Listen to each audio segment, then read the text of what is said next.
Sissons was open and payoff pitch. And this one is hit high.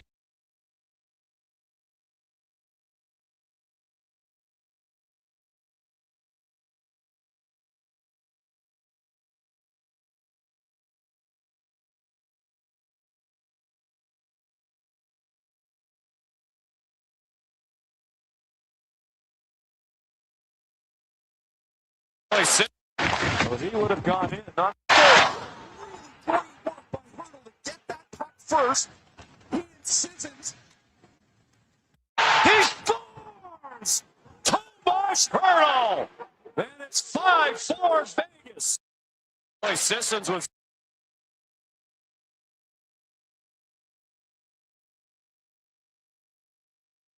takes advantage, a chance at a three-point play. They're not there, and Kessel takes advantage.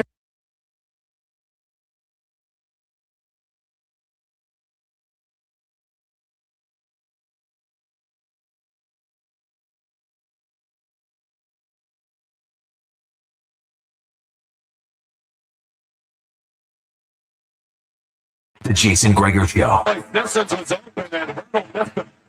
He would have gone in, unimpeded. 3.5 to go.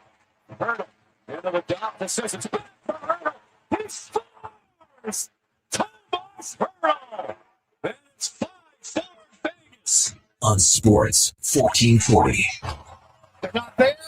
And Kessel takes advantage, a chance at a three-point play. Presented by PlayAlberta.ca, Alberta's only regulated online gambling website. Payoff pitch. And this one is hit high in deep right field. Acuna back at the track, turns at the wall. It's gone. Okamoto's got a date at the Chop House, and it's 2-2 in the top of the second.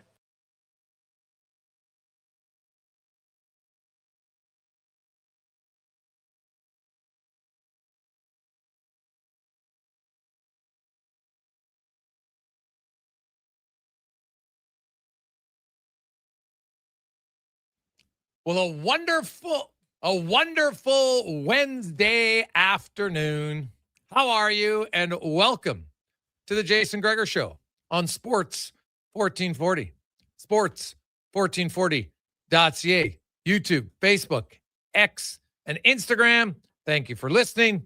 Thank you for watching the show. Hope you're having a lovely Wednesday. We got a lot to discuss on the program. What did we say yesterday? We thought there'd be goals. Now, I didn't think there'd be 9, but I won't be shocked if game 1 is the highest scoring game of the Stanley Cup final, as the Carolina Hurricanes lose for only the second time in the playoffs. So now, at best, they could tie the 1988 Edmonton Oilers for best record in the playoffs at 16-2. Carolina would have to now win the next 4 games to do that.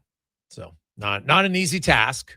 I just showed you how dominant that 1988 Edmonton Oilers team was. But you know what's funny? They went 16. They still weren't voted the greatest team of all time. They gave it to the 85 team. So it's not always just about how you win in the playoffs that year. But they were dominant that season, no question. Also, you look at the Vegas Golden Knights down 2-0. Battle back on the road. Then it's 3-2. Then they lead 4-3, and then they lead 5-4 and are victorious. Carolina, in their 12 victories, have allowed 50 goals. In their 2 losses, they've allowed 11. So I think we all know kind of what's the key to their success in Colorado. It's limit goals against. So credit Vegas. They did something that really only Montreal could do in game 1 after Montreal had an 11-day break. So a little bit different than last night's game. I thought it was a very entertaining game 1 of the Stanley Cup final. You don't have, any real rooting interest. You're just a hockey fan. It was an entertaining game. There's lots of chances both ways. Heck, like you look at the saves on the breakaways in that first 30 minutes by Vegas. That ends up being the difference. Right? Stan Coven, when he has a breakaway, you score there. That could have been good night, Irene. So huge save in that moment. Coming up on the show, it's always brought to you by PlayAlberta.ca. Alberta's only regulated online gambling website where 100% of the revenue stays right here in the province of PlayAlberta.ca. The gold ball jackpot, 10 mil tonight, Lotto 649, and the classic jackpot of 5 million. And of course, check out the Jason Gregor Show odds boost, little NBA action tonight, the Spurs and the Knicks. We also got MLB, also on the eve of the CFL season. Of course, CFL will kick off tomorrow, and the Edmonton Elks will kick off their season on Saturday night. Tomorrow, it's Montreal and Hamilton. Friday night, Winnipeg is in Calgary. And Saturday, 5 o'clock, Edmonton start time. They are on the road in Ottawa. And Connor, where are you at, Cons, for your Elks watch party? Heading out to Sherwood Park, Sherlock's for this one. Ooh. Good spot to watch the game. I can tell you that much. Been Nice. going there for a few years with the watch party. So, yeah. Hopefully have people coming out to watch it. Well, those things got pretty popular last year. You have a lot of people out there. So if you're a fan who likes to get together with fellow fans, why don't check it out? And Cons, he buys you a few beers. You have some fun. So it'll be a good time if you want to check out the green and gold on Saturday night. Rick Campbell will join us. Of course, he is on the Elks coaching analyst, coaching helper, coaching mentor. We'll find out kind of what Rick's role was during training camp and now what's it going to be in the regular season. Mike Rupp will be by. We got Yaremchuk, Struddy, Speck. We got Cam Tate. We'll get to our stats of the day. As always, we got a few beauties of those to fill your boots with. Other news, the Toronto Blue Jays, entertaining game last night, but they lose to the best team in baseball, Atlanta, who now has a 41-21 record, the best in MLB. Corbin on the mound today against Holmes. So decent pitching matchup between the two of them. And we'll see Sanchez. We didn't even talk about it yet.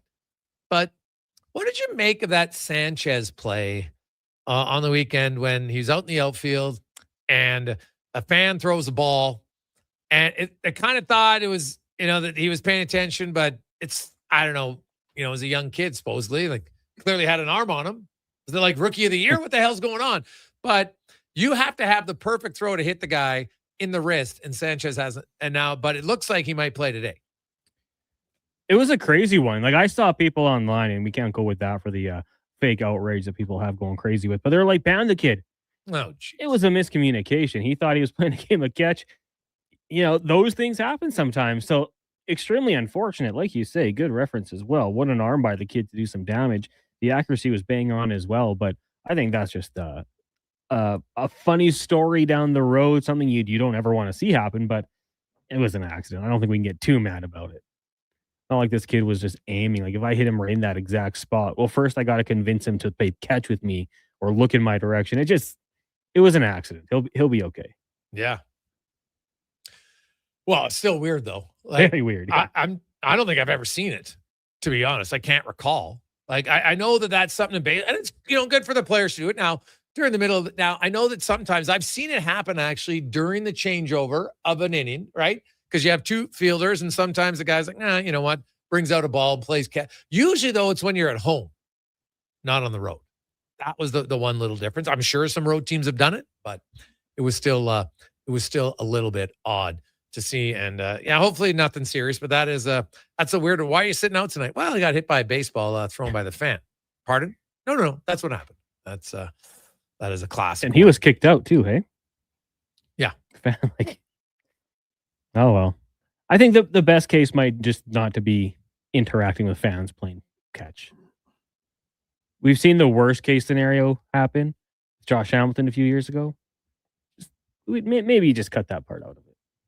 Yeah.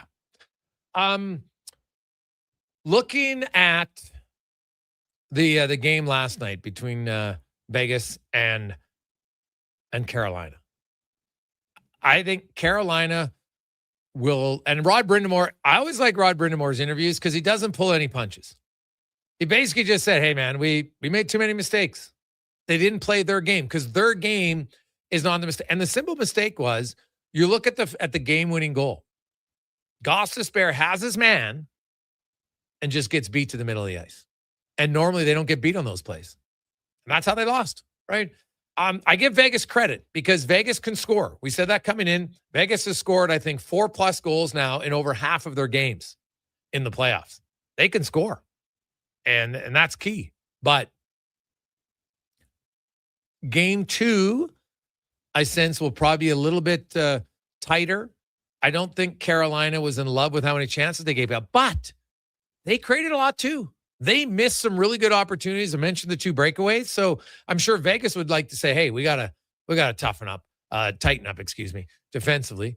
But it is always what I love about the playoffs is when you have an unexpected significant output from a player like Braden McNabb picking up 3 apples last night in game 1 of the Stanley Cup final. First ever game of his career that he had 3 assists in the game. And did you see when he was at the press conference, he got asked about it, and Thomas Hurdle's at the table beside him. He's like, what? You got 3? Well, he didn't even know. And I think in that moment, he was more excited than anything else. And he had scored the game-winning goal. So anytime you have players on your team that come up with performances, usually it's a key goal.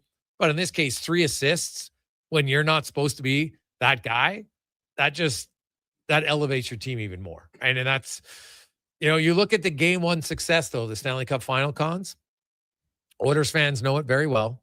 They've lost game 1 in 2006. They lost game 1 in 2024. They lost game 1 in 2025. 76% in the Stanley Cup final. Team who wins first wins the series. So now Carolina is clearly the underdog. There's no debating that. If they win, like, it's not impossible. 24% of teams have done it. It just, like, that's a big drop to suddenly you go from, if you want to call it a pick'em series, now suddenly it's 76-24 based on history. And it's pretty good. So 833-401-1440, 833-401-1440. Actually, no, my bad. Did the Oilers win game 1 in 25? Yeah. Oh, so they're one of the 24%. In overtime, my bad. right?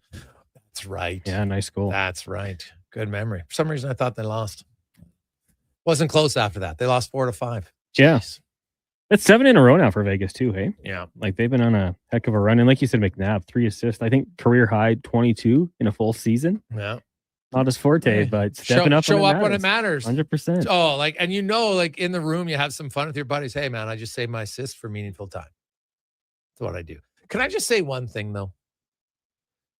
I understand why people do it, but it's such a lazy storyline. Did you see the people feigning that Mitch Marner had the greatest shot block of all time? Like, he skated, he got in the lane, and if you look where the shot came from, he wasn't even in the shooting lane. The shot kind of came at an angle behind him. Like, I get that some people really want to be like, ha, Toronto screwed up, and Mitch Marner's the greatest player ever, and he just needed to get out of Toronto. But did you notice Mitch Marner much in the game other than that? Not really. And that's a good news for Vegas, because their best guys weren't their biggest guy. Brett Howden, again, Thomas Hurdle, who had gone a long stretch without scoring much. Mitch Marner had 1 assist in the game, but he wasn't like a dangerous threat. And that's good news for Vegas. Anytime you can win a game where your best guys aren't carrying you, those are the games that I kind of look at almost like a bonus point. But I do think the claims of a shot block were a little bit, he got hit by the puck. I don't think that was one where, you bail up and you come out of nowhere and boom, you're in the shooting lane. Sorry, not buying it. I thought that was a little bit over the top of the people tripping over the Mitch Marner sacrificing. Like, is he the only guy that's ever blocked a shot in the history of the NHL playoffs? Like, come on now. Leaves his feet and takes it off the inside of the knee. Yeah. Not typically how you'd block a shot. Yeah. I don't think. And then some people are like, oh, that puck was going to go top shelf. It hit him in the knee. What are we talking about here? Like, oh my God, that was, yeah. Now, interesting was Nathan McKinnon blocked a shot and wasn't the same. So hopefully for Marner, he is not injured after taking that one yesterday. 833-401-1440, 833-401-1440.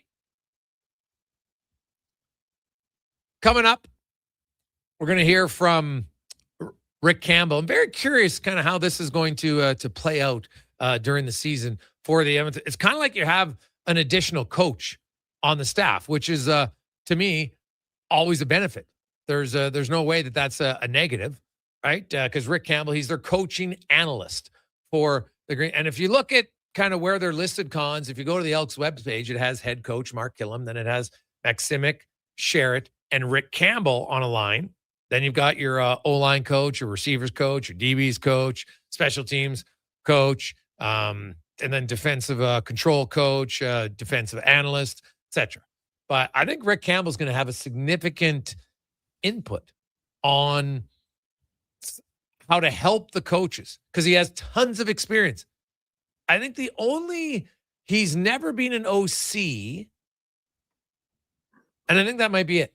Maybe not. I don't know if he's been a D-line coach. I'll have to ask him. But he's obviously been a head coach. He's been a special teams coordinator. He's been a defensive coordinator. He's been a linebacker coach. He's been a DB coach. He's been a running backs coach. So, I don't think he's ever coached the line. Maybe we'll have to ask him. But he has tons of experience and should help out the Elks in that regard. We'll take a first break. When we come back, lots of texts, actually. I'll get to this. Hey, boys, anything new on the Oilers coaching search? No. Nothing public that I've heard. As I'd mentioned a while back, Peter Laviolette had been interviewed. Berube was getting interviewed. I can't confirm any other names. I think the Oilers are playing the patient game here to think that once the playoffs are over, they might get permission, but it's not a guarantee. That's what's key. It's not a guarantee. We'll return to the Gregor Show presented by PlayAlberta.ca. Need a new ride for road trips, errands, or just life on the go? Go Auto offers a massive selection with over 15,000 new and used vehicles to choose from. With over 70 locations across Western Canada, finding your next ride has never been easier. Whether it's a roomy SUV for the family, a sleek car for the open road, or a rugged truck for your weekend adventures, you'll find it here at a price you'll love. Explore thousands of vehicles today at goauto.ca. You don't just need property services, you need problems handled.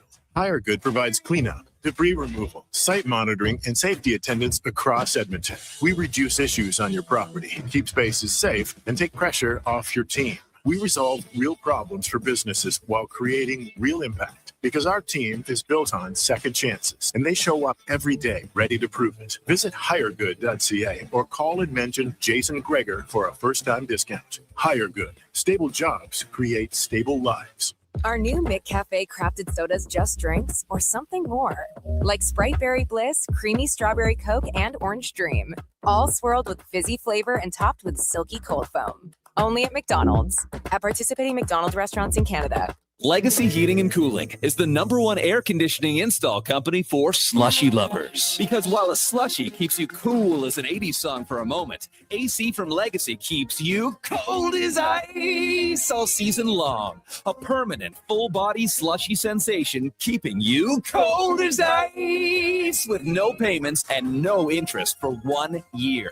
Keeping you cool without the brain freeze. That's how you build a legacy. Legacy Heating and Cooling. At Hughes, it's all about getting in and out quick and clean. No cash, no problem. With Hughes' new tap and wash system, all you need is your debit or credit card to get your vehicle sparkling clean. Find us at HughesCarWash.com. A huge thank you for making Sports 1440 the most listened to sports radio station in Edmonton. From Gregor to Carius to Low Tide, we've got in-depth analysis on all your favorite sports. We are Sports 1440. Don't let equipment failure stop you cold. At AWS Welding in Nisku, our factory-trained service techs are on hand for all welding equipment repairs. We're a fully warranted center for Miller, Lincoln, and ESAB. And we service all makes and models. Proper, regular service extends the life of your gear and keeps it running at peak capacity. Don't wait for a breakdown. Book your service appointment today at 780-979-0470. AWS Welding. We make it happen. There's still time to book your tournament at the Ranch Golf and Country Club. As one of Alberta's top tourney courses, the Ranch makes hosting fun and easy for any group or business. No matter how unique or unusual, they'll accommodate your vision for an event no one will soon forget. Start planning your tournament today at their beautifully landscaped course on the outskirts of West Edmonton. On-site event coordinators are here to help, but hurry, availability is limited and booking fast. Visit theranchgolf.com. Cheering on Canada, Mexico, Australia, France, England, Brazil, Germany, Spain, and the rest of the world at the Druid Irish Pub. Your World Cup headquarters. Wear your colors, cheer on your team, and enjoy $6.50 Heineken every game. Plus, your chance to win a ton of World Cup merch, including hoodies, jerseys, soccer balls, and more. The Druid Irish Pub, your World Cup headquarters. Bringing Edmonton together, one soccer game at a time. The Druid Irish Pub. Cheer with us in the Mercer Building across from Rogers Place in Ice District. Hey, it's Jamie from Green Drop Lawn Care, exploring Edmonton from the Science Center to Horlock Park. I see your lawns and cringe a little. Weeds are here. And you've got them, Edmonton. Take your lawn back with our guaranteed lawn care programs and unlimited weed control. Green Drop has been Canada's lawn expert since 1979. And they're in your community, keeping your yard looking beautiful with affordable lawn care packages that include fertilizer, weed control, drought fighter, and more. Visit greendrop.com. Are you overwhelmed by debt and getting nonstop calls from creditors? It can feel like there's no escape. Debt doesn't have to be a life sentence. A single call can turn things around. My name is Parveen Middleton. I'm a licensed insolvency trustee at BDO right here in Edmonton. I can help you become debt-free with a solution just for you. Let's put an end to those calls from creditors together. Call 1-833-BDO-TALK or visit bdodebt.ca to discover your debt-free future. At Wendy's, get a 10-piece nugget small combo for just $8.99. That's right, $8.99 for 100% Canadian chicken, plus fries and a drink. That's just good nuggenomics. Only until June 14th. In restaurant at participating Wendy's locations. Taxes extra.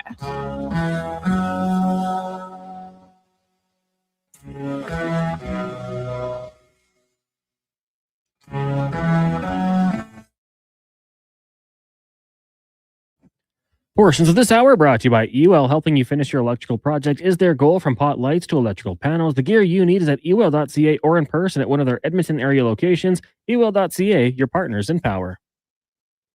The Jason Gregor Show, the best of Edmonton sports talk and beyond. This is Sports 1440. Presented by PlayAlberta.ca, Alberta's only regulated online gambling website.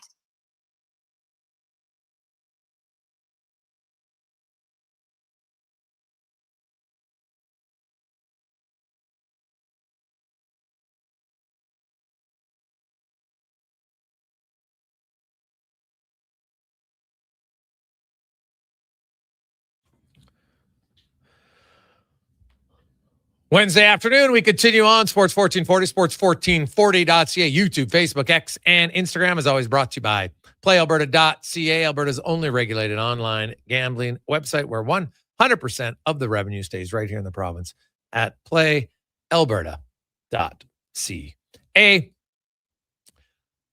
NBA takes over tonight. NHL will be back in action tomorrow with Game 2 of the Stanley Cup final. And also tomorrow, the kickoff of the CFL season. The Edmonton Elks looking to get off to a good start. They are in Ottawa on Saturday night. And then, of course, they get a bye week, and then they'll have their home opener in 2 weeks from Saturday against the Montreal Alouettes. As we get to our CFL report, brought to you by Legacy Heating and Cooling, where the rates never change. No overtime charges. That's how you build a legacy at legacyheating.ca, as we are joined by coaching analyst for the Edmonton Elks, Rick Campbell. Joins us. Rick, welcome back to the show, man. How you doing?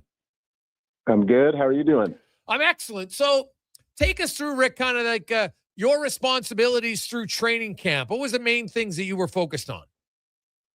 Yeah, I've been helping out with special teams and sitting on defensive meetings. And my job really kicks into coming up is I'm going to do a lot of advanced scouting of opponents. So as the weeks go by, looking ahead to see what's going on. And it's been good so far. It's been a good training camp, and looking forward to the season starting.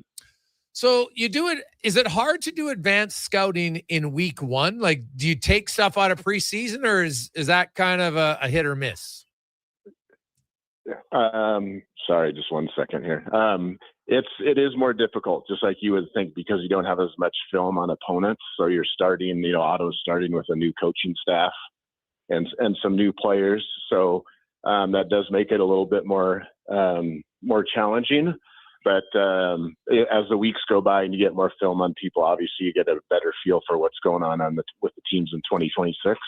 So when you're doing an advanced scouting, and I can use this week for an example, because obviously you don't have a ton of it, Rick. So is it more so you're just looking at, okay, this, we know their quarterback, because everybody has some tendencies, right? Certain quarterbacks like certain throws, away you go. And like on special teams, when you're advanced scouting special teams, is it more just like how they downfield cover or how they like to set up their blocks? What do you do when you're breaking down the special teams in advanced scouting?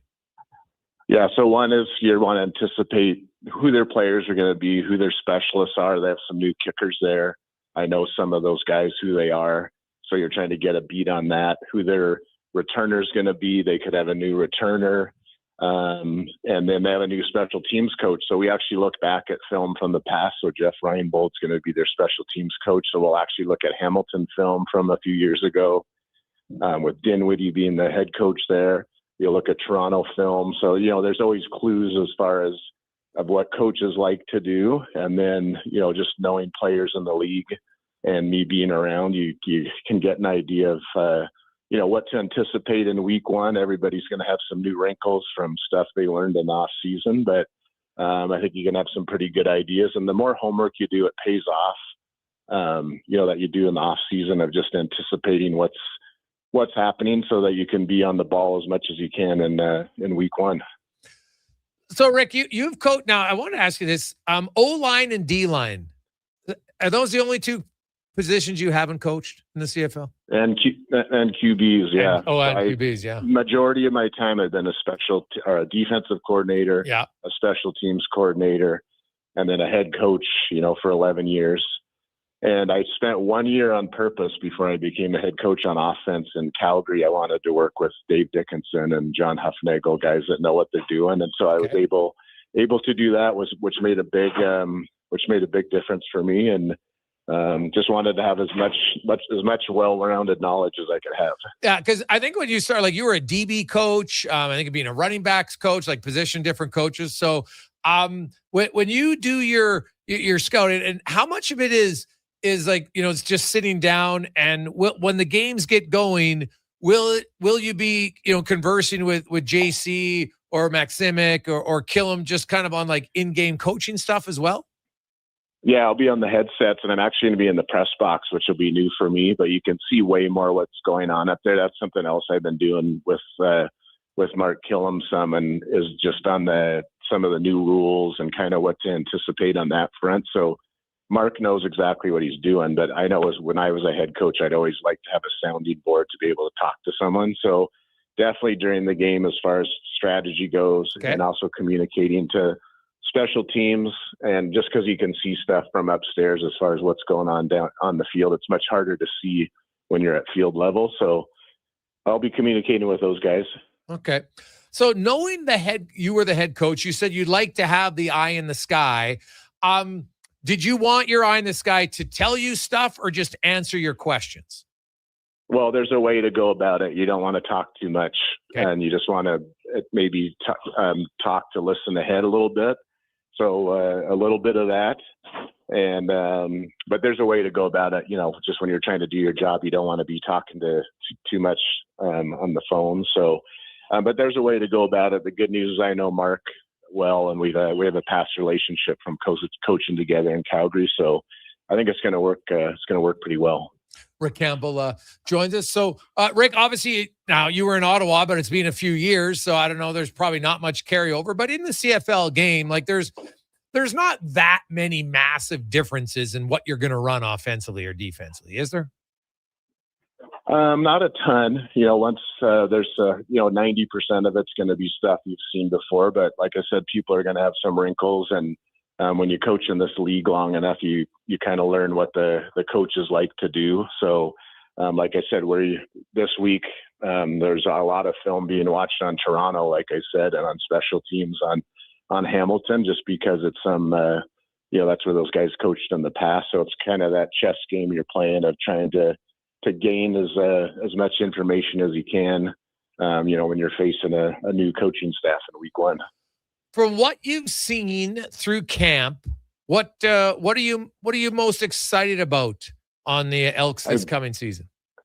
I have a really good vibe on the team. I'm the new guy on the block, so to speak, as far as this team goes. But the coaching staff and a whole core group of players here are in year 2. And just in my experience of being in the second year with the football team, that's really the chance to develop some chemistry and to grow. And there just seems to be a good energy around the team. I'm a unbiased guy coming in, so I wasn't here last year, so I'd like to think I see it with fresh eyes. But there's lots of reason for optimism, and at the same time, I think everyone around here understands it. It takes a lot of hard work to get ready to play a game and to win games in this league. But I think there's a lot of good coaches and a lot of good players in here. And if everyone keeps working and works to get better, that there's no reason that Edmonton can't make some noise.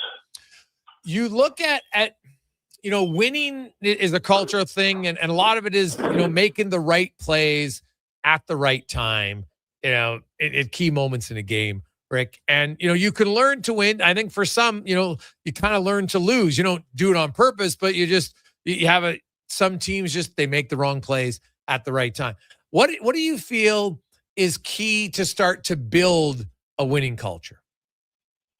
So when I talked about that year 2 thing, one is you need good players that can make big plays and big moments. And then the other thing I've been looking at around here that the coaches talk about, which is a signal of developing and growing, is they're talking a lot about situational football, big moments in the game, down and distance, score, all those things where you want to make sure you're putting the players in the best position.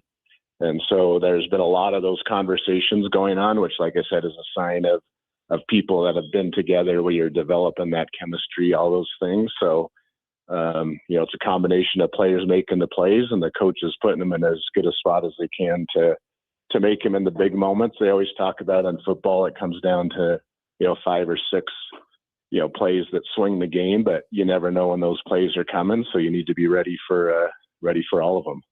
Rick Campbell joins us, coaching analyst for the Green and Gold. Rick, you kind of, getting back in, you mentioned that you're going to watch the game from upstairs and, you see the game differently from then. So it's a new challenge for you. I'm sure at some point in your career, you've been upstairs. It's just been a while being a head coach for so many years. But what's the biggest benefit do you feel as a coaching eye you get from being upstairs? Yeah, so one is the viewing angle. So any fan that's ever been to any sporting event, especially football, is actually, if you're sitting in the first row, it's harder to see what's going on in the game than if you're sitting in row 30 or row 50. You actually, if you're a fan of the scheme and what's going on, that's where you want to sit higher up so that you can see down on the field and see what's going on. So that's why you see coaches in football, everyone's wearing headsets because there's constant communication happening between the press box and down on the field. And so that's the biggest part of it. And also, I think it's good to have a few people removed from the bench where there's a lot of emotion and stuff going on. So if you're a little bit removed up there, I guess you can have some, good eyes and a clear head and, try to give people as much good information as you can. For you, how do you want to challenge yourself? Like, what's the thing you're looking for that's going to help you as a coach this year? So number one is I want to help the team. So whatever I can do to help this team for sure. And then I want to make sure I'm an expert on especially defense and special teams and game management and the new rules and all that. So I got a long road ahead of me still coaching, and I want to make sure I'm staying right on top of things. And so, like I said, the goal number one is to help the team, and goal number two is to make sure I'm, making myself a better coach every day. And it's interesting. You want to stay in the game. I think that's abundantly clear, and which is good. Is it less stress? Like, I'm assuming not being the head coach, Rick, is a little like less stressful. You don't have as much responsibility. Can that be good after being kind of on the hot seat the entire time as a head coach? Are you able to exhale maybe a little bit and maybe, I don't know, even sleep better now that you're not the head coach? Yeah. It's not, it wouldn't be my choice, but there's for sure, there's a difference where you're not, when you're the head coach, everyone's walking to your office to ask questions about whatever the topic is, whether that's an equipment guy or a medical staff or an assistant coach or whoever that is. So, but I would say it's a healthy thing to step back. And like I said, I want to make sure I'm doing a lot of good listening and learning and doing all those things and make sure I'm growing every day as a coach. And that's the plan. So I will try to take a deep breath, but I know when it becomes game day again and the ball's kicked off, it gets stressful for every coach, no matter what you're doing. When you look at the offensive line, because I know you focus lots on the defense, so I'm sure we've been watching the reps of your defense against the Green and Gold's offensive line. It's basically all new players except at the center position, and big bodies, a little bit more nastiness on the O-line. Having coached as long as you did, Rick, can you kind of explain why you feel that like the biggest advantage this improved O-line will give to not only the quarterback but to the entire offense as a whole? Yeah, they always talk about in football that you win games on the line of scrimmage, and it's true whether it's the O-line or the D-line. So just protecting the quarterback's a premium in this league, because the quarterbacks are what make things go, especially in any football, but especially in the CFL when you're 3-down football and you got to throw it. You got to be able to pass protect.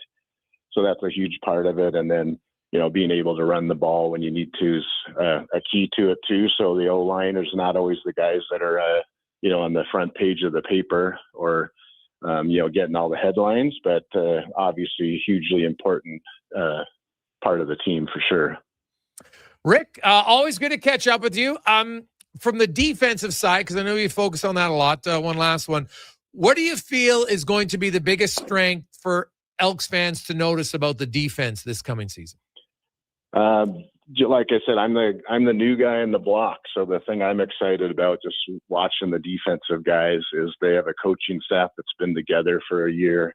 They have a whole core group of players here. So you just start from a higher level. So when it's new coaching staff and new players, you're just getting to know each other.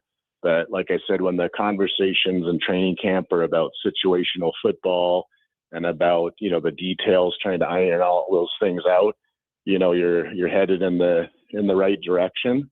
So I think it's going to be good. And the good defenses are ones that play well as a unit. And so, I'm looking forward to seeing what happens. And like I said, as long as everybody keeps going and growing, then I think good things will happen. Well, Rick, enjoy it and enjoy being upstairs and on Saturday night.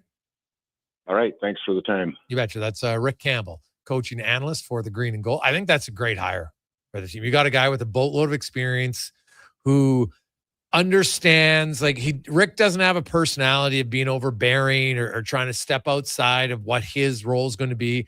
I think for Mark Killam, when you hire people, you want people that are going to challenge you in a good way. Like they can see stuff. They've got experience and, know when to communicate when you see something. Rick's being a head coach. That's why I want to ask him, how does that relationship work between the communication of the coach on the sidelines and the guy upstairs? It probably don't, there's certain times that you give him information, or do you wait until he asks? Because, he's still trying to focus on it. You're not talking in his ear the whole time. Hey, they're playing a 3-4-3. Well, there's no point yelling at the coach at that point because they can't signal it in anyway. So I think it's about adjustments sometimes. And if you pick up something, and guys who have coached that long, there's always a tell somewhere. And maybe some teams, and sometimes it's individual players in certain mannerisms that they do, how they line up, all those sorts of things. And coach upstairs, you can pick out one of those. All of a sudden, maybe you can exploit it. So I'll be curious to see what they do offensively and defensively and special teams. Offensively for the Elks this year, I don't think there's any excuses. for them not to be aggressive. I've talked about it a lot. I think Saturday, and I wrote about it today at Oilersnation.ca, and there's lots of reasons why this is the biggest game in Elks franchise history. Now, they haven't had a lot of big games. Do you know what the Elks record is, Connor Halley? Just the Elks version of the green and gold. Do you know? As a whole? Yeah. Oh my gosh, not good. Like 200 winning percentage? 25, well, a little higher. 290. Okay. They have they're 25-61. They went 3-11, 4-14, 4-14, 7-11, 7-11.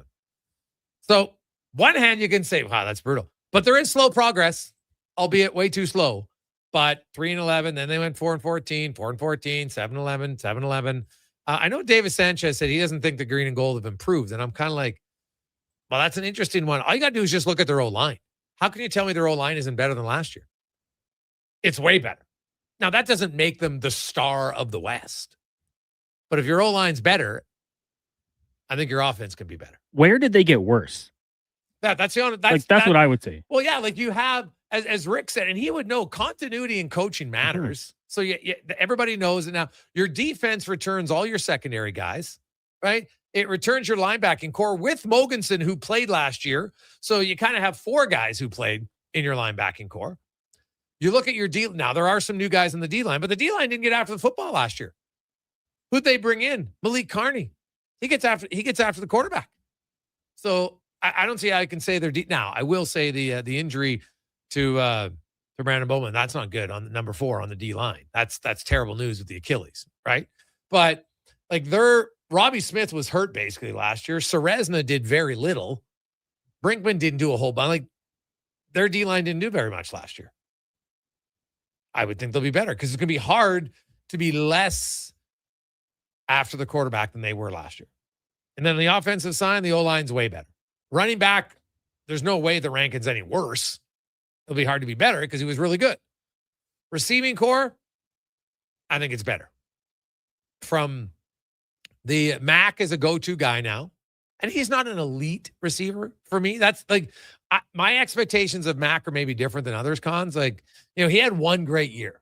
I think he could be a good receiver. I don't know if he's a dominant receiver. I hope I'm wrong. I'm just not sure if he's a dominant receiver based on 1 year. But if Mathis stays healthy, that just gives him a lot of size.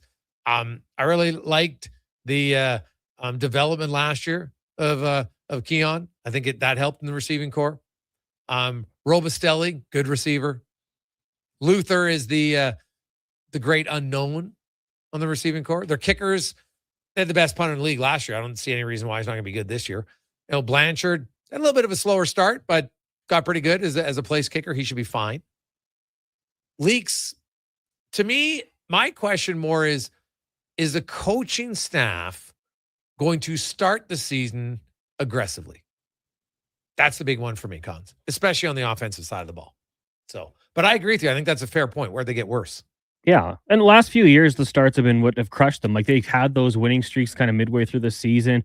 How many times, like Labor Day, you got to win 1 or 2. They've had that point, but they just have started so poorly. So get a good start, see what happens. I'm with you. I think the receiver position, I would say that could be the great unknown for me. We'll wait and see. I like Luther. I like what he can do when you get the ball in his hands. Same with Austin Mack. Like when he had that big season, hit over 400 yards of yak yards. Like that's what we want to see him turning those 5-6 yard catches into 12, like getting those first downs, keeping the defense on the sidelines. That's where he can be very valuable and important. He's got to stay healthy. That's been a bit of a concern. But to say this team is the same, I'm not buying it. I think having this roster and then just the coaching staff being together, bringing in Campbell, if they don't have a better record this year, we got a problem. Something went wrong. Yeah, well, that's totally valid. Quick break. We'll return. It's the Gregor Show presented by PlayAlberta.ca. Mike Rupp joins us next. Albertans love to debate the best way to enjoy summer sports. No. Playing on the field is the best, man. No way. Watching from the sidelines, way more relaxing. You're both crazy. Checking out the game from the bro zone is where it's at. But there's one thing every sports fan agrees on. Wilhauk Beef Jerky. Wherever you catch the action, load up on Alberta's best beef jerky. Wilhauk Beef Jerky. Because you can't have summer fun with salad. Only available in Leduc. With Play Alberta, backing the home team goes beyond the bets. That's because your picks have provincial impact. Play Alberta is the only app in the province that puts all revenue directly back into supporting programs and services that Albertans rely on every day.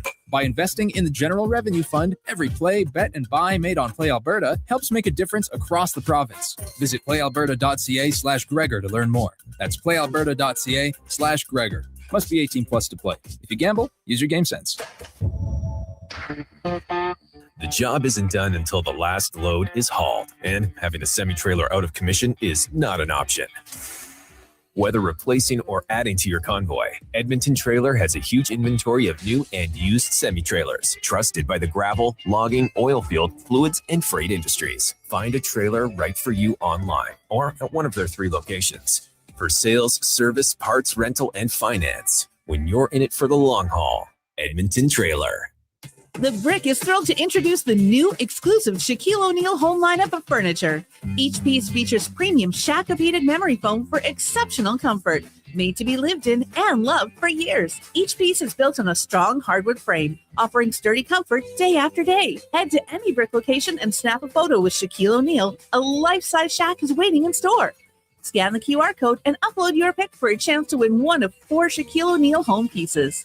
Exclusively at The Brick, saving you more. Hey, sports fans, we've got a clear choice for you. At Crystal Glass, we provide customers with the perfect glass for any job. From home to auto and even commercial, installation or repairs, we're your team. Call 310-GLASS or visit crystalglass.ca. Crystal Glass. Listen up, friends. Operation Pizza is a go at Papa John's. They're introducing new personal pizzas, just in time to celebrate the premiere of Toy Story 5. These adventure-sized pies come in new exciting flavors like Sheriff's Roundup, Space Ranger-oni, and Reach for the Pie. Or take your personal pizza to infinity and beyond by creating your own flavor just for you. Order 2 or more with Papa Pairings and get yours for only $9.99 each. New personal pizzas are ready for takeoff. See Disney and Pixar's Toy Story 5 in theaters June 19th.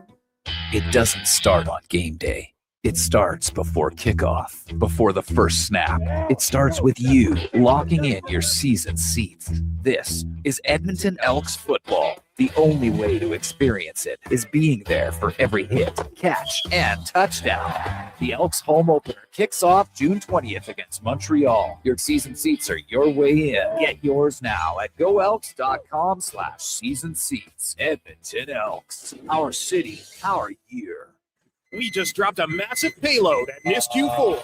It's time to unload some deals at the Truckload of Savings event. If you've been waiting to upgrade, we've backed up the savings with unbeatable offers on our toughest Fords. Right now, haul away exactly what you need and take advantage of massive price drops across our entire lineup, including the legendary Ford F-150 for the job site or the weekend getaway. Shop the Truckload of Savings at nisqford.ca. NISQ Ford, above expectations.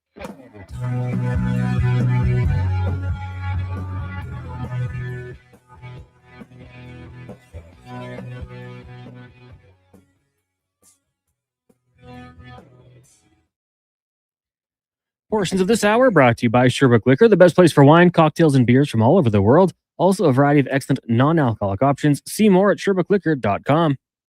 This is Sports 1440, where Edmonton talks sports. On YouTube, Facebook, and X. Here's Jason Gregor. Brought to you by PlayAlberta.ca.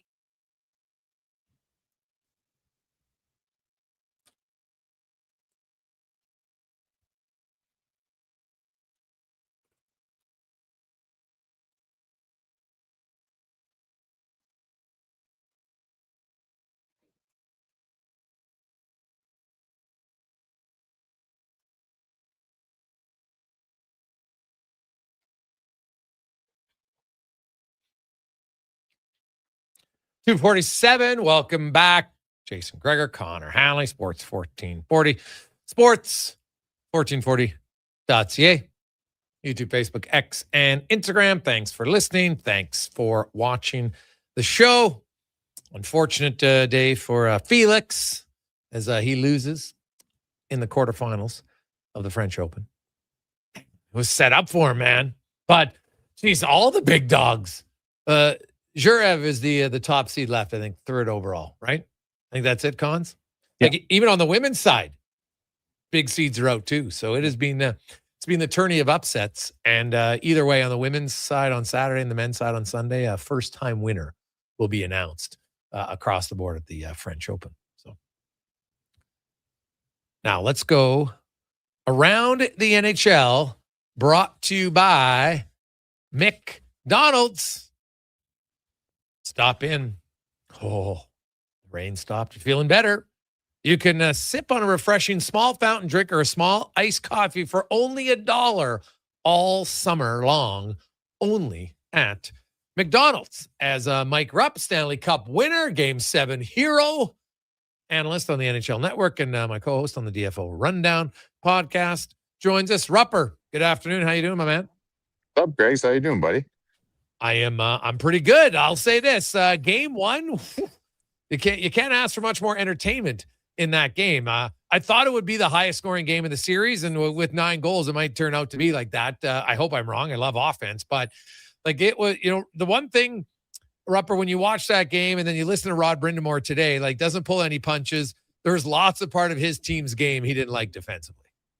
Yeah, I mean it's funny when you kind of look at it though. Like I think John Tortorella would say the same thing, but they won and Carolina lost. So you're going to kind of maybe, I guess, lean into that a little bit more if you're Carolina. But just the fact I just saw that number as far as just giving up a 2-goal lead. And what was it? The stat was something crazy that we saw today where. And the Game 1 of the Stanley Cup Finals, like teams that have had a 2-0 lead are 55-0. And this was the first time it's happened where you kind of blow that. So it's not a good feeling, especially for a team that when Carolina gets a lead, they usually can shut it down. In today's modern game, I feel like pretty good. So yeah, I mean, it's they had a lot of elements of their game that were sloppy, but they controlled a lot of that game too at different stages. It's a pretty evenly played game. And, it kind of felt like everything that when we talk about the path for Carolina, the teams they've played, and you're talking about Montreal and Philly and Ottawa, like all the breaking down we've done to those teams is how do you manage the pressure of Carolina, and all the clips that I watched were very similar to the clips we saw last night, but the roles were reversed. Yeah. You had this forecheck, the heavier game, just kind of rushing the Carolina defense and their players. And Rod Brindamore talked about it. He said, I don't think we handled the pressure very well and we didn't execute. So, but at the end of the day, you scored 4 goals. Like for a team that even against Montreal, like they very rarely scored 4 goals in that series. They had a hard time scoring 3 in a lot of games. So it wasn't all negative. Certainly wasn't their best game, but I would probably say the same thing about Vegas. Yeah. Well, I think, both teams will want to clean things up a little bit, but, both teams, Rupper, like they can generate chances. It's funny. They are both good defensive teams, but they're both teams that can capitalize on mistakes. And I really thought that's how Vegas won the game last night. You just look at the game-winning goal, and Gostisbehere obviously scored a huge 4th goal, but he just simply lost Hurdle on that play. Yeah. Right? It's just a one-on-one battle that you lost, and Hurdle scores the eventual game winner. He was chasing them the whole shift too. So they come into the zone and that man on man, like that's the thing. And you got to give credit to Tomas Hertl for kind of keep moving, because he kind of had Gostisbehere on his hip and cut. And Shane kind of tried to pinch him off at one point, but that's where the size differential kind of came into play. So, that's the one thing I thought was in disarray, which we usually don't see for Carolina. Some of the other goals as well. I think it was the Carlson goal where you had Marner that pass below the goal line. You had 3 of the Canes down low below their own goal line. They're kind of like shuffling around, very indecisive of who's got who, and we usually don't see that from them. So again, I think it was game 1.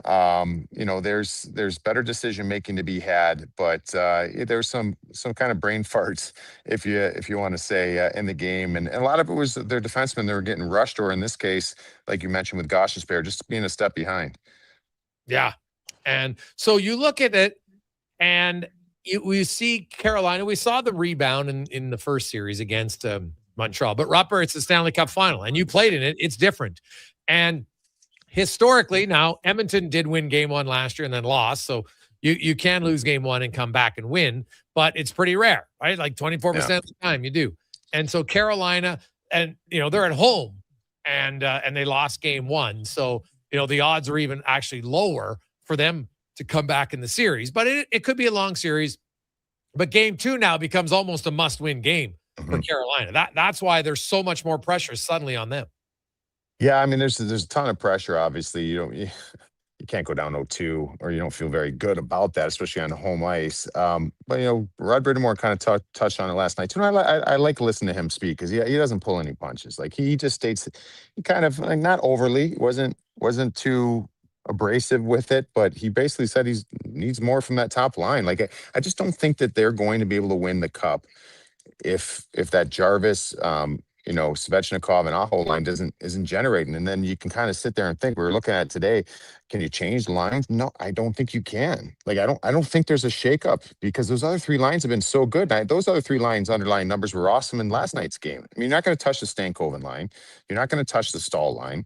They've been both those 2 lines have been dominant throughout the playoffs. And that 4th line has been such a difference maker as well. So it's kind of, I think at the end of the day, you got to sit there and say, hey, these are our big boys. They've got to figure it out. This is why they get paid the big bucks. And they're capable of doing it. But, it's getting long now. You start looking at just their combined expected goals for percentage in the playoffs. They're sub 50. And this is a team that, the way that Carolina plays, their numbers are kind of inflated. They're always with the puck. So they're, a 55 rating for a team like Carolina maybe would be like another team's like, it'd be like another team's 60. You know what I mean? Like it's just a little bit of a different scale and the way you kind of look at it.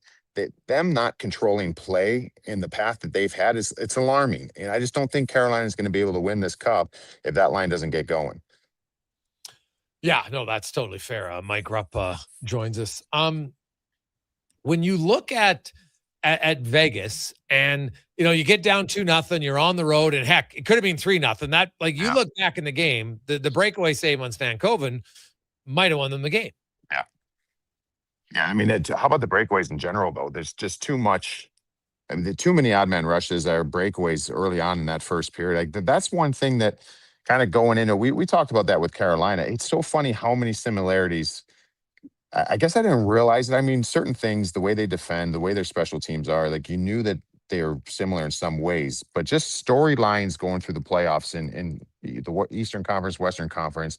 And then we get here, I'm like, man, everything I'm saying now, that's exactly what we said about the other team, prior. And, it's very, very interesting the way that these things kind of play out with these 2 squads. But, whether it's special teams, the way they manage games, the way they defend, all that stuff is so similar. And it's just going to be, it's fascinating because, Vegas gets the edge in game 1, but, you'll see how Carolina reacts. And it's going to be a battle, just like every series is, of momentum. Both these 2 teams are really good at it. I just think so far we haven't seen Carolina have to grab it back. They usually grab a hold of it, never let it go. And that's not going to happen in this series.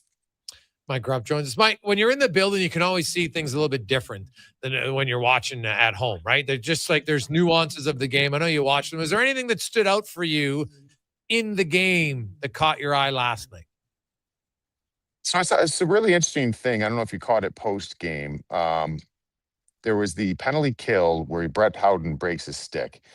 And yes. I know we talk about this a lot, but the post-game question, it was just kind of, I think Johnny Lazarus actually brought this up, so good on him. He was kind of asking this to Howden and then to Torts, as far as like, he left the D zone to go get a stick, and you're at a risk there. You got to be calculated. You can't just blindly do it. But it was a really great play, and Tortorella was asked about it afterwards. He goes, that's what we tell our guys to do. Like and if you think about it, like these power plays in the National Hockey League, you're talking about the best talented players in the world. You know what I mean? Like these guys, if you're standing out there and you can take a breath and you can look at the whites of everybody's eyes and you can locate, oh, that guy doesn't have a stick, you're going to exploit that, or you're going to get, it doesn't mean you're going to score, but you're going to get some looks. So you better go get a stick as soon as you possibly can. So I thought that was something that was really unique in the game, where you see him go and you kind of hold your breath for a second. You're like, oh no, here we go. This is something. And it didn't end up turning into anything.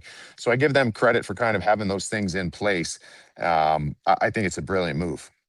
Yeah, well, it's one that I know we've discussed it on our show. We've had people say, like, why would you play? Yeah. You're kind of useless without a stick. Like, I understand if the defenseman breaks his stick, that you get the forward to give him the stick, especially when you're defending in the first or the third, right? Because it's not the long change. And you can get there and you cheat up and now the stick guy is right there. Right? You bring the down to the end of the bench, even if you're a forward, right? You bring your stick down there. You don't have to go that far out of the zone to grab the stick and come back in. But even if it was the long change in the second period, it makes sense to take a few seconds, as you said, okay, look, okay, you know what? They've got possession, boom, down, up, and see what can happen. Because otherwise, we've seen it so often, teams go right at the guy without the stick, as they should, because everybody who plays hockey, the worst feeling in the world is when you got to skate around with no stick. Like, it's so dumb, but you're just like, God, this feels so awkward.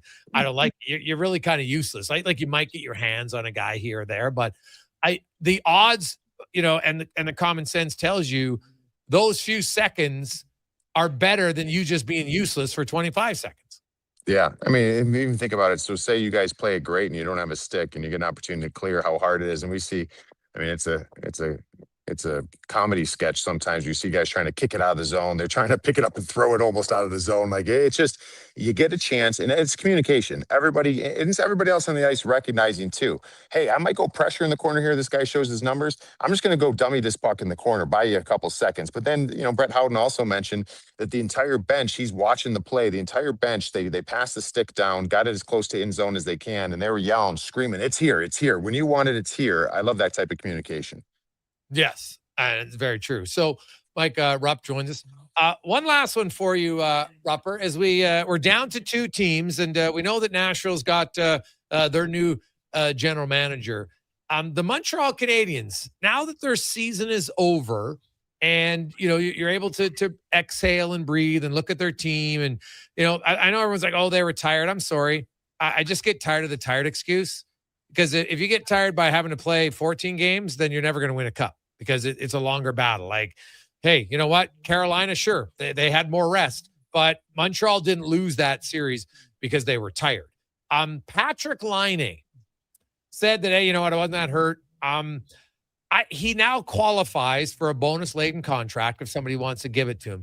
Do you think Patrick Laine could even play enough to be a 20-goal scorer again?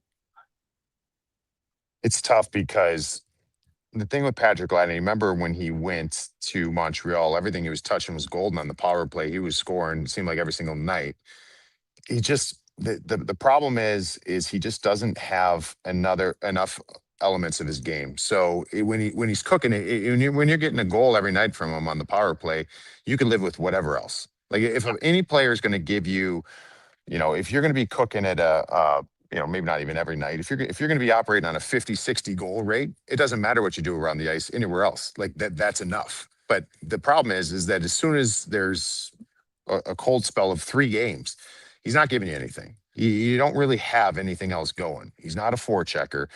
I don't love his compete on pucks. He's not a great skater. He doesn't add 5-on-5 games. He's an elite shooter. He's a specialty player.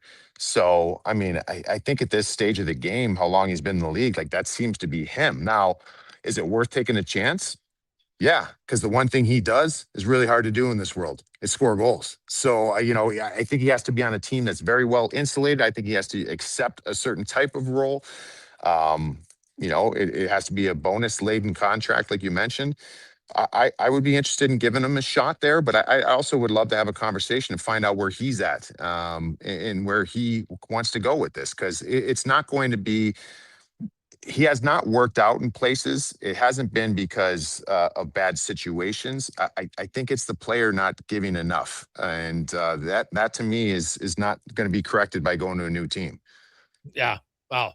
You're right about the thing about Laine was, he can shoot bullets and he's got a great shot, but 5-on-5, he was kind of a liability because of his skating.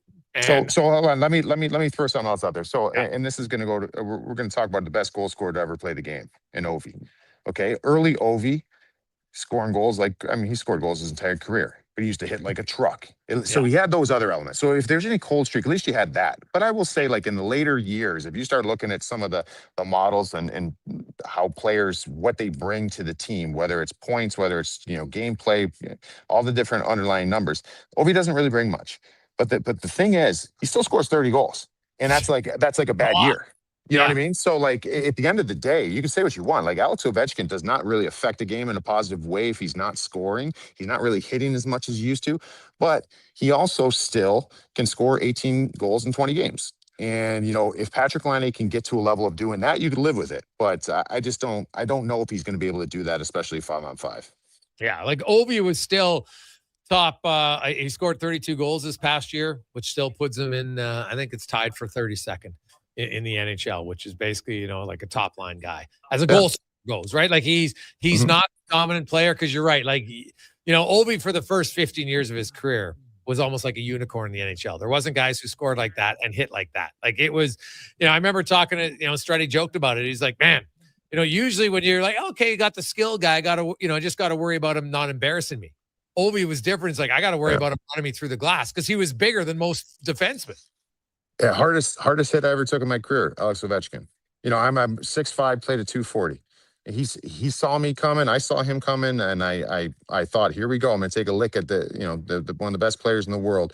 Hit me so hard, right in the sternum with his shoulder. I felt like my shoulder, my front of my shoulders just touched each other in the front.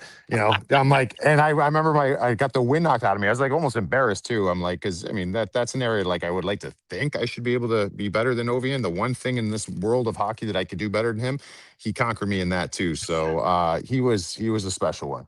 He was a freighter. Like he liked to hit. Like the early years when Ovi came in the league, like he played with such excitement. I talked to lots of guys who played with him, and they're like, man, like Ovi was young at heart for the longest time, and just like to have fun. And some people took it, well, he wasn't too serious because he didn't win. And he's like, no. Yeah. And I always laugh when they said, oh, he didn't show up. I'm like, dude, the guy would score 14 points in a 7-game series. It's not his fault they lost in game 7.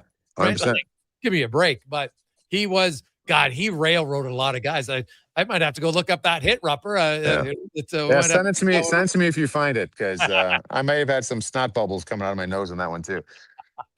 Awesome, Rupper. Enjoy it. Where are you? Are you outside like a high school there in the brick building? No, we're getting around to golf in. We just got done shooting the show, so nice. We got the crew. We got a little setup out here, so we're gonna go try to play some golf. Oh, well, buddy, keep it on the fairway. All right, we'll try. Thanks, man. Enjoy, buddy. There you go. That's Mike Rupp from the NHL Network. Geez, that's quite the clubhouse. You see that, Cons, when he moved his camera around? Where are those guys? They're not playing at the corner store golf course out there. It doesn't look like. So we'll have to find out where he was playing. But I got to try to find that hit, man. Like Rupper is a big dude. Right now, Ovi was a man child and he could skate. But what did Rupp just say? He was 6'5", 240. And like he is in shape 240. Like you see Mike Rupp right now, and I'm sure people out there, like there's just some guys that are just big, right? Like he looks like if Rupper would have trained for it, he'd be big enough to be like a D lineman. Those guys that play at 280, Cons, because they got to eat way more. Hockey, you can't play at 280 very much, right? And it's just a little bit different in football, but he is a big human. And so if Ovi's running him over, that just shows you how strong the Ovi man was. Quick break. We'll return. It's a Gregor Show presented by PlayAlberta.ca. Here's a Con Man of Sports 1440 update brought to you by Go Auto. You're looking for a vehicle. The rain has stopped. You want to get in? Over 15,000 vehicles to choose from. You've probably been searching online. Now you can go check it out at one of their 73 locations, goauto.ca. This is a Sports 1440 update. Lightning head coach John Cooper was named the Jack Adams Award winner as the top coach in the NHL this season. It was the third time he was a finalist, first victory as he led the Lightning to a 50-26-6 mark, good for second spot in the Atlantic Division. Game 1 of the NBA Finals goes tonight from San Antonio. Spurs and Knicks tip-off set for 6:30 in the majors. Jays in action tonight at 5:15, taking on the Braves once again. We'll join that game in progress on our AM feed here on Sports 1440. One game underway right now. Mets lead the Mariners 5-1 Bo Bichette, 3 hits, 2 RBIs for New York in the bottom of the 4th.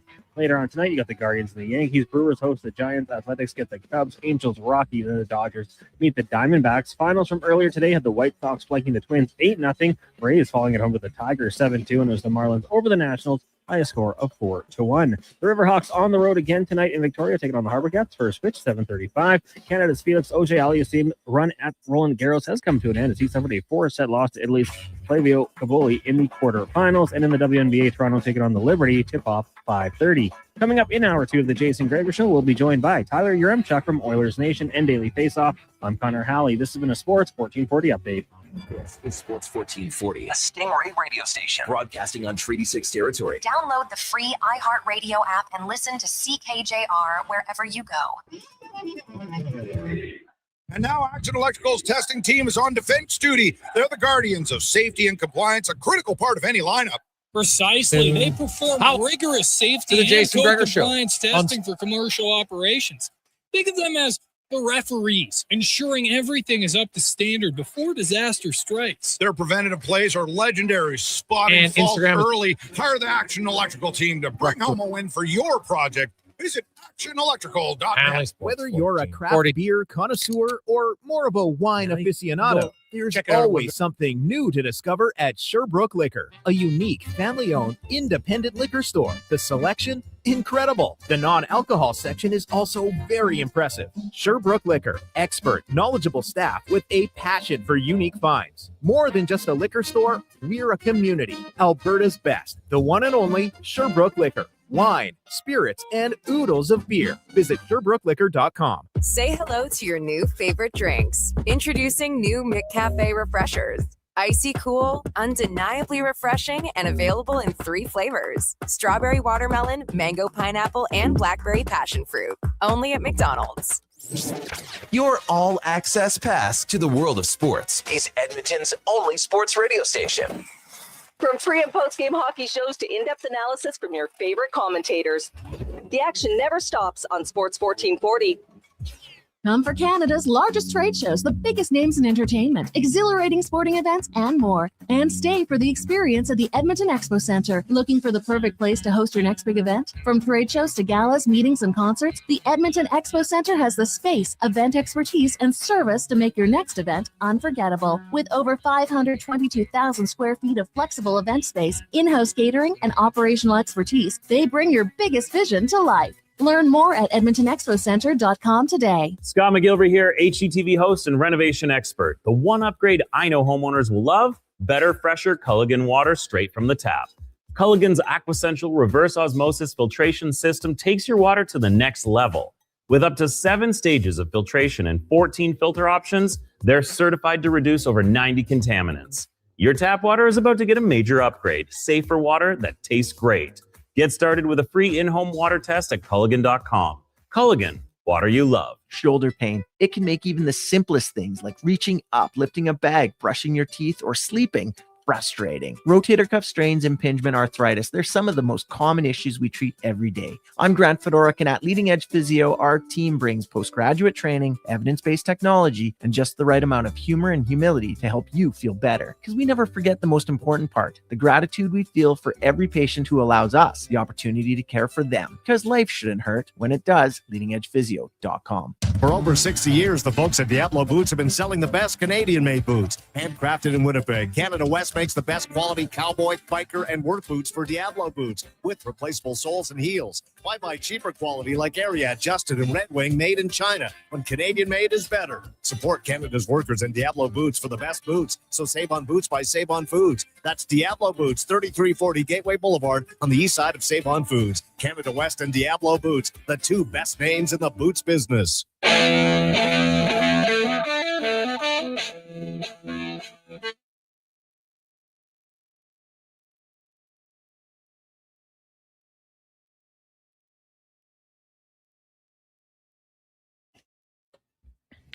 Portions of this hour brought to you by Crystal Glass, your clear choice for residential windows, locally manufactured and installed. Crystal Glass provides a beautiful product and incredible customer services for all of your residential needs. Call 310 Glass or visit crystalglass.ca for a quote. The Jason Gregor Show, the best of Edmonton sports talk and beyond. This is Sports 1440. Presented by PlayAlberta.ca, Alberta's only regulated online gambling website.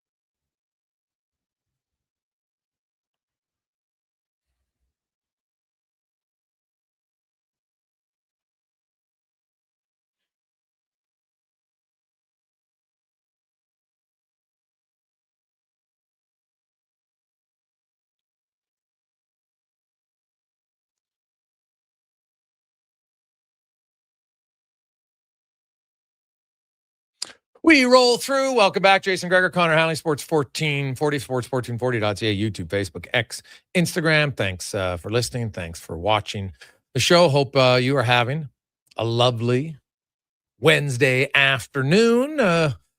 Sure nice. I like the rain, but it's got pretty soggy there for a while, so it's nice to get it out. I know golf courses that were closed, and some of them are reopened, which is awesome. So for many of you, you got the itch getting back out there just for the frustration. It's amazing. Or the excitement, depending on how good your game is, or maybe just the enjoyment because you don't really care. Either way, that's good.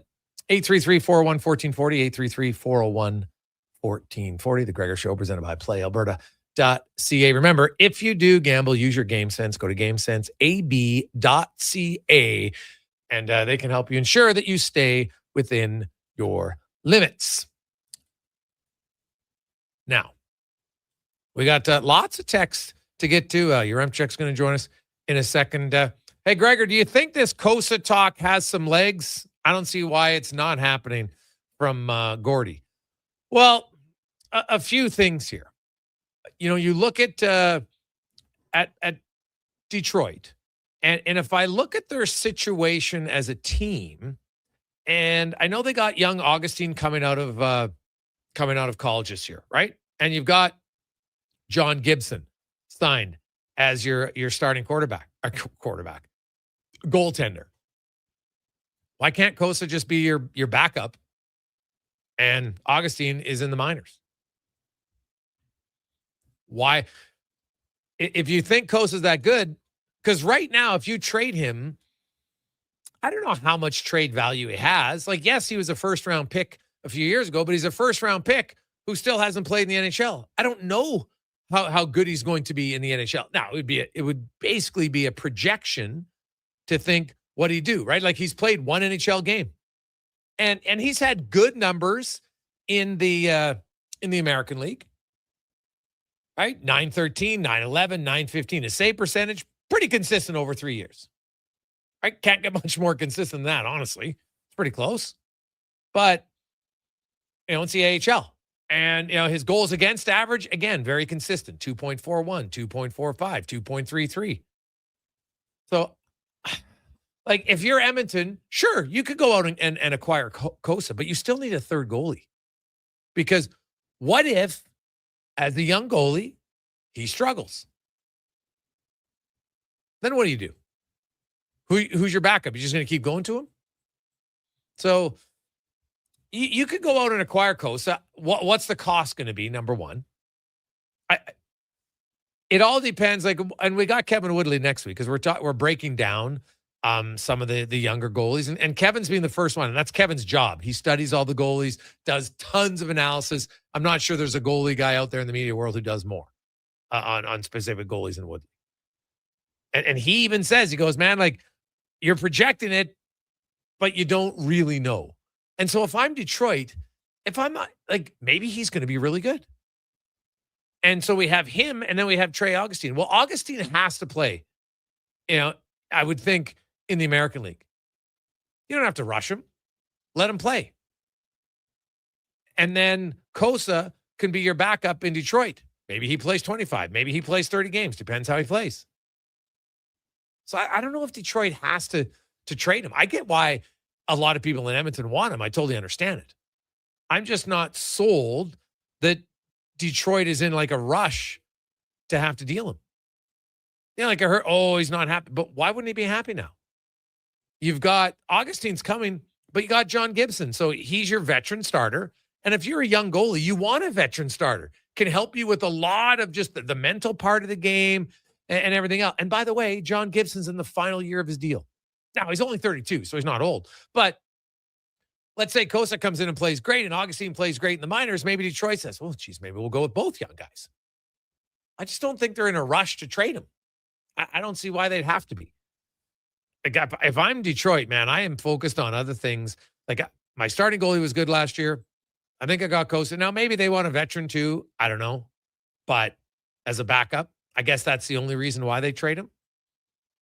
I'm not sure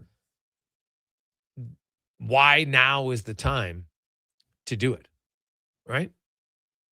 I just don't, I don't get it.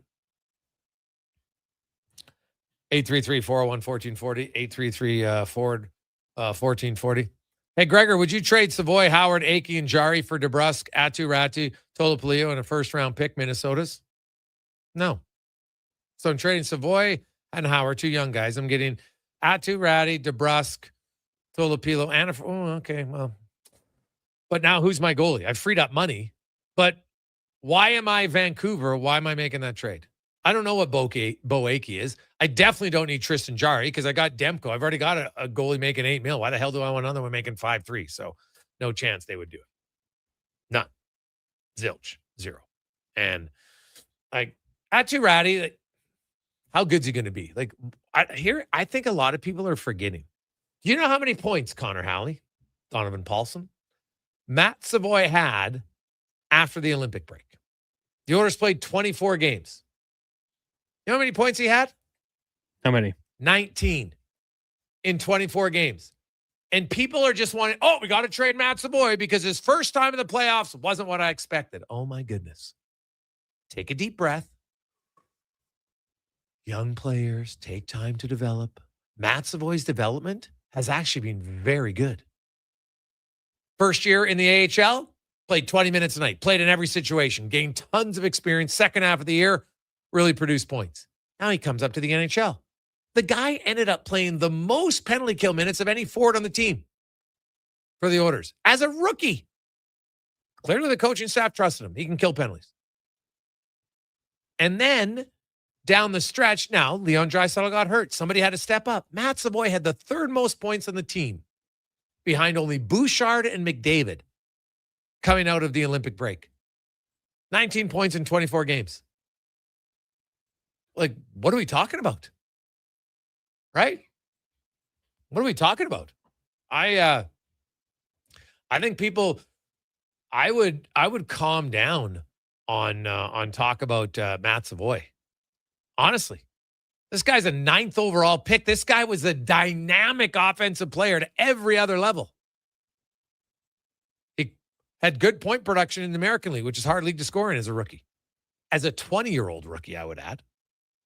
And now as a 21-year-old rookie in the NHL, down the stretch, 19 and 24. Yeah, the playoffs didn't go the way you wanted. I can give you a laundry list of guys first year in the playoffs is tough. Sometimes the second year is tough. But wanting to sprint to want to trade Matt Savoy, I don't get it. You're a team. Hey, did Matt Savoy make a lot of errors defensively? What is the one biggest concern and weakness of the Edmonton Oilers? IQ defensively. Willingness to defend. I didn't hear anybody complain about Matt Savoy in that regard. So now I got a young guy who has some good defensive IQ, but also has good offensive instincts. Sign me up. Sign me up. No interest in trading Matt Savoy. Honestly. That is, now, I'm not saying you can't trade him if somebody wants, but if you're going to trade, you better be getting a good piece in return. I'm not sold that Jake DeBrusk is going to give you more production than Matt Savoy next season. Honestly. And I like Jake DeBrusk, but I'm not sold that he will. Especially when you got one guy at $5 million and one guy making less than $1 million. Lots of factors in here, but I would pump the brakes on the trade Matt Savoy talk. Like, just stop it. I don't get it. I don't get where everybody's going. So, hey guys, how was Eberle in his first playoff series? How'd that trade work for us? Stu? Touche. And then look at Eberle's playoffs afterwards. Like, man, it's a big adjustment. It's hard. It's hard, especially for a young. And by the way, Jordan Eberle's first playoffs came in 2017. He'd been in the league for 6 years, and it's still hard. Matt Savoy's first year in the playoffs came in his first year in the NHL. I think people should be ecstatic about the potential of Matt Savoy. I don't know what his ceiling is, how good he can be. Honestly, I don't know. I do think there's a chance, because of his offensive instincts, he could be a guy down the road who replaces Ryan Nugent-Hopkins on the power play. If you want to lower Nugent-Hopkins' minutes, that's a potential option. And I like Nuge a lot on the power play. I'm just saying, Zach Hyman split duties on the first unit. Could we see Matt Savoy split duties with Nugent-Hopkins? Does give you a different look on part B of the first unit, because now you have a right shot outside of the front of the net. Food for thought. We'll come back. Tyler Yaremchuk will join us on the Gregor Show, presented by PlayAlberta.ca. Listen up, friends. Operation Pizza is a go at Papa John's. They're introducing new personal pizzas, just in time to celebrate the premiere of Toy Story 5. These adventure-sized pies come in new exciting flavors like Sheriff's Roundup, Space Rangeroni, and Reach for the Pie. Or take your personal pizza to infinity and beyond by creating your own flavor just for you. Order 2 or more with Papa Pairings and get yours for only $9.99 each. New personal pizzas are ready for takeoff. See Disney and Pixar's Toy Story 5 in theaters June 19th. Who's that working on the underground utilities over there? All-Star Construction, that's who. What about the street lighting? Yep, All-Star Construction. And the directional drilling, hydrovacking, neighborhood renewal, and telecommunication work? Yep. Since 2009, All-Star Construction has been doing all that and more, shaping and building Edmonton communities for land developers all around Edmonton. That's what All-Star Construction is all about.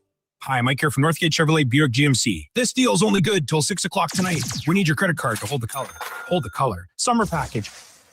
Winter package. And the ever-famous re-PDI fee. I gotta pay you to rebuild the car? Does this sound familiar? At Northgate, we do things differently. We offer 0% financing, a great selection of new, pre-owned vehicles. So if you'd like to do business a different way, stop in and see us today. 13215 97th Street, or visit us online at northgategm.com. You're in Northgate country. When your project can't afford downtime, call Japa Equipment Rentals. From excavators and wheel loaders to compaction equipment, Japa has the machines you need. Trusted since 1972. Visit japaequipment.com or stop our Edmonton or Calgary locations. Hi, I'm Colin Livingston, president of CanTorque. We've been tightening bolts and redefining our industry for 25 years. Yes, a quarter century. And we're just getting started. Check us out at CanTorque.com. Our tools age better than I do. Start your day with a blast of sports. Kevin Carius, along with Brandon Douglas, brings the fire, the fun, and the fearless takes. Weekdays, 7 to 11. Text Kevin, 883-401-1440. Mornings with Sports 1440. Wow, get ready for a silly hockey fans. Your partner in power just skated onto the ice. EWEL.ca, the new e-commerce website for electrical wholesalers Edmonton, is ready for the power play 24/7, 365. UL skates to where the puck will be in 5 years. Now that's forward thinking. Killer selection, slamming products from the best brands, and legendary service. Don't sit on the bench. Get your account today at EWEL.ca and win that project. Plug into your partner in power. Get an EWEL.ca account today. Good to go. Good to go. With Mortgages to Go, you'll be good to go. Mortgagestogo.ca says yes when the banks say no. That's why Alberta has trusted Mortgages to Go for over 23 years. If you need cash and have equity in your home, you're approved instantly. Guaranteed. Call 1-888-888-5998. That's 1-888-888-5998. With Mortgages to Go, you'll say, I'm good to go.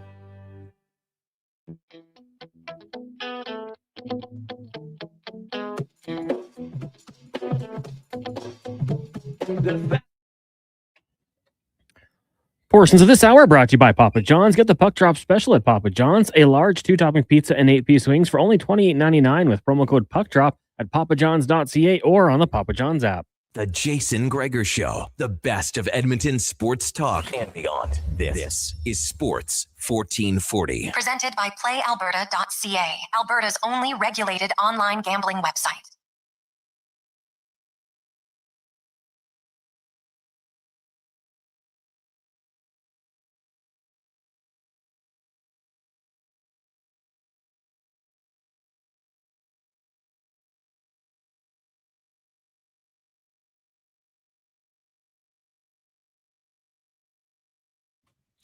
.328. We roll through the Jason Gregor Show, Sports 1440, sports1440.ca, YouTube, Facebook, X, and Instagram. As always, thanks for listening. Thanks for watching. For those of you on Twitch as well, we very much appreciate it. As it's time to get in the room, brought to you by Action Electrical. Reminding you, business owners in a commercial building, you've thought about getting solar? Well, don't think any longer. Get it? You can get 30% federal rebates and more. Action Electrical can walk you right through it. actionelectrical.net. It's Tyler Yaremchuk from Oilers Nation and Daily Faceoff. Joins us. Ty, how you doing? I am doing good. I'm happy the rain has subsided. I can finally get back to my recreational sports. Oh, yeah. Oh, buddy, big. Do you have a big slow pitch game tonight? I do. I have a softball game today, tomorrow. So jamming in a couple of more before I'm actually going to Vegas to cover the Cup final for DFO. So I'll be in Vegas for 5 days after that. Do you call it softball? I say softball. Softball slow pitch. It's kind of the same thing. Yeah, it is slow pitch though. You're right. It's not. Yeah, it is slow pitch. I'm just curious. Is that like the new thing? Because softball is like old school game that I used to watch. They used to play it in Luma all the time. And some sick that in fact. Have you ever played fastball? I haven't. So like I grew up playing baseball, but my dad was like a really good, like you're talking like when the windmill. Yes, pitching, windmill. Right? So my dad was really good growing up. And if you ever meet him, get him to tell you the story of when he was on the team that went to nationals and they were allowed to call up like players from the teams they had beaten to get there. And the big scary pitcher they called up from Calahoo, Craig Berube. Oh, love it. It doesn't surprise me that the Chief would have been good. Yeah. But man, I remember the first time I saw it as a kid, and like the pitcher is so close, man. Like it was wild to think about. Like nowadays, I know like you look at a lot of the pitchers have a helmet on because and I remember seeing guys get absolutely lambasted, never in the head, thankfully, but I saw a few guys take it right in the chest. One guy got nutted pretty hard, and you're just like, holy God, this is a pretty tough sport. Yeah, and you're right with how close and then getting like the step in the big windmill, like, oh my God, it's one of those where like when my dad would tell me those stories, it was like, you wouldn't mess around with the other team, right? Like you don't show, because if a guy wanted to bean you, they could bean you real good. Yes, very, very easily. I surprised Donnie P and Connor here in studio by pointing out that Matt Savoy had 19 points in 24 games post-Olympic break. Third highest scorer on the Edmonton Oilers behind only McDavid and Evan Bouchard. And I think a lot of people are maybe underestimating how difficult the playoffs is for most rookies, especially a 21-year-old rookie. What is a realistic expectation for you on Matt Savoy's offensive totals next season, assuming health is there? Yeah, so like the one thing I really like that you brought up is, maybe next year he starts splitting time with Ryan Nugent-Hopkins. Maybe you can get him into that, I still call it the Mark Letestu spot where he scored all those power play goals back in 2017. Like if you give Matt Savoy some time on the top power play unit, then I think honestly he could be a guy next year who pushes 25 goals. Maybe he won't get there, but mid 20s, somewhere in that range. If there's no power play time and there's a reasonable step forward, I think him getting back up to that 20-21 range is probably a decent expectation. I don't think it's too aggressive or anything like that, but I think you're bang on with the way people need to remember that like guys aren't just going to walk into the NHL and instantly become a 30-goal scorer and like, there you go, that's all she wrote. Like I know heading into the playoffs, people are like, oh, could Matt Savoy have a Jake Gensel-like impact? And it's like, okay, Jake Gensel is a once in a every 7 or 8 playoffs we see a young player step into the postseason. and do something like that. Like, I even look at Logan Stankoven, who's having a great playoffs this year for Carolina. His first postseason with Dallas, he scored 3 times in 19 games with them. It was not an uber productive step into the playoffs for him, but now in his third postseason, he's finally taken a big step forward, and he's a really, really good player. So we need to be patient with this guy. And the other thing, whenever you project with the Oilers, is I just think you have to factor in the power play time. Like, when you look at a guy on another team who has, oh my God, this young player scored 24 goals. Okay, that young player scored 9 of them on the power play. Matt Savoy didn't have the luxury of playing top power play minutes all year. So yeah, he's not going to score as much as some other young players around the league. And I just think it's important to keep that in mind. Yeah. I look at Savoy and the fact that the other thing is he's a player on a team that still struggles defensively, and he's one who has some pretty good defensive instincts. Yeah, and he kills penalties. Like, he fills other roles. And the other thing with Savoy is, he went down to Bakersfield, and there was kind of the instruction of, like, go down there and learn how to penalty kill. And towards the end of, what would have been last season, when he only had that cup of coffee in Edmonton, you talk to people down in Bakersfield, and they're like, not only was he killing penalties, like, him and Noah Philp were 2 of the most relied upon penalty killers on that team. So, like, to me, that shows a guy who, when you gave him a task, you said, it's your first year pro, learn how to kill penalties. By the end of the year, he had learned it and become really, really good at it. And you look at this year in Edmonton, if he would have gotten, 16 or 18 goals where 8 of them came in the first 10 games, and it was like, oh my God, this guy's arrived, and then he sort of petered off, that would maybe be a little bit concerning. I love the fact that his peak of the year came at the end, because it showed that he continually improved throughout the year. Ty, today I ranked what I think the Oilers' top season off-season priority, like top off-season priority should be. Number 1, don't make mistakes on July 1st, because please don't sign an older, smaller forward. It doesn't work out. But to me, top priority still has to be goaltending. Starts there. We know Tristan Jarry's under contract, but who else? Is it Connor Ingram? Matt Tompkins, Nathaniel Day, Samuel Johnson. The 2 youngsters have 2 years left. Tompkins has 1. Connor Unger is an RFA, and Connor Ingram is a UFA. You got Bobrovsky, Skinner, Freddie Anderson, Talbot, Rittich, Tarasov, Comrie, Vanasek, Brossoit, Mrazek, Reimer, and Pickard. 5 of 13 are current or former Oilers, so lots of them I can take off the list.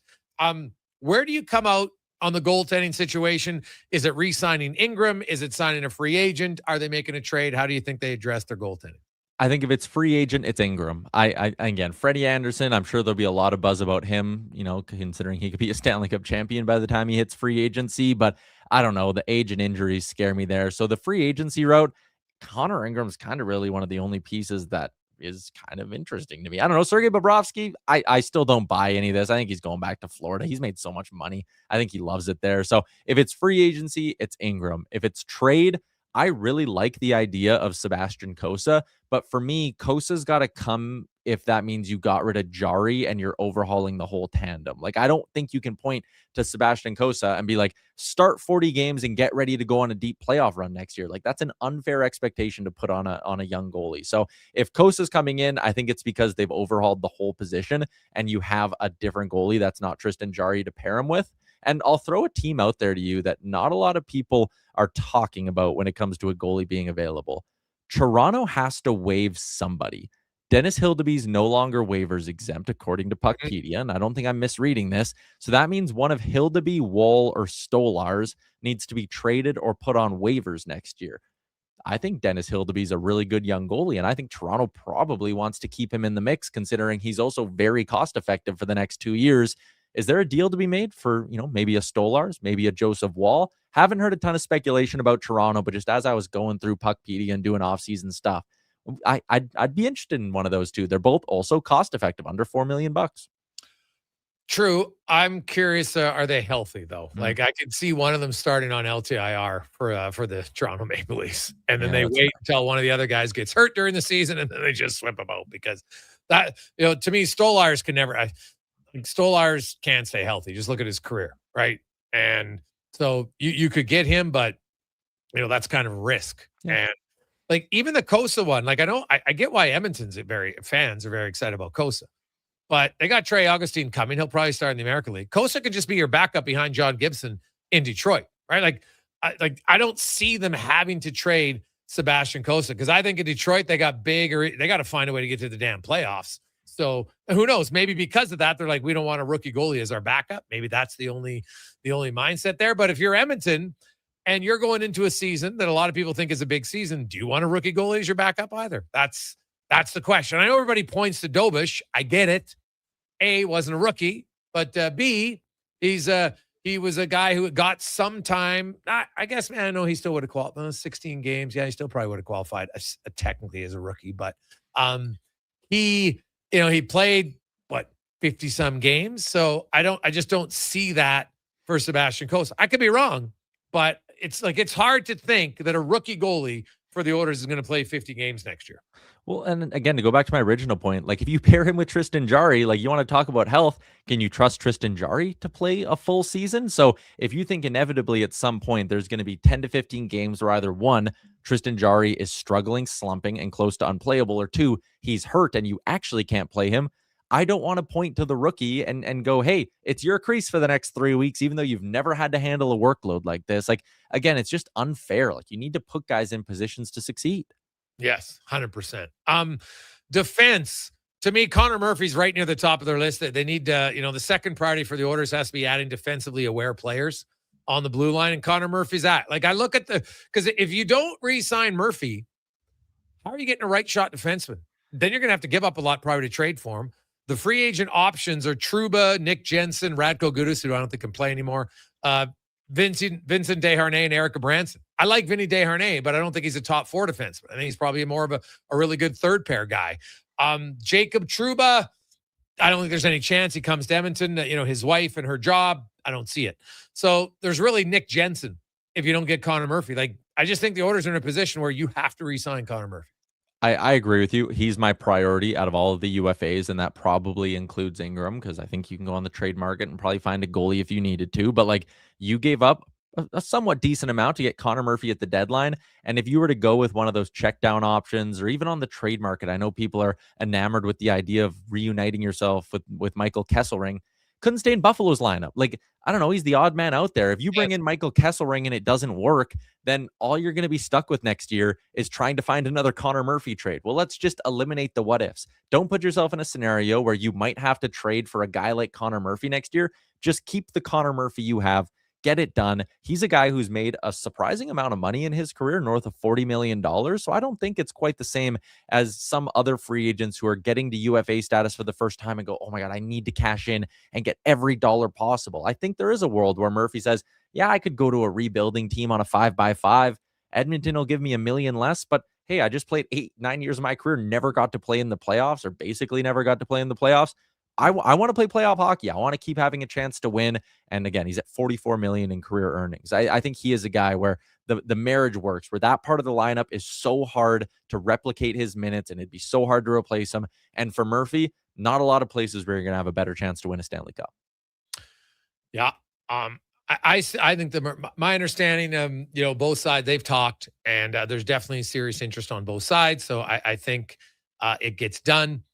And then, to me, a right shot center, Ty, is a must for this organization. Hey, I know Adam Henrique was good on his, doesn't matter. He only took 300 defensive zone faceoffs last year. Kevin Stenlin, now he took a lot in Utah, but this guy was 57.5% in the D zone, taking 657 draws. And the year before, he was 62% in the defensive zone. I know he doesn't add a ton of offense, but on a team where I'm looking for guys, I need a guy who can kill penalties, and I need a right shot center who can take a lot of face-offs. So that's going to lessen me having to throw out Draisaitl for more. And, the D zone are a little bit harder face-offs. And then if you lose it, now you got to grind in your own zone. Like, there's lots of reasons why they can't go into a season without a right shot center, in my opinion. To me, I think it's foolish to do it. So you can go with Stenlin. There's Noel Acciari as well. And he's been over 52, 53, 54% the last 3 years. There are options. I just don't think they can enter another season without the right shot center in their bottom six. Otherwise, you're spending a first-round pick to find one at the deadline again. But I agree. I don't mind Stenlin. My concern with him and Acciari, especially Acciari's in his mid-30s. I'm not 100% sure on Stenlin's age. But both of them, when you look at the NHL Edge, the skating stats, they're both in the bottom 50th percentile when it comes to skating speed. So I worry about getting slower in the bottom six. I shouldn't even say slower, because Henrique wasn't moving all that well. either. But that's the one thing I'd like, is someone who can play with a little bit of pace in the bottom six. But the thing I like about Stenlund, even though he's not slow, he still finds a way to be pretty effective on the forward, or even though he's not fast, he finds a way to be effective on the forecheck. So there's not a lot of great names out there, which is why Jason Dickinson might get $5 million a year on the open market. So there's not a lot of great names. So like, beggars can't be choosers. I like Stenlund because of the faceoff numbers. I like the fact he plays physical. Okay, he's not going to cost me a lot. I'll suck up and get over the fact that he's not the fleetest of foot, but he's number one for me. I'd like him over Achari. I don't mind Teddy Bluger, but he's not a right shot. He's a left shot. So if he teach him to shoot the other way over the summer and give me Teddy Bluger. Yeah, I just think, you know what? It's been a while. Just get a right shot center. Yeah. I think it's not a do-all, end-all. That's why I have it as priority number 3. But I also just think a defensive-minded center and somebody who can kill penalties. Definitely a guy, because the reason why I want a right shot center is because and can kill penalties, because most teams, their top guys, they like to start the face-off on their strong side on the left side, which would be the strong side for the righty. So that's why I would I'd like look at Draisaitl. Every time the Oilers are on the power play, they like to have the face-off on his strong side on the left side. This guy might price himself out of Edmonton's range. He had a sick pass on the hurdle winner last night, but Colton Sissons skates real well. Right shot. Yeah, and he's another guy that I'd have definitely time for him for sure. When you're looking at it, and hey, he might price it out. Like, I'll just say this about the Oilers, and Jack Roslovic's the greatest example. Some of your best signings will happen later than July 1st. Bingo. Right? If you look at the Oilers' July 1st signings the last few years, not a lot of big hits. Now, Corey Perry, that was a re-signing, but still, right? They were all announced on July 1st. That one obviously panned out great, $1.4 million, and he got you 19 goals and 10 goals in the playoffs. That was obviously a clear win. But I'm talking shopping to free agents who weren't here. Curtis Lazar is probably your best July 1st signing because he was league minimum and he did just fine as a 13th forward, right? Like you can't pay a guy any less than that to be your 13th forward, and he was okay. But Mangiapane, nope. Skinner, no. Now Arvidsson, his second year of his deal worked. It just didn't work in Edmonton. It was in Boston. Right. But, that one didn't work out for what you gave up. So this year, be smarter in your July 1st shopping, Ty. Yeah, next year's it's too consequential to have misses. I agree. Yeah. Who would be your number one priority in free agency for the Oilers? My number, again, if we're taking Murphy out of it, because we kind of talked about him already, I'll be honest, I like Bobby McMahon. I'm interested in him. Outside of McMahon, if Oliver Bjorkstrand would come here as a lottery ticket kind of thing, where on a 1-year deal where he's looking to bounce back, I got time for a little bit of Oliver Bjorkstrand. He's coming off a real down year, so hopefully you can do a buy low. And I like the speed of Ilya Mikheyev. He's a right shot who can play in your bottom six, and he's a real good penalty killer. So those are kind of my 3. Eric Holla, I think he might still get a somewhat decent ticket for his age and for what he can do, but he's on my watch list. But those are the 4 that jump out to me. I'm staying away from the Manthas of the world and the guys who are looking for this $6.5 million paydays. McMahon, to go back to that, I'm interested in him if the contract's good. I'm not giving him anywhere north of $6 million though. Oh, I think, I get why. He's 30 years of age, turns 30 this summer. He's worked his tail off, undrafted player.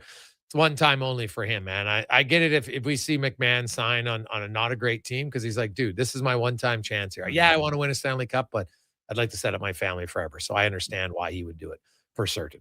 So we'll see. Ty, have a good trip to Vegas, and we'll talk to you next week. Sounds good. See ya.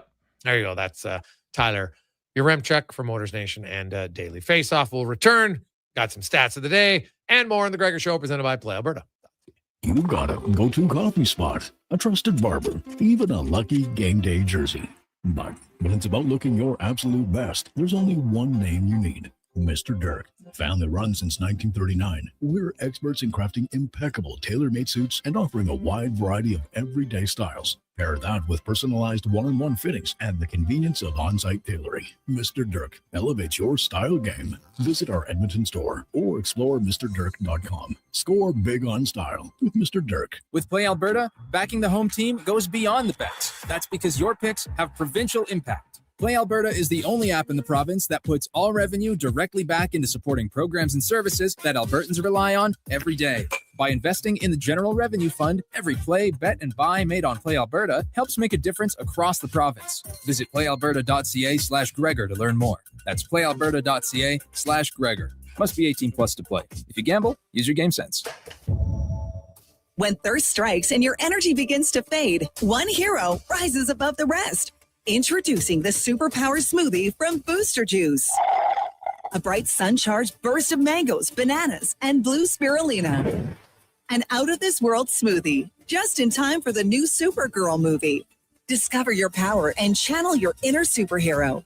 Fly into your local Booster Juice and experience it for yourself today. And see Supergirl. Only in theaters June 26th. Hey there, I'm in the Fountain Tire sidecar, making a list of the things I'm doing this spring. 1. Saving you money, with up to 20% off select tires until June 13th. 2. Water skiing, tricky in a sidecar, but fun. And 3. Saving you more money, with mail-in rebates of up to $100 off a set of 4 select tires and $50 off a $150 service with the purchase of 4 select tires. Oh, that's 4 things. Oh well. Restrictions apply. Book online at fountaintire.com. Fountain Tire. We're on this road together, Canada. You don't just need property services. You need problems handled. HireGood provides cleanup, debris removal, site monitoring, and safety attendance across Edmonton. We reduce issues on your property, keep spaces safe, and take pressure off your team. We resolve real problems for businesses while creating real impact, because our team is built on second chances, and they show up every day ready to prove it. Visit hiregood.ca or call and mention Jason Gregor for a first-time discount. HireGood. Stable jobs create stable lives. Our new McCafe crafted sodas just drinks or something more. Like Sprite Berry Bliss, Creamy Strawberry Coke, and Orange Dream. All swirled with fizzy flavor and topped with silky cold foam. Only at McDonald's. At participating McDonald's restaurants in Canada. Silent Ice Sports and Entertainment is an innovative market leader across Western Canada. Properties include the Spruce Grove Saints, the Junior Prospects Hockey League, Silent Rides Charter Company, the Hockey Super League, and the newly launched Female Super League. Silent Ice also owns the Western Hockey League Seattle Thunderbirds and operates the Morinville AAA Arena. The Silent Ice Center, a new state-of-the-art entertainment facility in Nisku, features 2 sheets of ice, a 1,600-seat arena, as well as Summit Restaurant. Learn more at silentice.com. Everybody loves a beautiful day in Edmonton. Hey, it's Jamie, and Green Drop Lawn Care is giving you one more reason to love the nice weather. Next nice day service. People always ask, how soon can Green Drop get here? Well, when you sign up with Next Nice Day service, we'll be there by tomorrow. Assuming Mother Nature cooperates, we'll be fertilizing and treating your weeds by the very next day. We'll even include drought fighter at no additional cost. Just another reason we have been Canada's lawn expert since 1979. Easy online signups only at greendrop.com.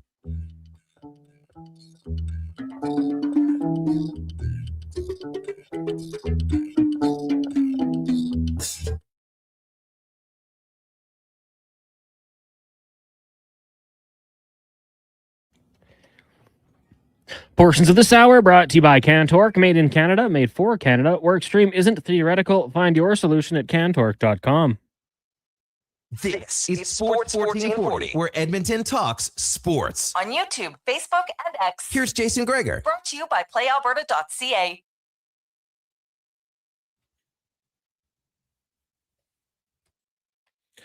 .350, we return Wednesday afternoon, Sports 1440, sports1440.ca, YouTube, Facebook, X, and Instagram. Thanks for listening. Thanks for watching the show. Hope you're having an awesome day. I'm chuckling because in studio, Charles Barkley. What's the name of that show again, Cons? I always forget. Oh, the drag race? No.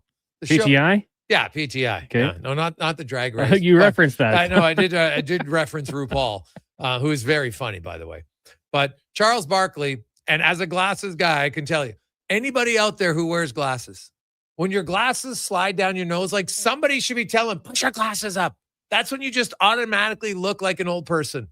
You're giving yourself away. It's like I don't get it. I don't see how you can, like, there's no chance my glasses can ever slide down my nose. They feel way too uncomfortable. You can't see. All of a sudden your vision's cut off. But man, so Chuck's wearing like the huge big goggles, classic, but they're slide down his nose, man. Unfortunately, he's aging himself right there. Cons, he looks like a senior citizen on the show. It's unfortunate because I love Chuck. It's funny, but some producers got to be like, Chuck, slide your glasses up. Just give me a little push of the finger. It's very easy. But I'm just telling you, man, it is it's a hard thing to function with your glasses down. It's not good. I know you guys don't have glasses, so neither one of you know about it, but trust me, as a glasses wearer, I can tell you it's not great. Thankfully, I only need mine really to see far distance. I don't have to wear them around the house very often. Obviously, when I'm going to the game, I need them. Places like that, driving, but just around the house, TV, not so much anymore. I love it. So I do wear glasses, actually. What? Yeah. I have never seen you wear glasses. Yeah, well, I don't like them. How long have you had glasses for? How are we just learning this today on June 3rd, 2026? Since grade 4, I got my glasses. Yeah. You have never worn them to the studio. I used to wear them back in the day in a previous regime. Yeah. But during not COVID. when you and I worked together. Well, only during COVID. So you wouldn't have seen me. There. Yeah. Yeah. So you were hiding them. See, first of all, you've got your middle name is your first name, and now you have glasses, and are you a spy?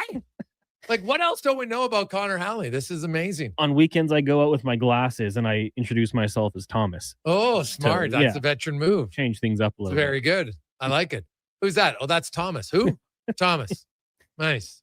It's like you have no, that's my twin. That's Connor. I'm Thomas. I have glasses. Probably get away with it. I can't believe we worked together this long and you've never mentioned to me that you have glasses. That is stunning. It's never come up. So you just wear contacts all the time. Yeah. Yeah. Really? I don't like glasses. Like, I don't want to be like Chuck, but sometimes, when they slide down a little bit, they just annoy me. Well, they are the worst. If you get ones that fit properly, that's what I always try to tell people. They fit, but you had a son? You have a son. Did he go for glasses when he was young? Well, I don't really have to wear mine around the house. Okay. So, but there's been a few times where I've had him on and suddenly we have an impromptu dad-son wrestling match that I got to try to find a way to slide the glasses off. Because as he's gotten older, sometimes if I'm sitting watching TV and in the basement, because of where the TV's from the couch, I like to have the glasses on. It's just a little clearer picture. And all of a sudden, sometimes he'll just come off the top rope and all of a sudden I got to try to dispatch of the glasses. But thankfully, no, he never grabbed them off my face. Benny does all the time. Oh, okay. He locks it and I can see he's going for it. And then he just swipes. So, yeah, it's a battle ongoing. All right. So I throw the contacts in. He's got nothing on it. Gregor, what else do we know about him? This guy's a phony from Kyle. I agree, Kyle. I'd like to know. We'll probably have to wait another 6 years to learn something else. Has he got a third nipple? Are you like Chandler Bing? Nothing like that. You got 6 toes? No, nothing like that. Nothing like that? Trying to think. I don't think there's too much more about me. Are you a Canadian? Born and raised, okay. All right. Did you really play defensive back? No. I was receiver. I know. Just saying that. Put a little DB in practice, wore the offensive jersey. Yeah. Threw him off. Oh, that is so awesome. But anyway, Chuck, did you not agree? You automatically look older when your glasses slide down your nose. Oh, yeah. Yeah. I feel like it was progressing too. It just was slowly happening. And I'm just like, how do you not because to me, it's not only you look old, you must feel old because you're not even noticing that they've slid down. Because now all of a sudden you're talking and your head's way down lower. Why are you looking at the ground? Well, because my glasses have fallen to the end of my nose. And that's where I think I'm looking now. It's comedy stuff. So 833-401-1440. Hey, let me guess. He doesn't drink coffee either. Chad. No. That's me, Chad. I don't drink coffee. Cons drinks coffee. Oh, a coffee a day. Yep. Yeah. Mm-hmm. He's a con man for sure. Good one, Fuzzy. He's probably a Flame fan and a Rams fan. Oh, that's a good one. Oh, Rams fan. No. You know what he is? He's actually he's a Chiefs fan. He loves Patrick Mahomes. He just pretends he's a Chargers fan. Phillip Rivers. Who the hell is that? LT. Overrated. Guys, makes me think of the episode of The Office when Jim and Pam hire their Asian actor friend to play Jim and prank Dwight. Oh, that was so funny. I mean, come on. I'm not going to show up one day being Asian or anything like that. It'd be funny, though. Good on you guys for not noticing. Oh, yeah, exactly. Well, exactly. I mean, we don't see color, man. Just hear the voice. But it was hilarious how they had the family pictures and everything in that episode. Oh, man. Seriously, The Office, it's The Office to me, Seinfeld was in my prime. So it's, you read on the psychology studies that, your teens, early 20s, a lot of your memories from that time, that's the best time of your life. And things that really impacted then, like it's hard for me to ever think of a TV show better than Seinfeld. But I'll tell you, man, I can watch The Office and I will laugh a lot. And I'm like, God, now it was very different from Seinfeld, but also similar in a lot of cases. But like Dwight Schrute and like Michael was such an awesome character. At times, like he could fluctuate from being like, what a real insensitive jerk to being super funny, right? Like hilarious. And I love how Jim would just egg him on sometimes. But remember when Jim like dressed up like Dwight? Oh, yeah. And he got the glasses and he had the yellow shirt. Like, I have to think somebody out there probably did that to one of their own coworkers at some point. Dress up them, like try to look as close as you can, especially when he had the hair parted and he had the shirt done right up collar, right to the top and the glasses and spoke like him. Oh, man, it's classic stuff. Kyle, I'm never listening to Fantasy Frenzy again. And then he throws in an Office gif. No, please, no. Well, that was my reply. That was your reply. Yeah, we need you, Kyle. There you go. I like it. Hey, guys, I've worn glasses for 60 years. Recent cataract surgery has improved my vision to the point I don't really need glasses. I still wear them. From Phil. Oh, there you go. So if you've worn it for 60 years, Phil, you probably just feel like it's part of it. So I understand it. Get it. It's awesome. Former Rosh Chef T-Bird my ass. Drew, did you go to Holy Trinity? I went to JP. Oh, Is that the big rival of Rosh Chef? I think that'd be the biggest rival, yeah. Okay. In some sports. Yeah. Yeah, in football for sure. If you ask Strutty, it'd be Mac. I know, like the Shep bullies used to beat him up. Hey, Gregor, were you watching Barkley or Low Tide on the YouTube feed? his Low Tide's glasses do come down. Donovan, he's giving the head nod there. But yeah, hey, LT, see, look. LT falls into the category. We're exposing ourselves. Like there's certain times in your life where you expose yourself automatically. There's certain things. Like what else is something that like older people do? Glasses sliding down your nose. I think that's an obvious one. Like there's not many 18-year-olds, 20-year-olds that I see whose glasses is sliding down their nose all the time. Usually their glasses are high and tight. So what else would be like where you automatically think like that's what an old person does? Eating dinner earlier, for sure. 100%. Anybody out there who's older is going to laugh and you'll be like, yeah, I now eat dinner at like 5 o'clock, 5:30, probably earlier. Some of you go with the 4:30 specials. Right? I like the large font size on their phones. The classic. When you have to change that, it's over. Yes. You know what? Now that you say that, I did. I looked at my mom's phone. She's like, hey, can you? I looked at it. It was just like all of a sudden, it's like it punches you in the face. I'm like, I can't even read this. All right. Like it was massive, but I get it. I understand it. Why you'd have to use it makes sense. The other one, honestly, is when, and this is not even older, but this is for people late 40s, early 50s.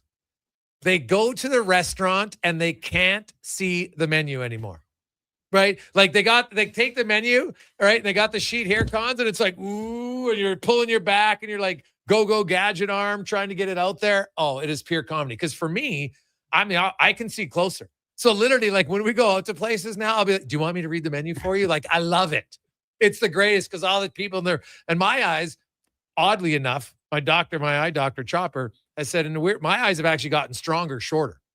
Far away, still not great ever since the idiot threw the firecracker in the fire back in high school that burnt my eye, and that's what caused the damage. But still, short-sighted, I can see short, and I can see clearer now. Like I can see the TV. 3 years ago, I probably couldn't see the TV as crystal clear, and the TV is what? I don't know, 10 feet away from me? Yeah. Whatever it is. So it's awesome. You know, you go out, you don't have to, but I see it, and I see the people now, they take their magnifying option on their phone, and they look at the menu through the phone, and you know you do it, right? Or they try to get progressives. It's another tough one. Progressives, don't ever want it. Hey, Greg, suspenders on pants, old guy for sure. Fergus from Red Deer, very good one. That is so true. I don't know how they wear them. I think it's probably from their era, right? You're 80, right? Because a lot of people used to wear suspenders younger.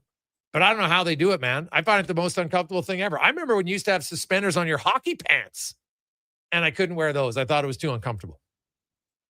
So I will say, just on the topic, we were talking about watch parties. Some of the places are really loud. Yeah. And on the Rocks, it was such a nice volume. I commented to people, they're like, isn't the volume nice? It's not deafening. We have a conversation. Oh, That's yeah. another thing that I feel like in my older age. I'm like, it's nice that it's not so loud. Your hearing gets old.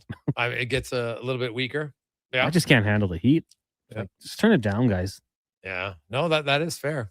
I totally get it. I do.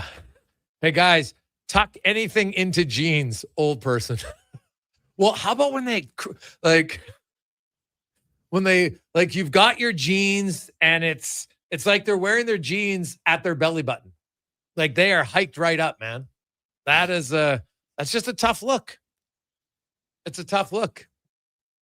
The latest from Crotch is a good one. I like this one. And we got a picture. Hey, guys, I would say having a digital watch shows your age. Struds was speaking at a coaching clinic this weekend. And guess what he was wearing? From Crotch. Oh, my God. Struddy's coming up, too. I can't wait to talk to him about that. That is amazing. Digital watch. Well, most people now, you got like an iWatch, right?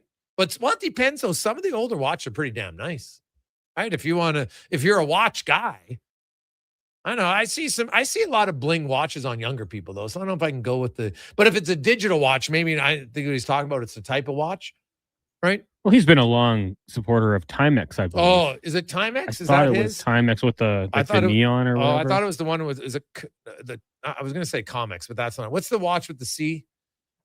Casio. Oh, maybe it was Casio. Yeah, I think it's Casio. I think it's a Casio watch. We'll ask him when didn't he break on. it a couple of years ago? And it was a big issue. Oh God, it was tears. Casio watch and lip balm. Those two. Those are the two things for Struddy that can't get enough. Can't get enough. Well, we'll take a quick break. We'll come back. We'll get back on the sports trail. We got Struds. We got some stats of the day and more on the Gregor Show, presented by PlayAlberta.ca.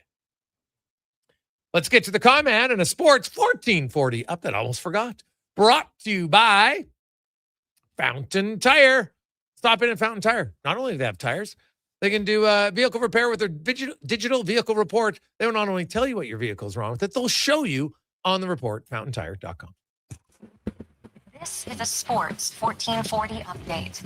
John Tour was named the Jack Adams Award winner for the first time in his career earlier today. Third time he was a finalist. He led the Lightning to a 50-26 and 6 mark, good for second spot in the Atlantic. It's game one of the NBA Finals with the Spurs host at Knicks. Tip-off set for 6:30 in the majors. The Jays back in action, taking on the Braves once again. First pitch, about an hour and 10 minutes away. We'll join that game in progress on our AM feed immediately following the Jason Gregor Show.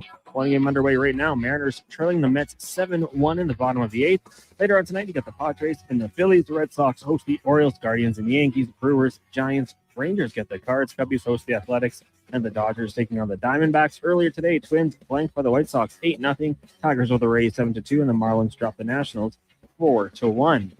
Riverhawks on the road once again, taking on Victoria. That gets going at 7:35.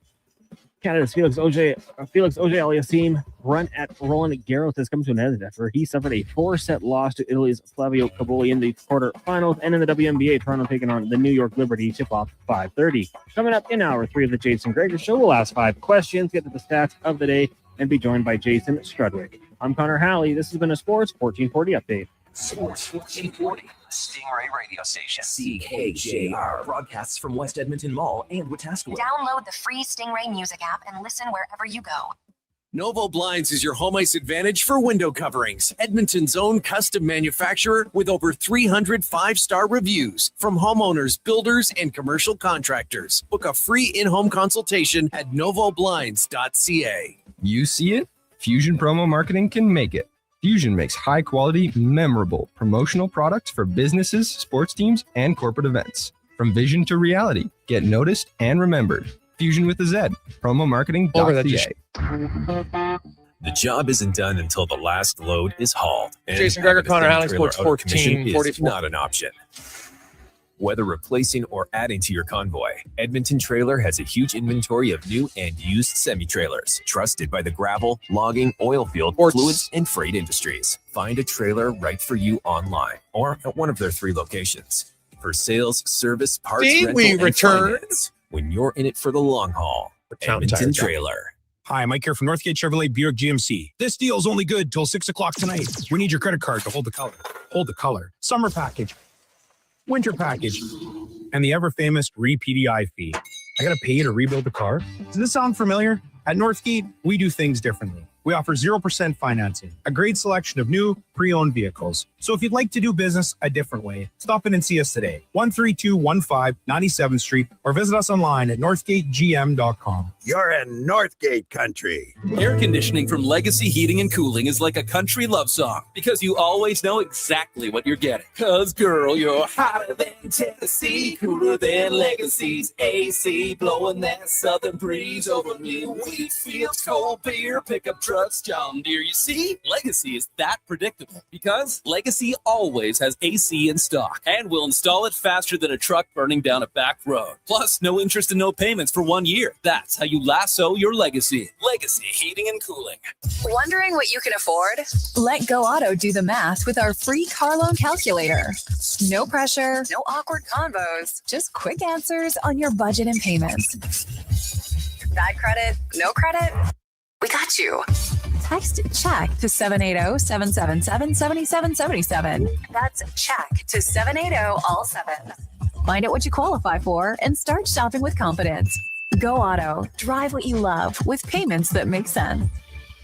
Since the 1930s, the Dorchester name has been synonymous with chuck wagon racing in Alberta. And now, it's just as well known for golf. Dorchester Ranch Golf Course is open for the season.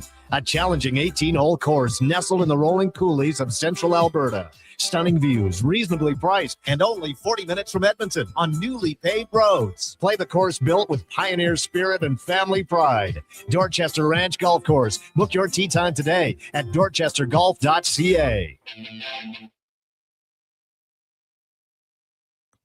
Portions of this hour are brought to you by Leading Edge Physio. From weekend warriors to professional athletes, kids playing soccer to grandparents in the garden, rotator cuff tears and tendonitis to post-surgical knees and hips. We fix your body. Life shouldn't hurt. LeadingEdgePhysio.com. The Jason Gregor Show, the best of Edmonton sports talk and beyond. This is Sports 1440. Presented by PlayAlberta.ca, Alberta's only regulated online gambling website.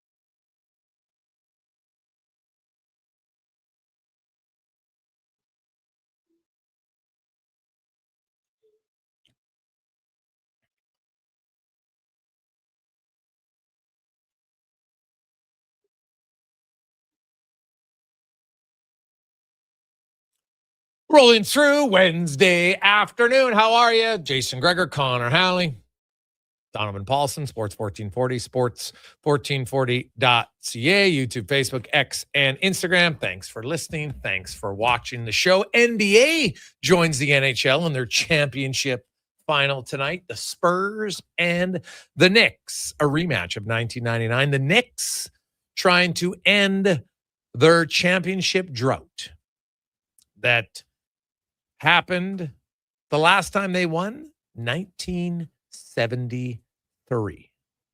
So, trying to end, well, I guess technically it'd be a 52-year drought because this would be year 53.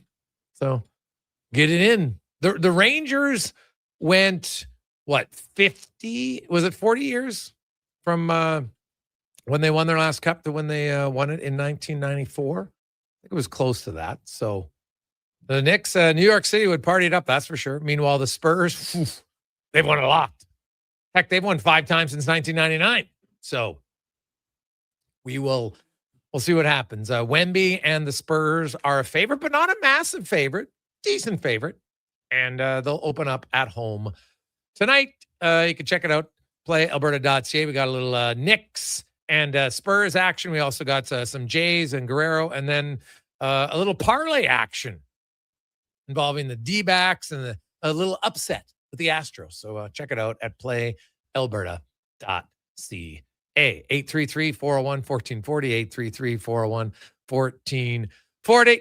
Hey, guys, what about wearing a hat in the back? It pulls your hair up through the hole at the back from Anna. Well, that's kind of like a ladies thing. Lots of ladies wear it.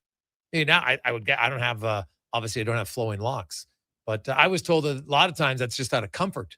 You're wearing a hat. Otherwise it's super uncomfortable. Let's see. I mean, I'm not innocent with that one. It just pulls it up through it. I don't mean for it to happen. Yeah. But yeah, I'm guilty of that. Just You have hair coming out the back of your hat? yeah, like it happens. I don't know if I can turn around. So it just looks like a little tail? Yeah, it could be. Like I could style it if I wanted to, but Why don't you just put in like a little mini pony? maybe I should. Have you ever done like one of those man buns at the top of your head? No. No. I have never really done much with my hair. Mm. It's some guys can pull it off. Hey, you know, maybe if it ever got that long, I would go for it. But no, that's not a look I'm going for. I think my buddies would not let that happen. Hey, boys, what about the cell phone holder that clips to your jeans? You know what's funny about this? My brother-in-law, Rob, he has this. But honestly, like, I don't remember him not having it. He loves it. It's like he's a Western guy. Folks, hello. And then he's got it and clicks it down. Oh, my God. It's so funny. But he loves the phone clip in his jeans. Oh, yeah. Robbie. Oh, that is a class. He's the only guy I know that has one. Like, oh, it's so funny that, like, remember Bookman in Seinfeld? Remember when he was talking to Seinfeld and then he would kind of get serious, yeah, and he would pull his hand up really quick? Well, that's Robbie. Like when his phone rings and all of a sudden he's got the clip in, it's just like, honestly, it's like quick draw McGraw. See how fast you can get the hand up to and bring your phone up. Oh, it's hilarious. Oh, that's a good one. Hey, guys, old people put the speaker on their mobile phones in public places. From Lauren. Ooh, well, any human being who walks around in public talking on speakerphone, that should be a fine.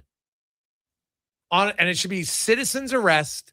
You're allowed to arrest him. I'm presenting you with the citizen's arrest fine because it is the worst. I totally agree with you. I don't know where we've come. Like, how can anybody think that is good public action?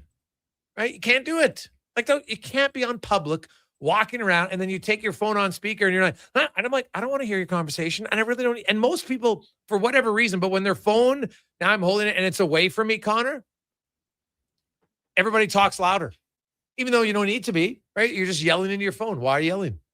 Why do we have to hear your conversation? Lauren, that's a good one. I can't stand it. I wouldn't want to be on speakerphone in public either. Like if I was talking to Donovan and he had me on speakerphone in public, I'm also a victim. So I'm with you, Lauren. That's a bad one. That's a fail. Hey guys, I was at the DMV and there was a lady talking on video on her phone. The DMV.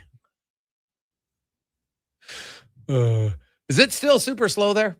Like, I can't remember the last time I went in to a registration place for a vehicle. Now I have to go this month, actually. I'll report back. I haven't had too many bad experiences, but I have opportune time. Like the last time I think I went in there well, nowadays, because they have like, you know, to buy insurance and different things. Like it's kind of like one stop and all them together. There's no one in there. But because I always laugh when they have the in Zootopia or the sloth at the DMV. Oh, that was a classic. Oh, I love it. 833-401-1440, 833-401-1440. We're going to get to some stats of the day momentarily here as the NHL playoffs day off today. What I like, though, is no extra day between travel for Carolina and Vegas. They're playing Tuesday. They're playing Thursday. Then they're playing Saturday night. Then they have the day off. So let's get to our stats of the day, brought to you by All Star Construction, founded in 2009. They have grown to become the largest contractor in their space and land development, power, and gas installation contractor. That is All-Star Construction. Then last night, if you were watching the game, you saw something that had never happened before. A goal in the first period, a goal in the second period, both in the first minute of the period. Something that had never happened. Defenseman in the game last night, Connor Halley. 11 points by D-men. Like, think about Carolina had 4 goals. Only 2 forwards had points. The goal scorers, Ehlers and Stahl. No other forward had a point in a 4-goal game for the Carolina Hurricanes last night. That is, that's pretty wild to me. So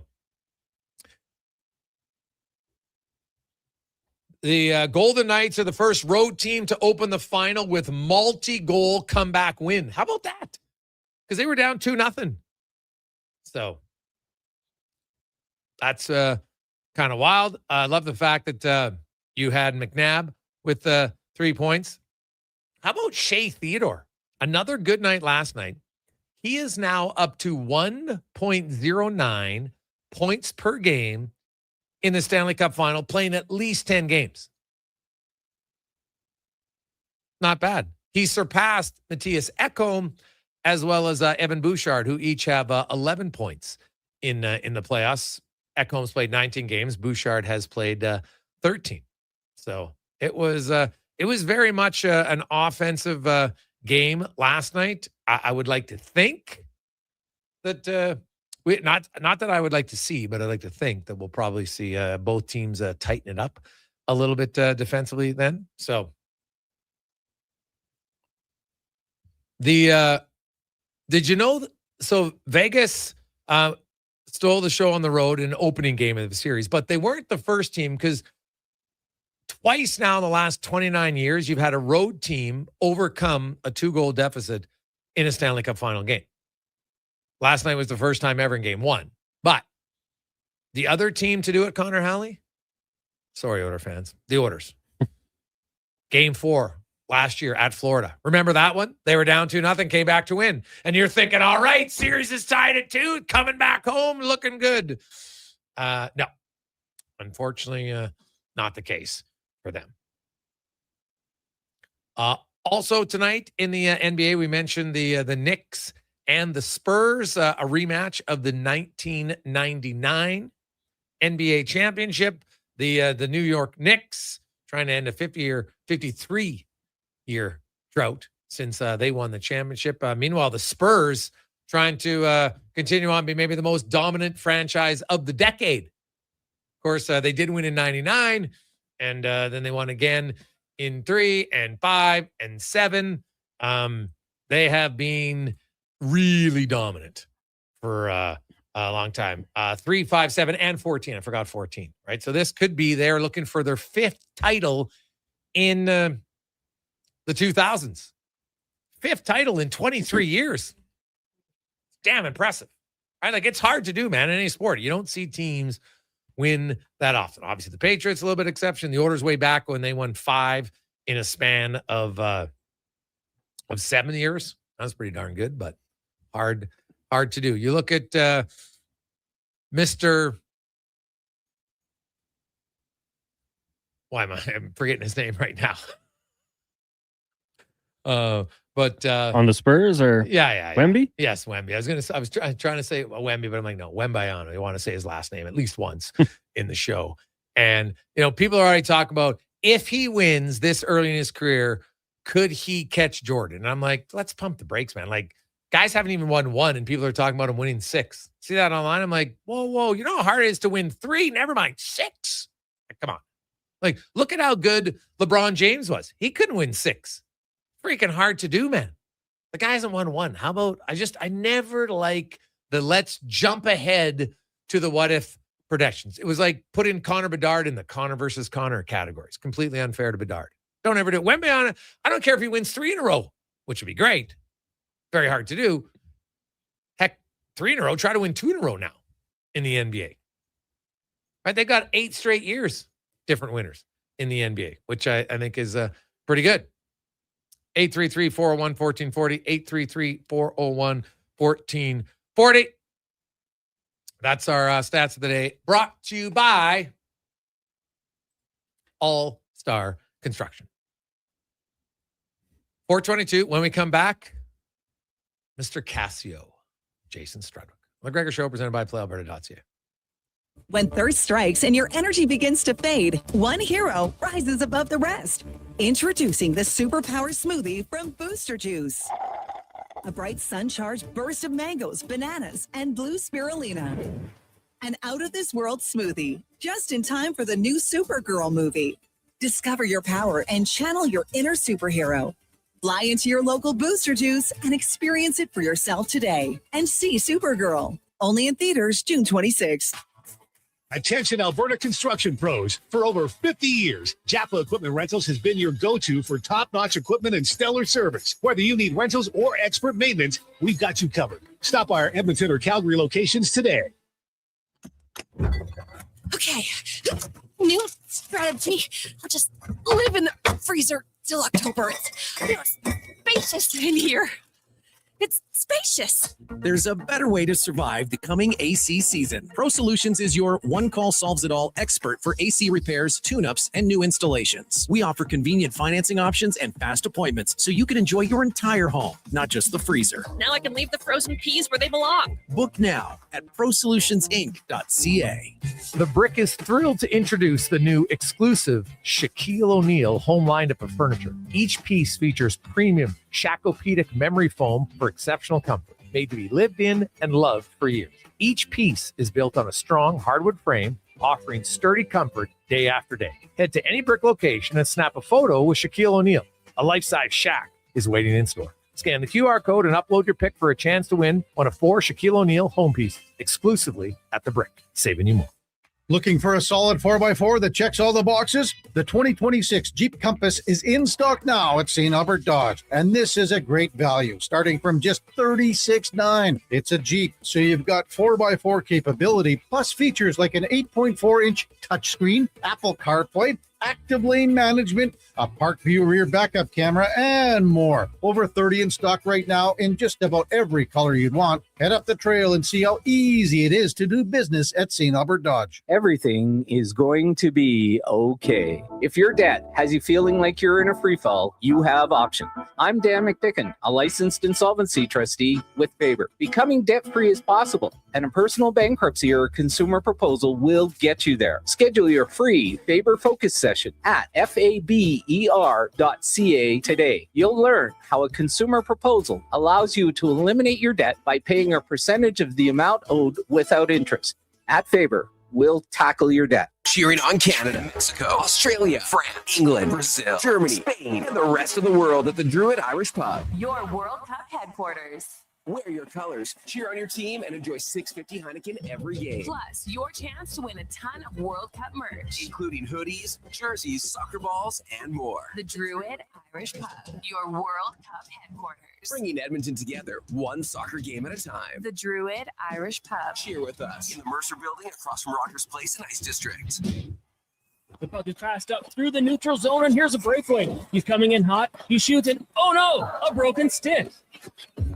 When it comes to performance, quality parts matter. Napa Auto Parts has all the reliable parts, tools, and more to keep your vehicle running like a playoff contender. With over 85 locations in Alberta, visit your local Napa store today or shop online at napacanada.com. That's Napa know-how. For over 60 years, the folks at Diablo Boots have been selling the best Canadian-made boots. Handcrafted in Winnipeg, Canada West makes the best quality cowboy, biker, and work boots for Diablo Boots with replaceable soles and heels. Why buy cheaper quality like Ariat, Justin, and Red Wing made in China when Canadian-made is better? Support Canada's workers and Diablo Boots for the best boots. So save on boots by Save On Foods. That's Diablo Boots, 3340 Gateway Boulevard on the east side of Save On Foods. Canada West and Diablo Boots, the two best names in the boots business.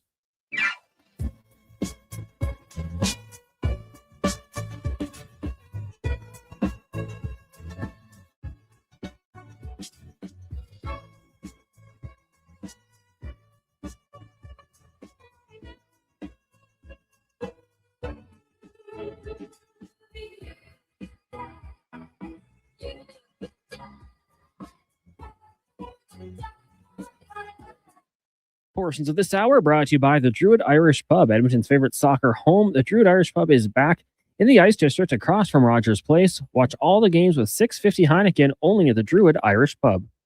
The Jason Gregor Show, the best of Edmonton sports talk and beyond. This is Sports 1440. Presented by PlayAlberta.ca, Alberta's only regulated online gambling website. 427. As we return, quick little text. Hey, Jason, want to let you know that my mom has cooked steaks in our air fryer twice. It was delicious. Thanks for the recommendation from Ashley M. Nice. Ash, that's good. Whoa. I'll tell you, man, the air fryer steaks, game changer, especially in the winter when you don't want to barbecue outside. It is a game changer. And I find, you get the timer on and it's just it's done to perfection. It's good. It's really good. So check it out.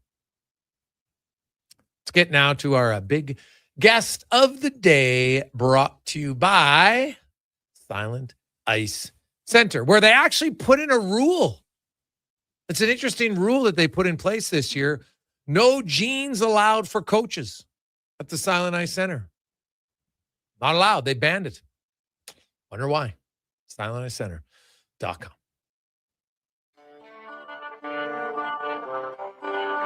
The Jason Gregor Show presents Struds On. I don't believe in tea bags. I use loose leaf tea.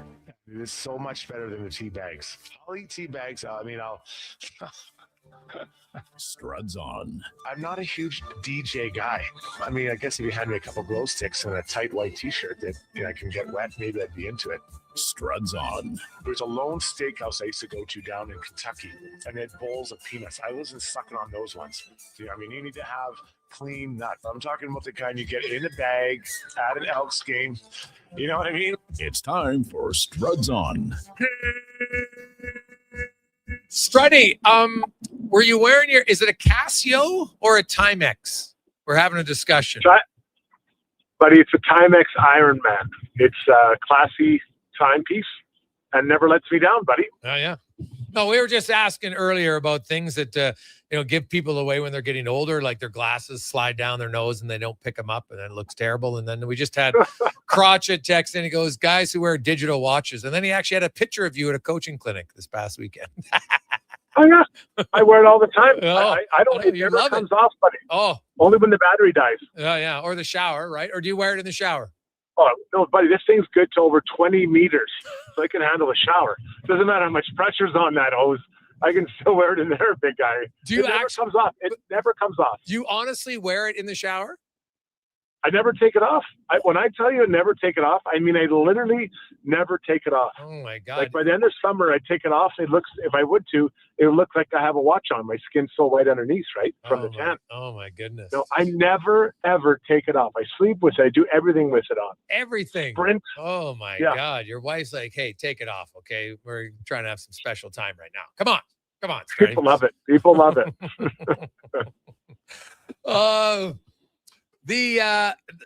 I'll say this, for entertainment value, hard to get much more entertaining than game one last night between the Canes and the Golden Knights. Oh, well, the start was unreal. The forecheck and the pressure that Carolina was putting on Vegas, I'm like, wow, in that first period. They were all over them, reloading about the puck, D-man pinching down all over the place.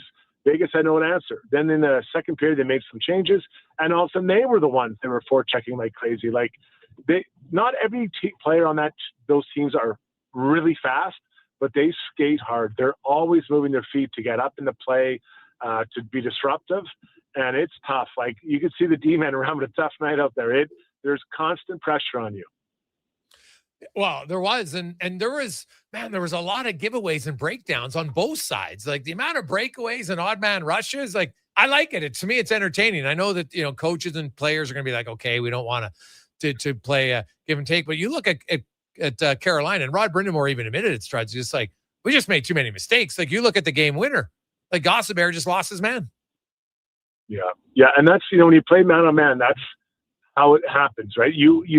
Everyone's being counted on to do their job, because if they don't, you're exposed, right? And you got exposed there a couple times. So they're both good teams that go back. They'll tighten up. They'll recognize what the other teams are trying to do. Not that it was a big surprise, but it's one thing to be told what they do. It's another to see it in real time. So I think we'll see, 9 goals. I don't know that anyone expected 9 goals in the first game, how defensive it was going to be, but here we are, and now they're going to think about it, revisit it, and I think it'll be a much tighter game 2. Yeah. If you look at Carolina, what do you feel is the number one thing they need to do defensively to improve? Well, they've been so good at just doing their own jobs in their own end. Well, last night they did it. And there was the goal, was it William Karlsson's, where they found 3 players behind the goal line and Karlsson by himself in front. Fairly risky hockey, and that's not who they are. So you're almost over-checking at times, and you have to allow everyone to do their own jobs, especially in a man-on-man situation. But those are, then you talk about the game winner, those situations you have to sort out and you have to be better at. And I think they will tighten up defensively. And then offensively, like their first period, they were all over them. I thought the third period, it was kind of even on the forecheck. But Vegas has got a good forecheck too. They're heavy. They like to cycle. So they've got to recognize that and try to get the puck out of their zone, which they did in the first. So, I think it was a good opening game. Obviously, Vegas is thrilled. They got the win. But for Carolina now, they've got to figure it out, and they will. They'll be tighter, and I think we'll see a more kind of classic Canes game in game 2. The Edmonton Oilers, Struddy, we're now basically, officially exactly 4 weeks today to free agency. July 1st has not been great for the Edmonton Oilers when they've hunted players outside of their organization for the last two off seasons. None of those signings panned out. Their best signing happened in early October with Jack Roslovic, but the Mangiapane, the Skinner, the Arvidsson, they didn't work out. And I look at the Oilers, like, what do all those forwards have? They're wingers and they're smaller, and none of them are overly quick. So I look at Edmonton. To me, priority number 1, Struddy, has to be goaltending. What are they going to do? Number 2, you got to get Connor Murphy or some other defenseman. And then number 3, I think they need a right shot center that they can play on the penalty kill to counter every team who most of them like to line up on that left side in the offensive zone off the faceoff. So you need a natural righty. Yeah, I like all that. I think the goaltenders, I think there are going to be a lot of options, man. You look at teams with, 3 goalies or guys coming out into the market. So I think there is going to be opportunities to find the right guy. And that's going to come down to the new coach. I don't know what's going to happen to all the other, the goalie coach and all that, but I think that'll come down to them figuring that out. And I think they will. And then you never know with Jari. Can he, goalies year to year, you never know what you're going to get. So let's hope that for his sake, he can get back to the level that he wants to be and be consistent. For sure, I would like to think that we could see something on the back end done with Connor Murphy here before free agency. Yeah, I don't have any inside information, but I'd sure like to see that. And then you go up front, and your idea with the right shot centerman makes a lot of sense. Who's that option?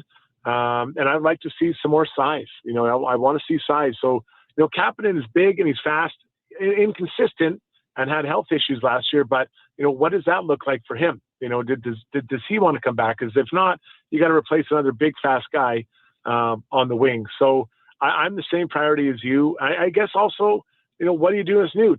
Is Nuge going to be a center, or is he going to be a wing? Because if he's a center, then that in some ways fixes that problem. If not, you got to go up and you got to find a center. So that's kind of the new coach too. So I think the clock is ticking on this coaching situation, because he'll kind of talk about where he sees and wants people in this lineup. Yeah, the coach will have some factor in it, but I think I don't need a coach to tell me, hey, I want a right shot center, right? Or, hey, we need another good second pair right shot defenseman. Because if you don't get Connor Murphy, Struds, the only other second pair right shot demon on the free agent market, I think, is probably, Nick Jensen or Jacob Trouba. And I don't think there's any chance Trouba comes here because of his wife's work and where she works in the U.S. I just don't see it happening. So it's Nick Jensen, and I'm not sold. Actually, I don't think Nick Jensen's an upgrade on Connor Murphy. So you're downgrading. Like, to me, it should, like, I know that there's lots of interest on the Oilers, and my understanding is, when I talked to Connor Murphy when he left, he was very interested in wanting to come back to Edmonton. And like Jason Dickinson gave me the answer. Well, you know what? We'll see how it goes. Let my agent do that stuff. Connor Murphy's like, no, man. Like, I loved it here. Like, I really liked it here. And he's like, hey, if I get a fair contract, I'm in. So, what is a fair contract for him? $4 million. I don't know what the number is, but I could see it being something along those lines. Jack Roslovic, was unreal value when you consider he had 15 goals, 5-on-5. He didn't play that many minutes with McDavid or Draisaitl, ended up with 21 goals. He had 22 the year before. How much do you think he gets on the free agent market? Well, he didn't get it last year. He Right. had a very similar season, right? Very similar season. You look at production, opportunity, and then playoff production, right? Like, it matters. So, could he get a bump on a 1 or 2 year deal? I'm sure he could. But, on a long-term deal, I'd be hesitant on this player to go out and do it. There's a lot of things you like about Jack Roslovic, but that's 2 years in the playoffs now we've seen where it hasn't been the most robust playoffs from him. And, so, I think if I'm the GM here, I said, okay, Jack, this is what we have for you. This is our offer. It's a 1 year deal. We're going to see what else is out there, but this is kind of where we're at, and you can go take a look. I don't. What do you see with him? Well, I like Roslovic. I thought he played because Edmonton needs some guys who can score 5-on-5 away from McDavid and Draisaitl, and that's what he did. So I think there's value in that. Obviously, the playoffs. I don't like to overrate it, but it's been multiple times for him, so that's a concern. It's not a one-off, right? Like, there's been multiple different years with different teams, and it hasn't worked yet, so that's a concern. But even at $3 million, Struds, I'd have no problem paying, because I thought you really got great value at 1.5. And even if you paid him 3 and he scores you 20 goals, that's still a good value guy. So I would consider it. But I looked at the other players who are free agents, and some of the names, like the one guy who's now, he probably cost you more, but he brings you talked about size, but he brings the jerk factor, Mason Marchment. It's 22, and 19 goals the last 3 years. Yeah, I mean, he's got edge. He's a big body. He's got some decent speed, and I like him. But I think everyone likes him. That's the problem. What does that look like for them? And then what's the order? If you don't have a third line center, is that the priority there? Do you put all your eggs in to get that nailed down? And where does that leave you on the sides, right, on the wings? So I think that's a bit of a challenge too. But yeah, I mean, Mason Marchment. Another guy I've looked at is Mikheyev. And I think people have to understand what he is. He's a bigger, fast-skating guy. I don't think he's a natural goal scorer. I think he gets a lot of chances because he's so fast. But I like the speed he brings and a penalty killer. Different type of player from Marchment. But that's another guy that would be on my check-in list as we head towards the free agency. Yeah. Oh, he's one I'd look at. And here's another one that I uncovered today that intrigues me a lot, because he's been the embodiment of consistency, Struds. He's big at 6'3", 230, and he doesn't get injured very often. He's missed in his last 11 years, he had 1 injury. In the other 10 years, he missed a total of 28 games. Like, that guy is consistent.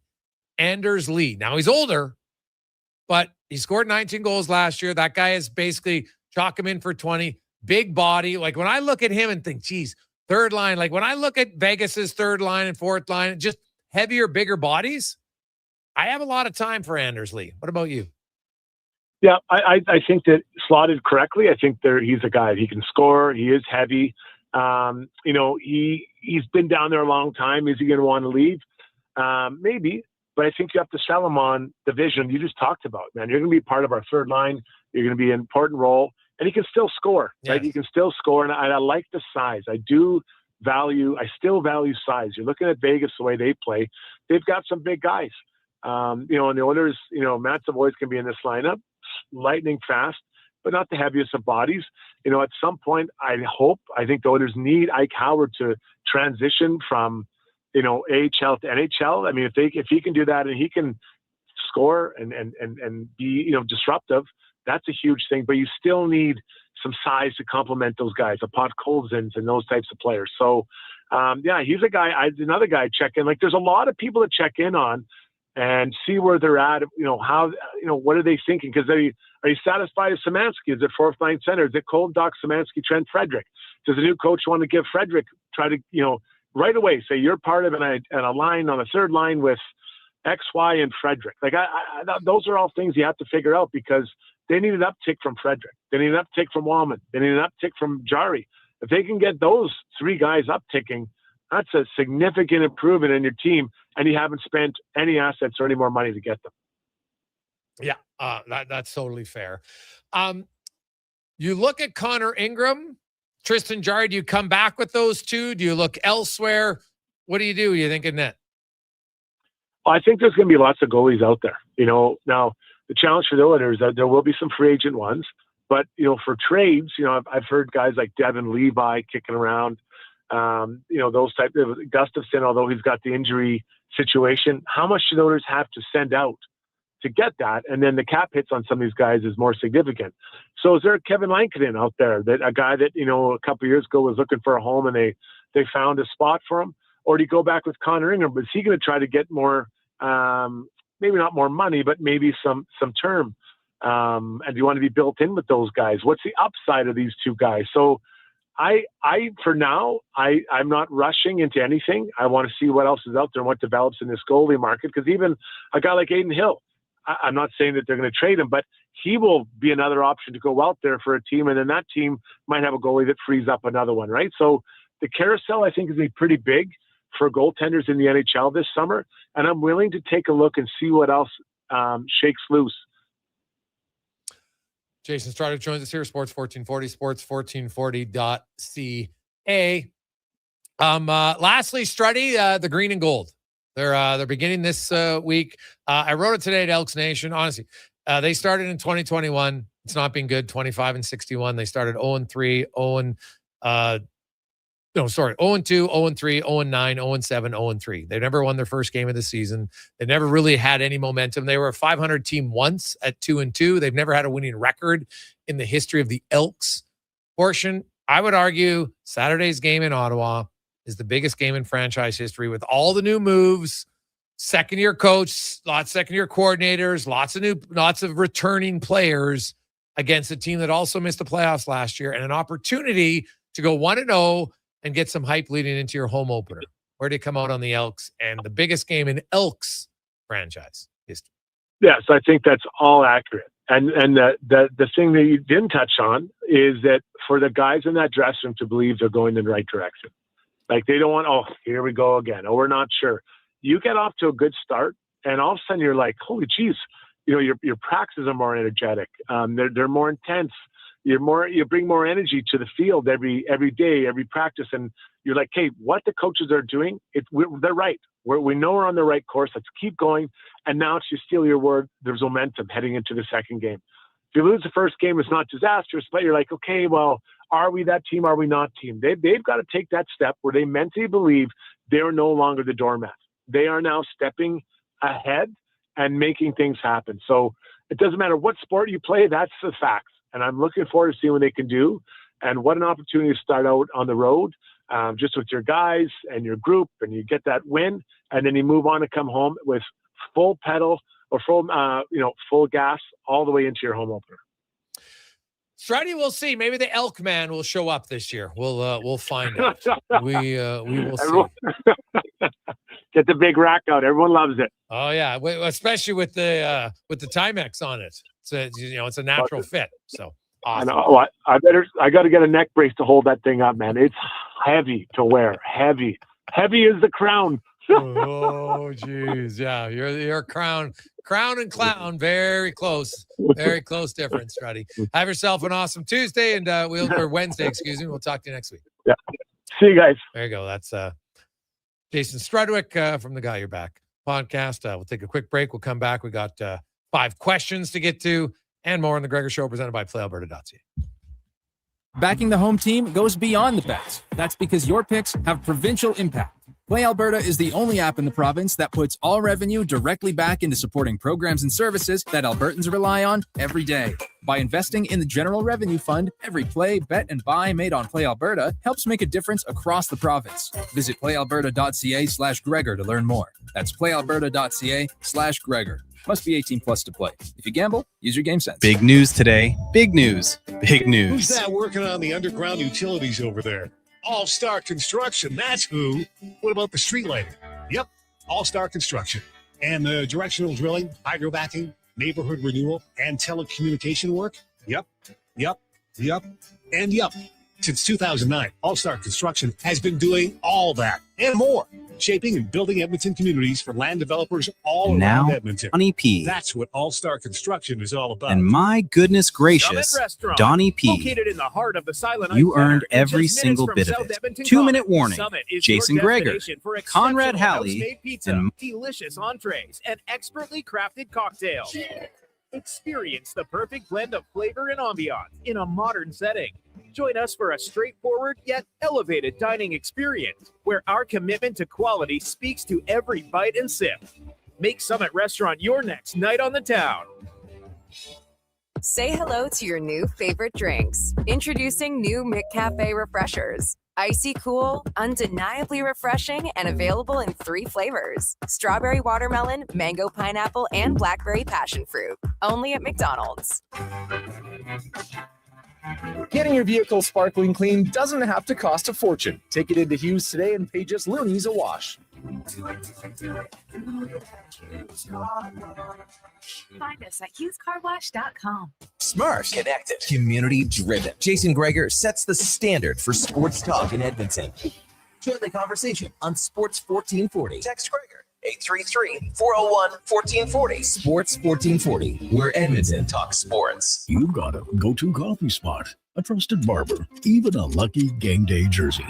But when it's about looking your absolute best, there's only one name you need: Mr. Dirk. Family run since 1939, we're experts in crafting impeccable tailor-made suits and offering a wide variety of everyday styles. Pair that with personalized one-on-one fittings and the convenience of on-site tailoring. Mr. Dirk elevates your style game. Visit our Edmonton store or explore MrDirk.com. Score big on style with Mr. Dirk. 60 years ago, we started selling trucks as Western GMC Buick. Today, we are Wolf GMC Buick. We're still located on the corner of 184th Street and Stony Plain Road with the same ownership for over 2 decades. Our customers have trusted our family-owned, community-driven business. And for that, we are thankful. If you're looking for a truck or SUV, pop in and one of our seasoned professionals will get you a great deal, hassle-free. Come trust our team at Wolf GMC Buick. Wolf GMC Buick.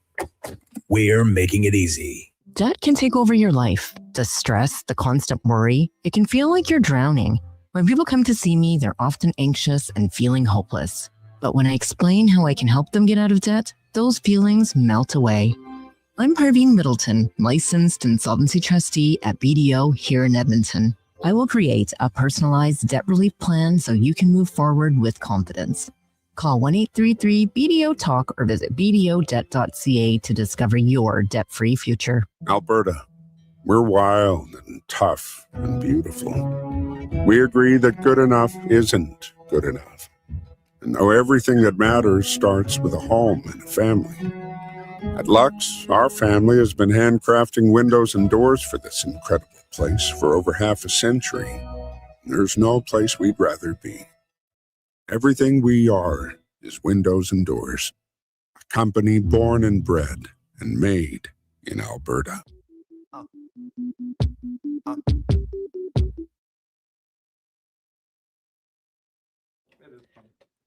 Portions of this hour brought to you by Crystal Glass, your clear choice for residential windows, locally manufactured and installed. Crystal Glass provides a beautiful product and incredible customer services for all of your residential needs. Call 310 Glass or visit crystalglass.ca for a quote. The Jason Gregor Show, the best of Edmonton sports talk and beyond. This is Sports 1440. Presented by PlayAlberta.ca, Alberta's only regulated online gambling website.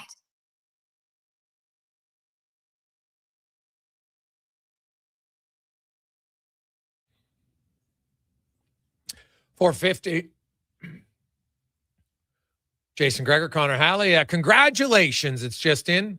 John Cooper has won the Jack Adams Award as Coach of the Year in the National Hockey League. He had 36 first-place votes. Lindy Ruff had 26. Dan Muse with 18. Jared Bednar, 4.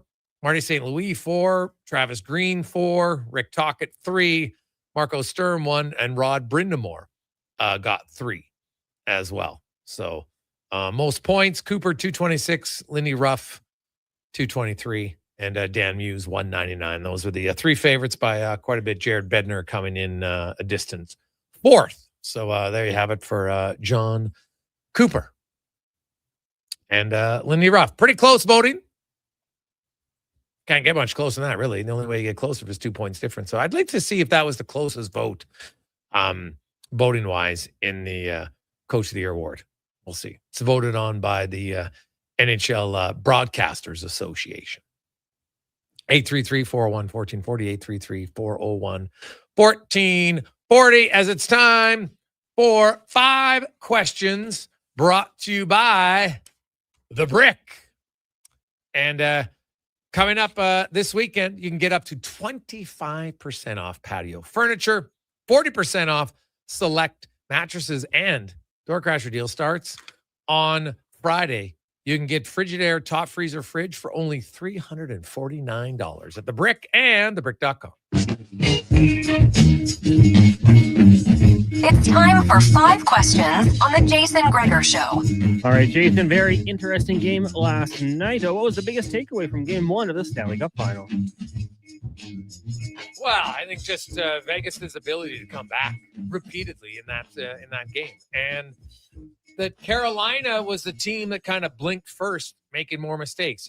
You can't use rest as or layoff as an excuse this time because they didn't have a long layoff.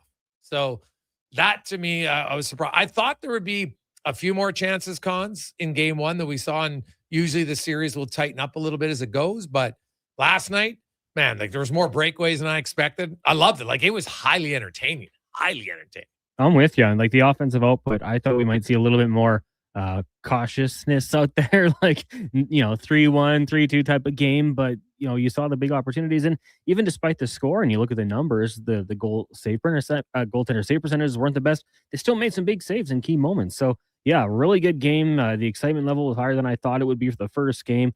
Looking forward to game number 2. Now, John Cooper, as you mentioned, won the Jack Adams today. First time in his career, third time a finalist. Who are your top 3 coaches today in the NHL? Cooper, Rod Brindamore, and would be my third top coach in the NHL. I really like Jared Bednar. Those are my 3. I'm a huge fan of Bednar. I like listening to him post game. There's a few guys around the league that I've really grown to like listening to, that just the honesty after games and how they speak. Since you have those 3, if I were to throw another one, I really like Martin St. Louis. The story that he's had, no pro coaching, gets into it, and what he's helped build in that Canadiens team. I think he deserves a lot of credit. And I think, with the experience that he has, he's a guy who I think can keep it going here. Question number 3 for you. NBA Finals gets going tonight. Spurs and Knicks from San Antonio. Who's your pick? How many games? I'm going to pick an upset. I'm going to go against the grain here. I just I feel like the Knicks are going to shock everybody. Everybody, thought, whoever wins the West is going to win. And I totally understand why you think that way. I get it. But I'm going to go with an upset. Knicks in how many? 6. I'm going to go Spurs in 5. I think battle tested for sure against the Thunder. I think they'll be ready to go. Wemby is just such... I always call him a freak, and I mean it in the best, most complimentary way. He's so good and, can impact from all over the place. So I'll take Spurs in 5, but I would love to see Karl Anthony Towns get one. Question number 4 for you. We saw the TSN top 50 list for the CFL. Justin Rankin at 15. Does that seem low to you? Yes. How's he at 15? He's the best guy. I think they're trying to, underrate the importance of the position. That's the only thing I could think of. So yeah, I have a hard time seeing him at 15th in the CFL. That is, that's pretty low for me, to be honest. Yeah, he's actually the 3rd ranked running back. So, hey, I think that a lot of eyes... Do they have Oliveri ahead of him? Yes. And Mills in Calgary. Really? Yeah. All right. Yeah, I think there's only 4 Elks in the top 50. So, hey. Well, that doesn't surprise me. Little motivation here. I think 3 Red Blacks we counted earlier on today on Fantasy Frenzy. But for me, it's 100% surprising, not only because of what Rankin can do as a runner, but he's a good receiver as well. I think that with the wins, the recognition will come, and by the end of the year, he'll be looked at as a top 10 player easily. if everything, stays healthy and all that sort of thing. But yeah, 15th overall to me, that's just a little disrespectful. Question number 5 for you. Today is National Repeat Day. In honor of that, what is a TV show, a movie, and if you want an album that you can watch or listen to on repeat? Go ahead. Movie for me that I could watch on repeat, it has to be kind of a dumb comedy. So The Hangover is one, and then I would say Superbad. For movies or for TV shows, we talked about The Office. That's a clear-cut one, but Entourage would be another one that I could just probably throw on any episode, watch the series all over again. I've done it a few times. Album, there's quite a few. I like, it is kind of a cop-out, but when you like the best of, and then, make it Jimi Hendrix or, Beatles, one of those, I could probably listen to those on loop for a road trip. So those would be mine. Yeah. If I'm looking at like a movie, it depends what mood I'm in. But I can watch Forrest Gump anytime. Pick up the movie at any point. I love it. Braveheart. But if I just need a laugh, I'm watching Superbad. The opening 45 minutes of Superbad will put me in a good mood automatically. I like the whole movie, but the first 45 is just unbelievable. And I guess if I had to pick a music album, I'd probably have to go with one of my old Technotronic ones with Black Box and all them, some upbeat kind of rap dance music. I have a cassette, which of course I don't play anymore. But if I transfer to digital cons, that's what it would be. But I don't really have an album right now that I would listen to all the time. I'd have to go back in time to my youth. Now I just, I make, I'll have I made a road trip one of 2024 and it's titled Road Trip 2024. So that's the one I listen to right now. It's got a lot of great bangers on. I will say, just with Superbad, that was on TV a couple nights ago. Yeah. Didn't mean to. Sat down and watched the whole thing. Got into it when they were at the party and they steal the booze and the dancing on the leg, all that. Michael Cera singing. Yeah. I couldn't turn it off. I just sat there and watched the whole movie. Oh, God. It's so funny. All right. I love it. Love it a lot. Let's take a quick break. We'll come back. Mark Spector's going to join us. We got the 2-minute warning with CanTorque. We got a lot of texts to catch up on and get to on a variety of the different topics we had today. We talked a little bit of trade talk. We were talking about things that show you're getting older. And we still got a few beauties for that and more. But first, let's get to the comment. And a sports 1440 update brought to you by Northgate Chevrolet Buick GMC. You can lease a Chevy Track for $80 a week. Absolutely everything is on sale right now at Northgate to get you road trip ready. Northgate GM, your road trip headquarters, northgategm.com. This is a Sports 1440 update. John Cooper was named the Jack Adams Award winner as top coach in the NHL for this past season. His third time as a finalist and first victory. He led the Lightning to a 50-26-6 mark. Good for second spot in the Atlantic. In the NBA, you got the finals getting going tonight. Spurs Thunder from San Antonio. Tip-off set for 6:30. Major League Baseball today. Jay is just about to get going with the Braves in Atlanta.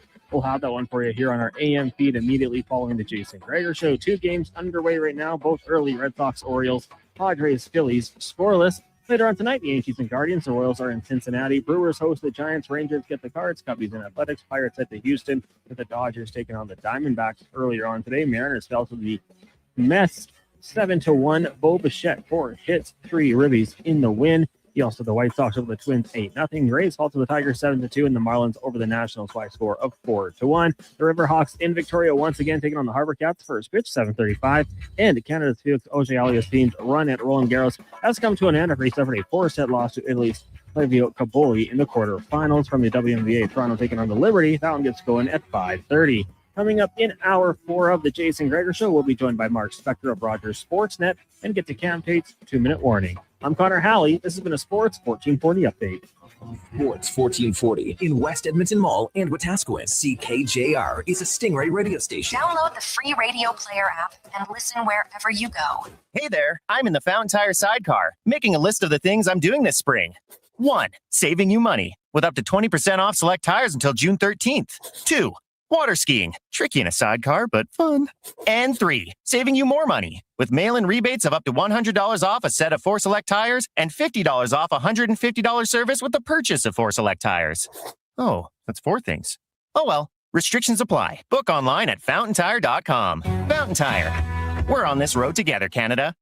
Wow, get ready for a silly hockey fans. Your partner in power just skated onto the ice. EWEL.ca, the new e-commerce website for electrical wholesalers Edmonton, is ready for the power play 24/7, 365. UL skates to where the puck will be in 5 years. Now that's forward thinking. Killer selection, slamming products from the best brands, and legendary service. Don't sit on the bench. Get your account today at ewell.ca and win that project. Plug into your partner in power. Get an EWEL.ca account today. Listen up, friends. Operation Pizza is a go at Papa John's. They're introducing new personal pizzas just in time to celebrate the premiere of Toy Story 5. These adventure-sized pies come in new exciting flavors like Sheriff's Roundup, Space Ranger-oni, and Reach for the Pie. Or take your personal pizza to infinity and beyond by creating your own flavor just for you. Order 2 or more with Papa Pairings and get yours for only $9.99 each. New personal pizzas are ready for takeoff. See Disney and Pixar's Toy Story 5 in theaters June 19th. Hi, Mike here from Northgate Chevrolet Buick GMC. This deal's only good till 6 o'clock tonight. We need your credit card to hold the color. Hold the color. Summer package. Winter package. And the ever-famous re-PDI fee. I gotta pay you to rebuild the car? Does this sound familiar? At Northgate, we do things differerly. We offer 0% financing, a great selection of new, pre-owned vehicles. So if you'd like to do business a different way, stop in and see us today. 13215 97th Street, or visit us online at northgategm.com. You're in Northgate country. Mr. Rooter buries evidence in the desert. I didn't mean to do it. I was forced into it. Yeah, forced. But now, no one will ever know. You've done well, Mr. Rooter. You did something awful, but you've covered your tracks. It's done. The last transcript that shows I did a semester of nutrition school. Uncover evidence of the proudest plumber, Gregor, Connor, Hallie. Rooter. At Wendy's, get a 10-piece nugget small combo for just $8.99. That's right, $8.99 for 100% Canadian chicken, plus fries and a drink. That's just good nuggenomics. Only until June 14th. In restaurant at participating Wendy's locations. Taxes extra. Since the 1930s, the Dorchester name has been synonymous with chuck wagon racing in Alberta. And now, it's just as well known for golf. Dorchester Ranch Golf Course is open for the season. A challenging 18-hole course nestled in the rolling coulees of central Alberta. Stunning views, reasonably priced, and only 40 minutes from Edmonton on newly paved roads. Play the course built with pioneer spirit and family pride. Dorchester Ranch Golf Course. Book your tee time today at dorchestergolf.ca.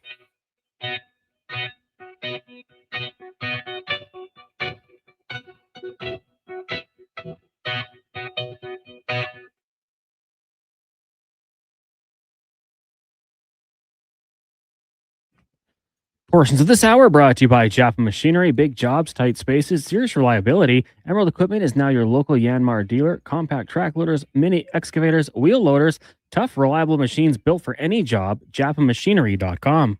This is Sports 1440, where Edmonton talks sports. On YouTube, Facebook, and X. Here's Jason Gregor. Brought to you by PlayAlberta.ca.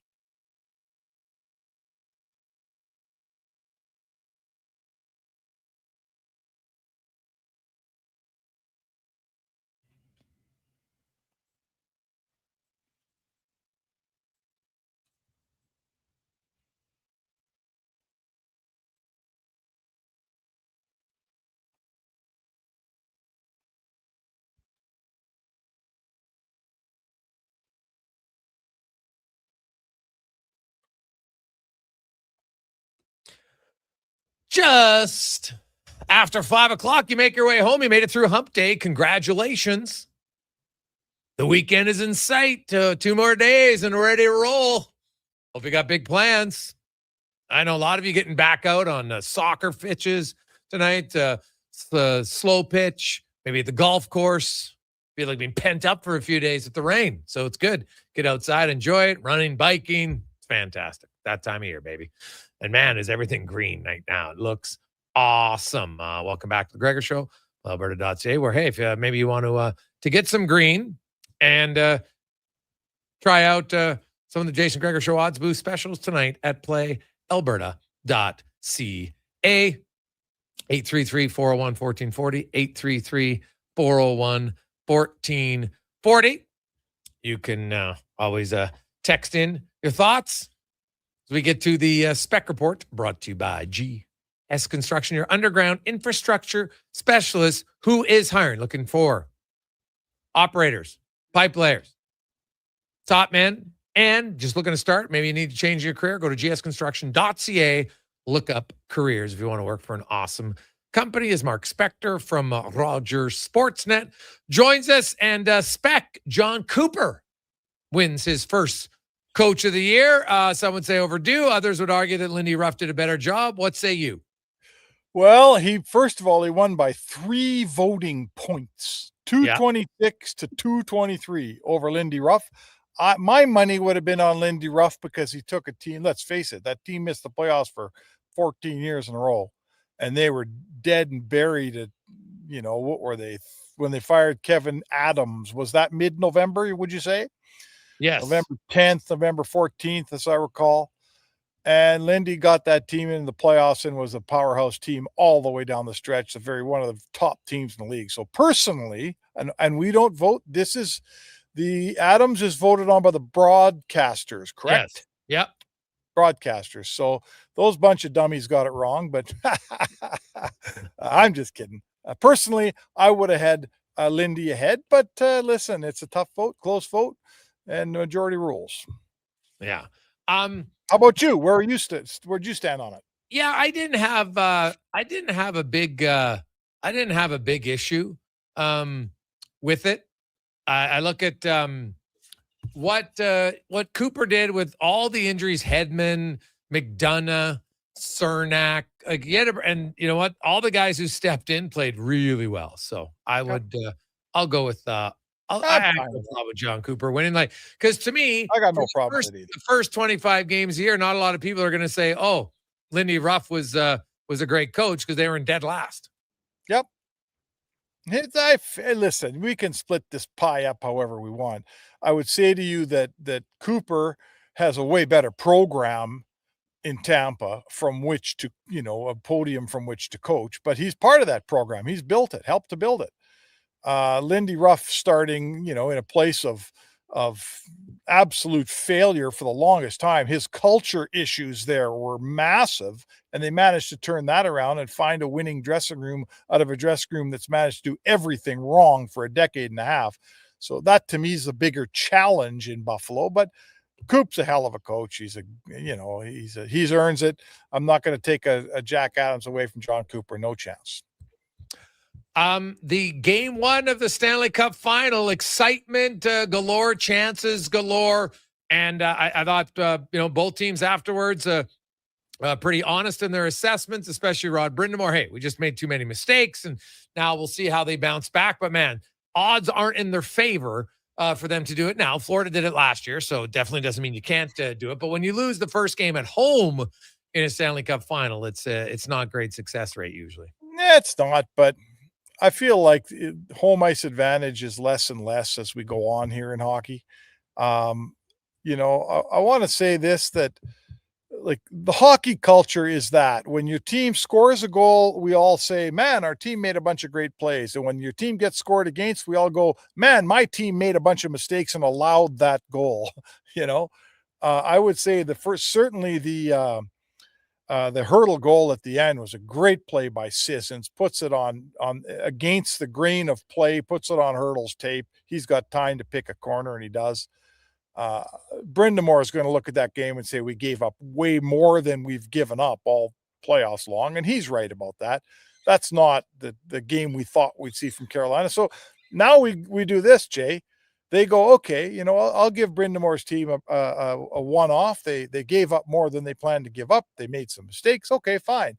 If you play game 2 and you give up the same amount, now I'm going to start giving Vegas credit, right? Now I'm going to look at Vegas and go, okay, you're earning these chances. You're making these chances. Maybe Carolina's defense isn't as rock solid. So let's see how the adjustments go, and let's talk after game 2. It's gonna tell the tale a little bit. Yeah. Moving to the order spec, the off season now gets closer. It's 4 weeks away from free agency. The draft, of course, is even closer to that, and just like 3 weeks and 2 days. So right, I look at the orders, and July 1st hasn't been great for them the last few years. Jack Roslovic was unreal in October, but free agency, and I've long argued free agency is rarely where you want to build your team. You might want to add a piece or two here or there, but big spending doesn't really work. Avoid small forwards would be my number one suggestion for the Edmonton Oilers, because it hasn't really worked for them in free agency. But so now we are a month away. You look at the goalie position first, spec, because if I look at priorities for the Edmonton Oilers offseason, it has to be goaltending number one. Then I go to defensive players number 2. So you got Connor Ingram, and then you got a boatload of veteran UFA defensemen to sign if you want. Bobrovsky, I just think he's probably going to be too expensive. Then you go down the list a little bit lower, and you've got guys like, Stuart Skinner, funny enough, Freddie Anderson, Talbot, Rittich, Tarasov, Comrie, Brossois, Mrazek, Vanasek, not a great lineup. So where do you go, and what do you do on your goaltending? The safe play is to lock up Ingram and say, we know what we got. But does the safe play give you the goaltending you want? When you give me that list of goalies that you just did, I want to say to you, I want to judge that crop off of who's way better than Ingram. We know Ingram. I think if I'm the Oilers, I like Ingram. I think he's I like what he brought. I like the way he played. But I'd like something better than that. So who among that group is hands down a better goalie than Connor Ingram? Sergei Bobrovsky is. But, right, does the old Russian guy go from Florida to northern Alberta, buddy? What do you think? History tells me no chance, right? So I got to know if I even got a sniff at Bobrovsky. After that, give me a goalie in that crop you just named. Like David Rittich ain't the answer. Cam Talbot's not the answer. No, I'm not bringing back Stu Skinner, even though I don't mind the way he plays. But no, the ship sailed on Stu Skinner. Do you have a guy in that group not named Sergei Bobrovsky who you're telling me is hands down an improvement on Ingram? I think there's one, Danil Tarasov. Okay, but hold on a second. If Florida's losing Bobrovsky, they're signing Tarasov. I know, but I think Tarasov's camp is waiting to see what if Florida re-signs Bobrovsky. I think Tarasov's like, I don't know, I might want to go somewhere else. We'll see, but I think that's kind of the waiting game there, right? I think Florida's looking to see what they do here, and Bobrovsky's initial demands I heard were way too high. He was hoping, and I understand why I asked. He's like, well, everybody else got paid, although he's already being paid, but he's like, well, it doesn't matter. Boy. All these other guys got paid. Maybe I should get paid again. I'd heard the initial one was 5 years at $8 million a year. Well, I don't think he's going to get that. But how old is he? 38?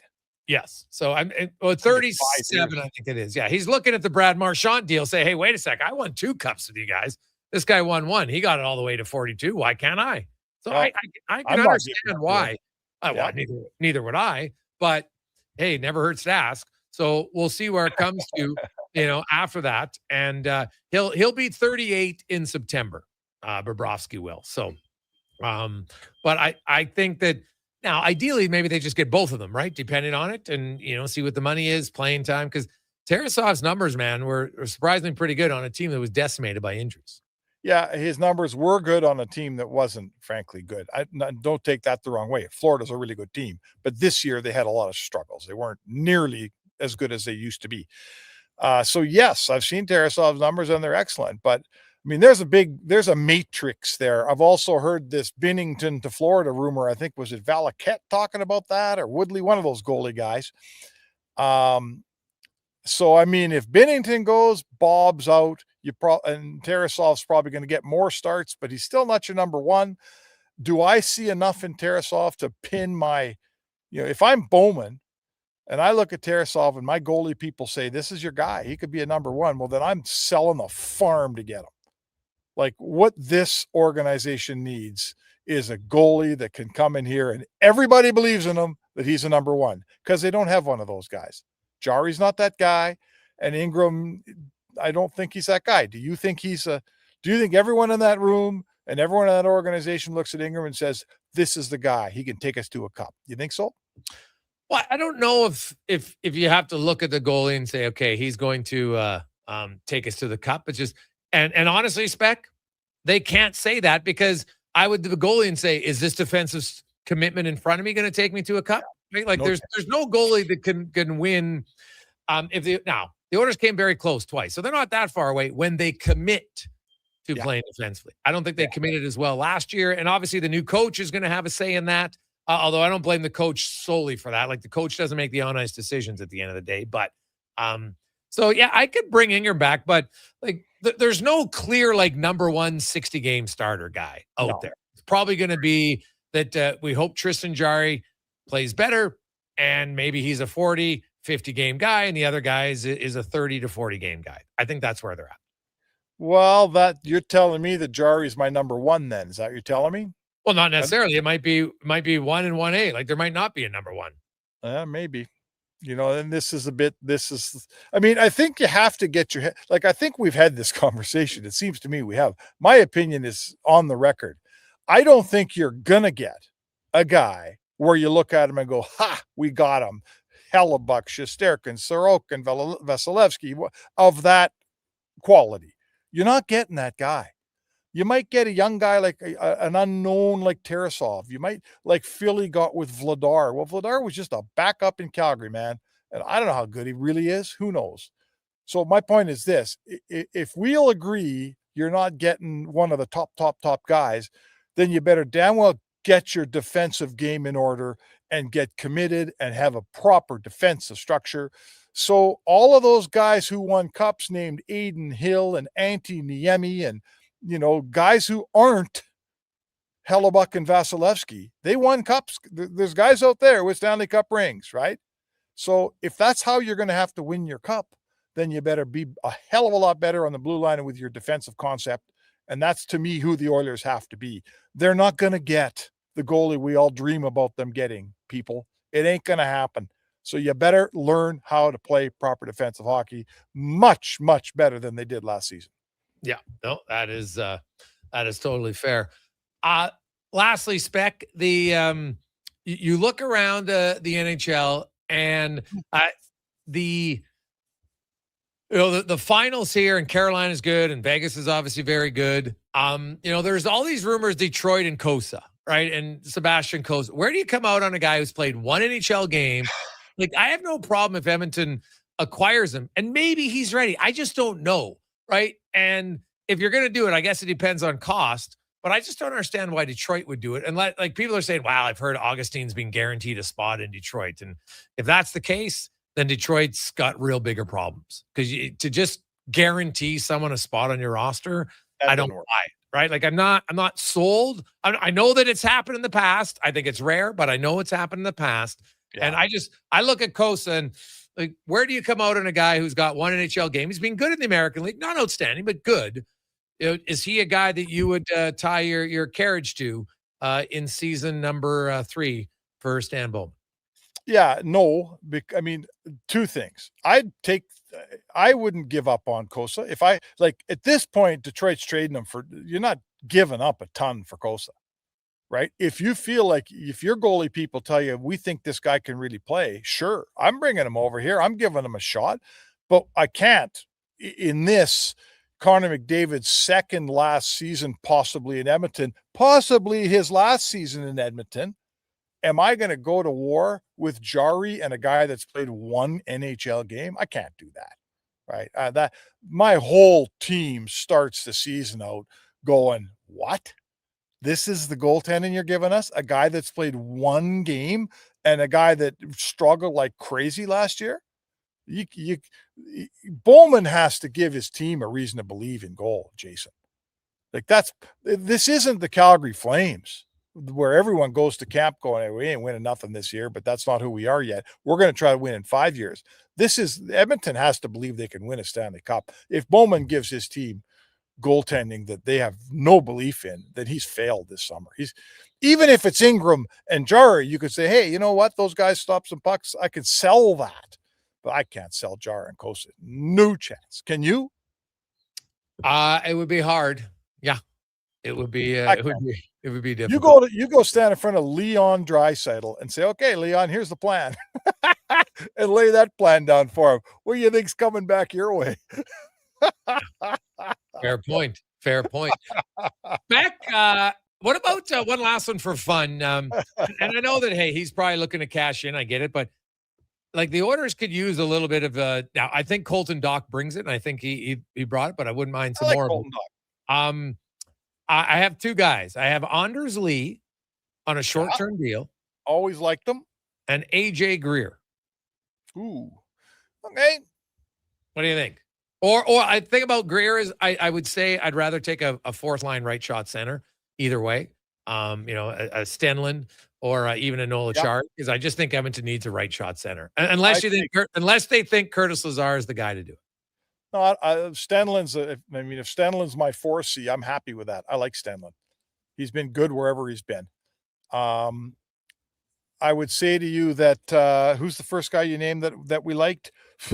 Anders Lee. How old's Anders Lee? He'll be 36. Yeah, July 3rd. Liked Anders Lee his whole career. He's been a quiet, John Tavares light type of player. Like I've always liked him. He always plays well when I watch him play. But too old for me. Greer's been good, man. Greer's a big, strong, hard, tough player to play against. But I think I need to start getting rid of some fourth line guys if I'm bringing some third, fourth line guys in. Like, is Janmark on my team this year? I think he is. I got a bunch of guys down there. What am I doing with all these guys, Jay? Well, but there are a lot of guys that like Doc's the only one who brings you a little truculence. That's what I'm saying. Like I think AJ Greer is probably going to get paid too much, to be honest. But I would Stenlin, I would take it in a heartbeat. Me too. Not even. And I think because of the year he had in Utah, a little bit of a down year production wise and everything, you might be able to get him for a little bit less than what he got when he signed in Utah. Okay. What did he make in Utah? $2 million. 2 point something million. Okay. Well, the way the cap's going, I mean, you can't listen. He's coming here as a 4C. Like, I guess what we're talking about is we're trying to replace Adam Henrique here. Is that what we're doing? Yes. Yeah, okay. I don't see Adam Henrique coming back. Nor do I. So we're trying to replace Adam Henrique. And who's our 3C in this town these days? Is it Nuge or who is it? Right now it'd be Nuge, yes. And I know people are like, hey, Gregor, what about Szymanski? Well, Szymanski can battle for a job, and maybe Nuge is your third line left winger, and Szymanski's your third line center, and they play together. We'll see. But I'm not sold that Josh Szymanski is guaranteed himself a spot on the team either. Like he's played 25 games. No, I'm not sold. But he's a nice guy to have challenging because I think we all like the way he plays, and we all think he's going to get better. So good for the Oilers for having Szymanski around. That's okay. It doesn't mean you sit around, don't bring any good players in. So I'm with you on that. And between Szymanski and Nuge and Hopkins, I think I could say I've got my 3C spot. I mean, what about Dickinson? You signing Dickinson? Well, I think the Oilers would like to, Spec. I just think it's going to cost too much. Like, I can't pay a guy $5.5 million who scored double-digit goals once. I can't do it. Yeah. I mean, that's fair. So if we're not bringing back Dickinson, then you need a 3C. I really like Dickinson here, but does he price himself out? Maybe price himself out, Jay. Yeah. Wow. I think he might. And I get why he's going to test the market because he's 30 and it's probably his last chance to cash in. And I think somebody's going to pay him. So we'll see. Well, if someone does. And remember, to me, a really important signing here is Connor Murphy. Right? Oh, he's the number one guy. He's the number one guy. Yeah, you got to bring back Connor Murphy, man. You got to bring back Connor Murphy after having lost Kulak. And I'd say this to you: don't think that Stan Bowman won't hang around and find out what Brett Kulak's asking this summer. The story that I hear is that Kulak feels like he should be playing top 4 minutes, and as such, be paid like a top 4 guy. And I don't say he's wrong, and he has every right to say that. I think the Oilers don't look at him as a top 4 guy, and they don't want to pay him as a top 4 guy. So if someone in the league wants to pay Kulak top 4 money, he won't play here. If he's settling for top 5, as number 5 money, third pairing money, Bowman will stand in line for that, I think. Yeah, but they've already got Nurse, Echo, and Wallman. Why do you need Kulak on the left side unless you're moving one of them? Well, that's a good question, right? Let's see what happens. Yeah. There'd have to be the trade for. If you trade one of them, then I'm lining up for Kulak for sure. Because the thing about Kulak, I know he can play top 4 if I need him in my top 4 for 15, 20 some games. But yeah. All right. So there you go. Kulak a lot. All right, brother. Spec, have a good one. We'll talk to you tomorrow. There you go. That's the Spec Report brought to you by GS Construction. A quick break. We'll come back. We got a lot of texts coming in on the Oilers, on the Elks, and more. It's a Gregor show here. Sports 1440, sports1440.ca, presented by PlayAlberta.ca. Oodle noodle origins. In 1864, Francis Oodle took over his dying father's business as a leatherman. He was quite proficient, but his heart was never truly in the trade. After his father's death, Oodle met a cocksure young man named Vladimir Nudell, who was a trailblazer in the popular new art of food boxes. They formed a partnership and aimed to ply their trade in the New World. At Ellis Island, Nudell was renamed David Noodle, and henceforth, the franchise has been known as Oodle Noodle. What a performance by Action Electrical today. Their projects team kicked things off, designing and building with unmatched skill. Then the service team swoops in for those crucial repairs and maintenance. And don't forget the testing team, ensuring everything's safe and sound before the solar team scores with sustainable energy. A complete team effort. Have Action Electrical bring home a win for you and your project. Visit actionelectrical.net. With Play Alberta, backing the home team goes beyond the bets. That's because your picks have provincial impact. Play Alberta is the only app in the province that puts all revenue directly back into supporting programs and services that Albertans rely on every day. By investing in the General Revenue Fund, every play, bet, and buy made on Play Alberta helps make a difference across the province. Visit playalberta.ca/Gregor to learn more. That's playalberta.ca/Gregor. Must be 18 plus to play. If you gamble, use your game sense. The Brick is thrilled to introduce the new exclusive Shaquille O'Neal home lineup of furniture. Each piece features premium Shaq-updated memory foam for exceptional comfort, made to be lived in and loved for years. Each piece is built on a strong hardwood frame, offering sturdy comfort day after day. Head to any Brick location and snap a photo with Shaquille O'Neal. A life-size Shaq is waiting in store. Scan the QR code and upload your pic for a chance to win one of 4 Shaquille O'Neal home pieces. Exclusively at The Brick, saving you more. Silent Rides is one of Alberta's premier specialty charter companies. With our luxury motor coaches, we provide our customers with the safest and most reliable ground transportation services. Our seatbelt equipped, top-of-the-line motor coaches have become the preferred carrier for many local sports teams, tours, corporate outings, and other various travel needs across Western Canada.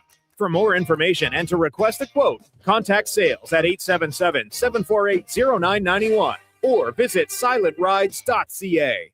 A lot of you love hockey season.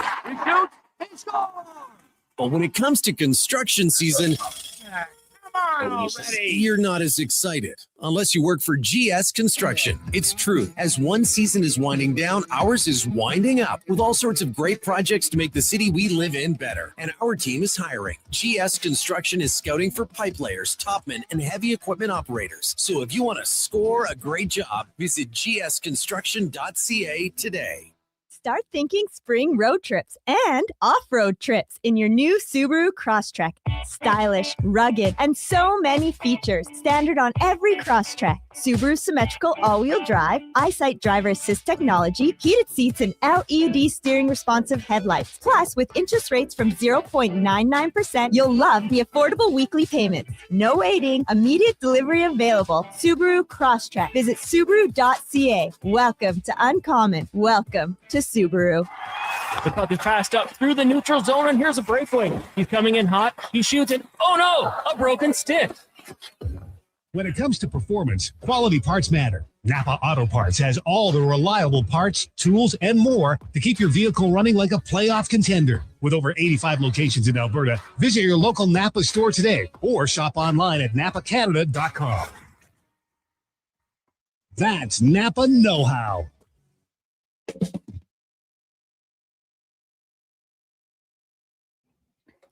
Portions of this hour brought to you by CanTorque, made in Canada, made for Canada, where extreme isn't theoretical. Find your solution at CanTorque.com. The Jason Gregor Show, the best of Edmonton sports talk and beyond. This is Sports 1440. Presented by PlayAlberta.ca, Alberta's only regulated online gambling website.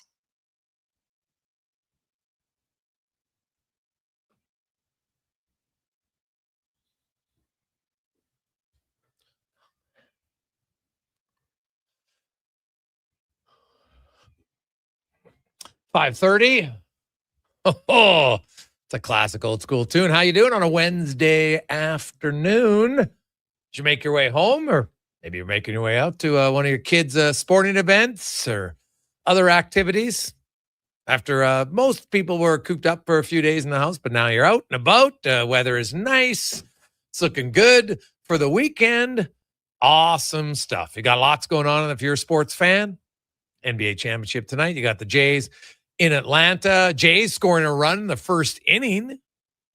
Good start for them. Lucas in the leadoff position gets a hit, and then ends up coming around when Sanchez grounds into a bases loaded double play with no outs. Like, that's the other thing. Still terrible. Come on.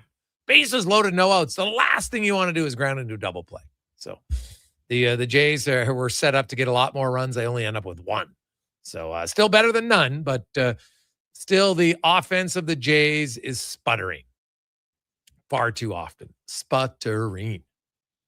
833-401-1440, 833-401-1440. We got a lot of texts coming in. I'm just going to say this. I'm going to, on our show, I just don't think I can entertain Matt Savoy trades. Like, I'm stunned by the trade suggestions on the inbox today for Matt Savoy. Matt Savoy had 19 points in the final 24 games coming out of the Olympic break as a rookie. And if you go look at his rookie season in the American League, decent first half, came on strong in the second half. Figures it out. Cerebral player, smart player, got some more opportunity, took advantage of it. 19 points in 24 games.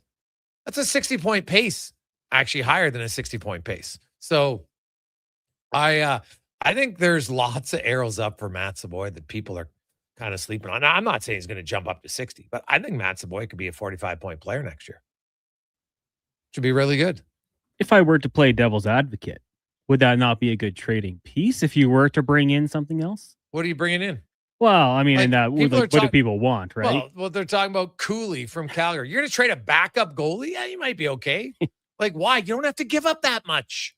Why do you want to give up one of your best assets for like, look at what goalies require in trades other than Tristan Jarry, who the Oilers get overpaid to get, right? You don't need to do it. So, no, like, you got a player who's young, who's cost effective. And I don't like, of course you can trade him. It just doesn't make a lot of sense to trade him. So I don't, I wouldn't be rushing into to trade him at all. Hey, Greg's, I've already got tickets to the home opener. I'm pretty pumped, I have to say. And maybe I'm drinking the green and gold Kool-Aid, but I honestly think the Elks are going to be better. 10-win team at least this year. Am I delusional?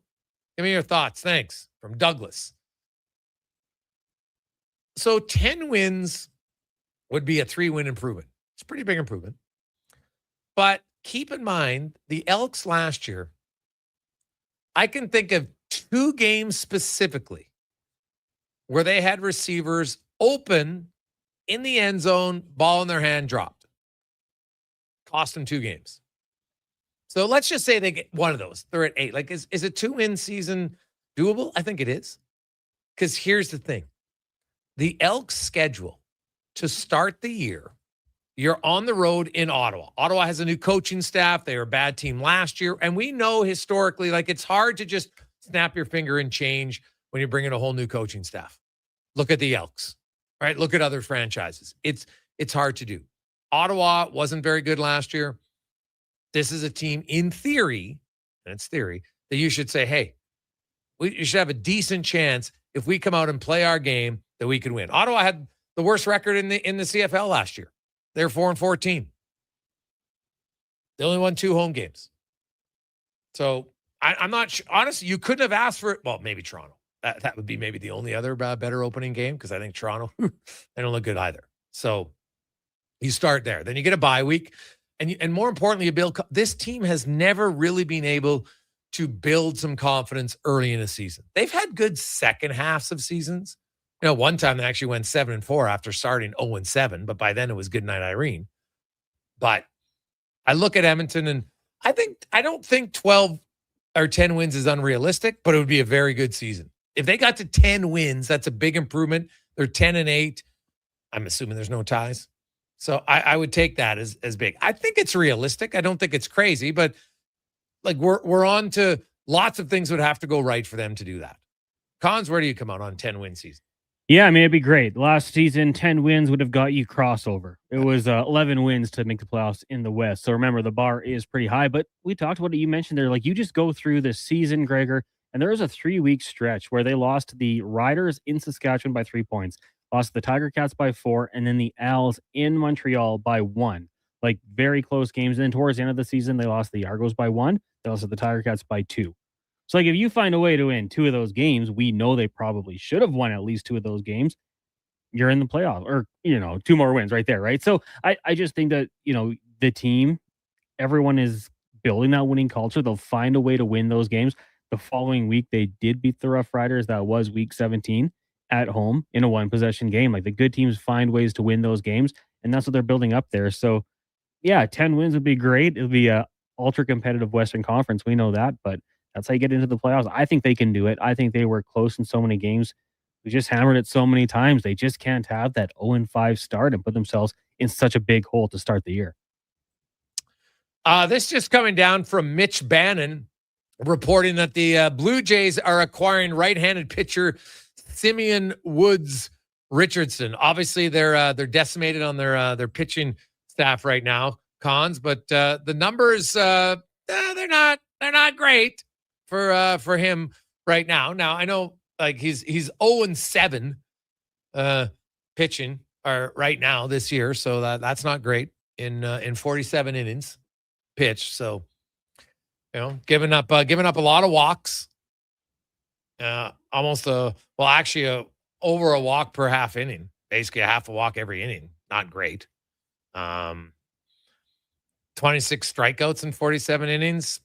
Well below what he was. Like last year he had 107 and 111. So I don't know. He's a young guy. He's 25 years of age, and maybe they're seeing if they can figure it out. I'll be curious what they did. I haven't seen the return yet, but so Bannon's reporting that one. Jays fans, they made a trade. So long last name, had the longest last name on a jersey until that was surpassed by Christian Encarnacion Strand. How about that? Oh, there's your random fact of the day from Connor Howland. 15 characters in a space. So if you want to go buy the jersey, it's arcing. Arcing. All right. Let's get to Cam Tate. 2-minute warning brought to you by Legacy Heating and Cooling. Home with no payments, no interest for 1 year on your AC unit. Hey, maybe your furnace is done. Do both and you'll save even more at legacyheating.ca. Cam Tate, longtime journalist in town. Cam has cerebral palsy. He's in a wheelchair. He's never let him slow him down. He's always wanted to be in radio. And now through the wonders of technology, Cam's words come to life in the 2-minute warning.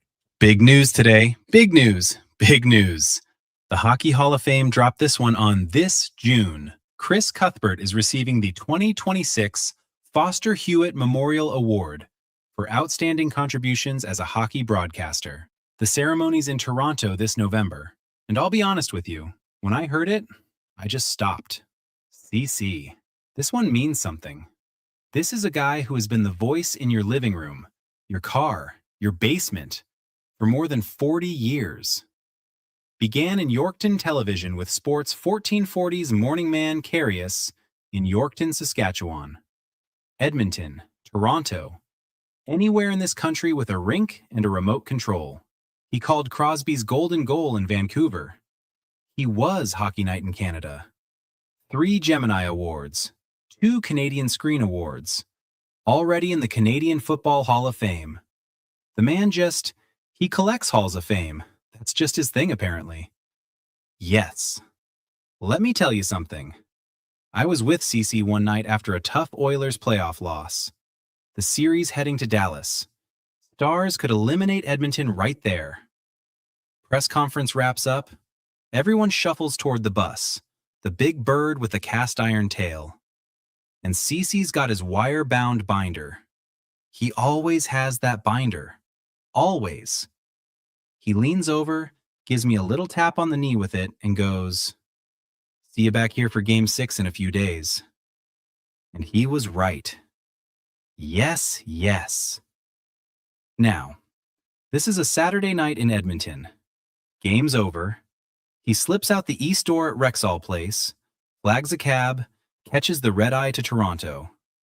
His son's got a hockey game the next morning, and he is going to be there. That's it. No drama, no fuss. That's just Cece. We're not supposed to cheer in this business. That's the deal. But sometimes, sometimes you just can't help yourself. And Foster Hewitt. Growing up, Foster Hewitt was hockey for me. That voice on Saturday nights. My hero. And now, my friend Chris Cuthbert wins an award with that man's name on it. Does it get any better than that? It doesn't. It really, truly doesn't. Yes, yes, yes. Congratulations, Cece. You earned every single bit of it. 2-minute warning. Jason Gregor, Conrad Halley, and my goodness gracious, Donnie P. Don't forget to sign your organ donor card, y'all. This is Cam Tate, Sports 1440. Yes, congratulations to Chris Cuthbert. Pretty big honor for him going in on the media side in the Hockey Hall of Fame. We'll come back. Final segment. Lots of text to get to 833-401-1440, 833-401-1440. Legacy Heating and Cooling is the #1 air conditioning install company for slushy lovers. Because while a slushy keeps you cool as an 80s song for a moment, AC from Legacy keeps you cold as ice all season long. A permanent full-body slushy sensation keeping you cold as ice with no payments and no interest for 1 year. Keeping you cool without the brain freeze. That's how you build a legacy. Legacy Heating and Cooling. Got a car you're ready to part with? Find out what it's worth. Fast, easy, and totally free at Go Auto. We're talking top dollar trade-ins, whether it's a little worn or still rocking that new car smell. Just a few clicks, and boom, you've got your value. Text value to 780-777-7777 to start. That's value to 780 all sevens. Why guess what it's worth? Let Go Auto show you the money. Our new McCafe crafted sodas just drinks or something more. Like Sprite Berry Bliss, Creamy Strawberry Coke, and Orange Dream. All swirled with fizzy flavor and topped with silky cold foam. Only at McDonald's. At participating McDonald's restaurants in Canada. Action Electrical's projects team takes the field, folks, ready to execute the entire play for new commercial builds. Absolutely. They're masters of design build, sketching strategy from initial blueprints to core electrical infrastructure. The team never misses on complex projects. Known for handling big league constructions and major renovations, ensuring flawless execution, hire the Action Electrical team to bring home a win for your project. Visit actionelectrical.net. Cougar Creek Golf Resort is now open and in great condition. Experience our championship-length golf course, surrounded by trees and rolling terrain, and only minutes from Edmonton. Book a tee time today. Go to cougarcreekgolf.com and click on golf. Hey, Gary, is that your dad? No, this is Evan, the new sales rep I hired. Oh. First impressions matter, but when hair loss takes over, it can feel like you're not being seen for the maverick you truly are. Hi, I'm Dr. Vance Elliott. At Advanced Hair and Skin Surgery, we know that hair loss is more than just a cosmetic issue. It's personal. Let's discuss all the cutting-edge options available so you can make a great impression every time. Book a free consultation today at drvanceelliott.com. Up for a ride that truly matters. Join the Princess Auto Ride for Dad Edmonton, where hundreds of motorcycles fire up and roll out together in one unforgettable moment. Enjoy a scenic routes, great food, amazing prizes, fundraising awards, and a whole community riding shoulder to shoulder. Collect pledges to support prostate cancer research and awareness in the fight against prostate cancer. Ride strong, ride proud to make a difference on Saturday, June 13th, starting at Blackjack's Roadhouse in Nisku. Register now at ridefordad.ca. Tired of the rough ride? Alberta used to be a leader leader in highway planning and construction, but years of neglect and cuts to maintenance are showing. You can see it, and your vehicle is feeling it. Infrastructure can last for years with a little TLC, but when repairs are deferred, minor issues become major reconstruction. We need action and a reliable capital plan. Contact your MLA and demand stable infrastructure funding. Find out how at fixourroads.com. A message from the Alberta Road Builders and Heavy Construction Association. Say hello to your new favorite drinks. Introducing new McCafe Refreshers. Icy cool, undeniably refreshing, and available in 3 flavors. Strawberry watermelon, mango pineapple, and blackberry passion fruit. Only at McDonald's.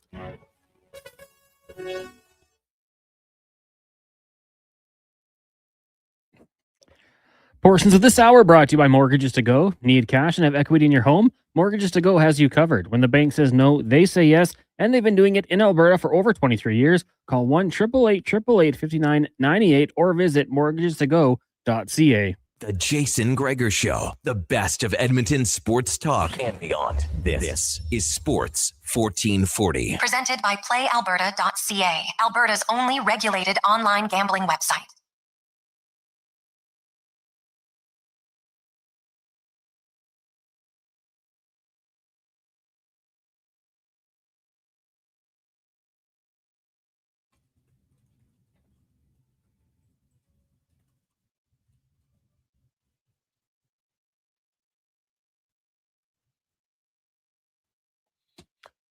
We get set to wrap it up. Wednesday afternoon. Got a few texts. Hey, guys, if I'm the GM talking to Vancouver, I'd be looking to get Pettersson at $8 million, have them retain 3. And then he follows up. If 97 and 29 are playing together, I'd say they're missing a second line center from Hammer. Well, man, that's kind of a risk to bring in Elias Pettersson, for sure. For me, maybe you think he can bounce back. It'd be a risky venture, no question. As for Draisaitl and McDavid and on the same line, I look at it this way: if they truly want to win, they will realize that they are a better team when they center their own line. Don't be impatient because somebody misses a pass to you and be like, "I can only play with Leon." No. Play with each other 5-on-5 or on the power play. Maybe the odd shift after a penalty kill 5-on-5. The rest of the time, you center your own line. You're forcing the opposition to have to defend McDavid and Draisaitl for about half of the game 5-on-5 if you run them on separate lines. If you don't, you do it for like 28% of the game. I don't see why that makes any sense to me. I know the organization talked about it at the end of the year. I'm sorry. I just don't, I don't like it. I would not, I wouldn't do it. Hey, Gregor, do you know what Wyatt Johnson's 5-on-5 success in the 26 playoffs was? Best you could ever expect from Savoy. No, I don't. But how can you say for certain that, well, this one player, that's what he did, so that's the best possible outcome for a Matt Savoy? They're different players on different teams. I can't say that. Well, this is the best they can do. Right? Wyatt Johnson had one even strength point. So I'm not even sure why that one makes sense at all. I look at Logan Stankoven. He's not a big guy. There's different ways to control. I'm not saying Matt Savoy's a difference maker at all, that he's like a guy who's going to carry his line. But he's a young player who had a really good stretch down the stretch with 19 points in 24 games when given more of an opportunity after figuring out the league. And to want to trade him for a backup goalie in Calgary because he had one good year. And I like Logan Cooley, but I'm not giving up one of my best young players for him. Why? I don't have to. There's nothing out there that says I have to when I look at what other goalies have been traded for. Right? Usually a backup goalie, you're giving up a draft pick. You're not giving up a top 10 pick That's what Matt Savoy is, a top 10 pick who in his first NHL season had a really good end of the season. Like, I think you have to be realistic about what your expectations are. Like, you can like Logan Cooley. It doesn't mean you have to fall in love with him and grossly overrate him and then be mad. I can't, because think about it. If the Oilers traded Savoy for Cooley, people would riot. They'd riot. There's no reason to have to do it. Hey, Gregor, what about an offer sheet for Cole Sillinger? $4.5 million. Well, Cole Sillinger, he had a down year last year, right? He had an 8-goal season. There's one of those players, like, his negotiating power is really low right now. He could go to arbitration, but his arbitration case, his last 3 years, 33, 33, 32 points. That's what he's been for 3 years in a row. So yeah, he had fewer goals, 13, 11, 8, but it's been consistent 32, 33, 33 points. Why would I offer sheet him at $4.5 million? Like, he's played 5 years in the league. And his last 3 years are 33-point guys. You can like a player, but why are you grossly overpaying? Look what St. Louis did. They offer sheeted Broberg at $2.3 million. You want to offer sheet Sillinger at double that after he's played 5 NHL seasons. Now, he might be a late developer and emerge. Maybe get up to 50 points. Okay, maybe. I just don't see why you'd have to overpay to do it. That's all. And Columbus, looking at their cap situation, everything else, they probably match it. So that's why I do it. Hey, Gregor, I always like, because you bring up players I don't think about. Kevin Stanley, just remember him dominating the Oilers in the playoffs. Yes. In his role as a fourth line, he's kind of annoying because the guy wins faceoffs all the time. And I believe, especially defensive zone faceoffs. I'm not talking offensive zone. I'm talking defensive zone faceoffs. 62% 2 years ago, 57% last year. And by the way, he took 657 defensive zone faceoffs for Utah. And he won 57% of them. He won more defensive faceoffs than any Oiler even took defensive zone faceoffs. Adam Henrique had the most at 310. That's why I like a guy like I'm looking deeper to say, okay, how can I help my team in specific situations? I get a guy who can win faceoffs on the penalty kill. My penalty kill stinks. So if I can win the draw and get the puck down, I'm automatically saving 20 seconds off every time. Maybe 25 by the time they get set up again. So yeah, I would be highly interested in Stenel. I was interested in him 2 years ago, and Utah signed him at $2 million. If I'm Edmonton, I'd look at him. I know cost is a factor, but they need a right shot center. And now he's more of a righty, more of a fourth liner than a third line. Have yourselves a great night, everyone. Hey, Nathan Lucas, round tripper. You can listen to the Jays coming up right after Connor Halley in a Sports 1440 update, brought to you by Hire Good. For professional property services you can feel good about, get Hire Good. Site cleanup, debris removal, seasonal maintenance, and more. Stable jobs create stable lives. HireGood.ca. Good night. The Sports 1440 update. In case you missed it, John Cooper is named the Jack Adams Award winner as the top coach in the NHL this season. His third time as a finalist, his first victory. He led the Lightning to a 50, 26-6 mark. Game one of the NBA Finals goes tonight from San Antonio Spurs. Knicks tip-off in 35 minutes in the majors. As Gregor mentioned, Nathan Lucas solo shot his first of the year, puts the Jays on top of the Braves by a score of 2-1. We'll have that one for you next here on Sports 1440's AM feed. Elsewhere, Yankees Guardians tied at 1. Royals lead the Reds 2-0. Rangers, Cards, Brewers, Giants both scoreless. Later on tonight, Angels in Chicago taking on the Cubs. The Astros host the Pirates. Angels and Rockies with the Diamondbacks get the Dodgers. Earlier today was the Marlins over the Nationals 4-1. And Bo Bichette had 4 RBIs for the Mets as they down the Mariners by a score of 7-1. Edmonton Riverhawks on the road in Victoria once again. First pitch, 7:35. Canada's Felix Auger-Aliassime's run at Roland Garros has come to an end after he suffered a 4-set loss to Italy's Flavio Caboli in the quarterfinals. CBL Edmonton trails Brampton at 24-19 in the first. In the WNBA, the Tempo lead the Liberty 2017 after 1. Coming up next here on Sports 1440, we've got Blue Jays baseball on the AM dial. If you're streaming, it's Fox Sports Radio. I'm Connor Halley. This has been a Sports 1440 update. It's Sports 1440, a Stingray radio station broadcasting on Treaty 6 territory. Download the free iHeartRadio app and listen to CKJR wherever you go. From the first face-off to the final whistle, Sports 1440 is your home for hockey talk with live coverage, expert analysis, and pre- and post-game shows. We bring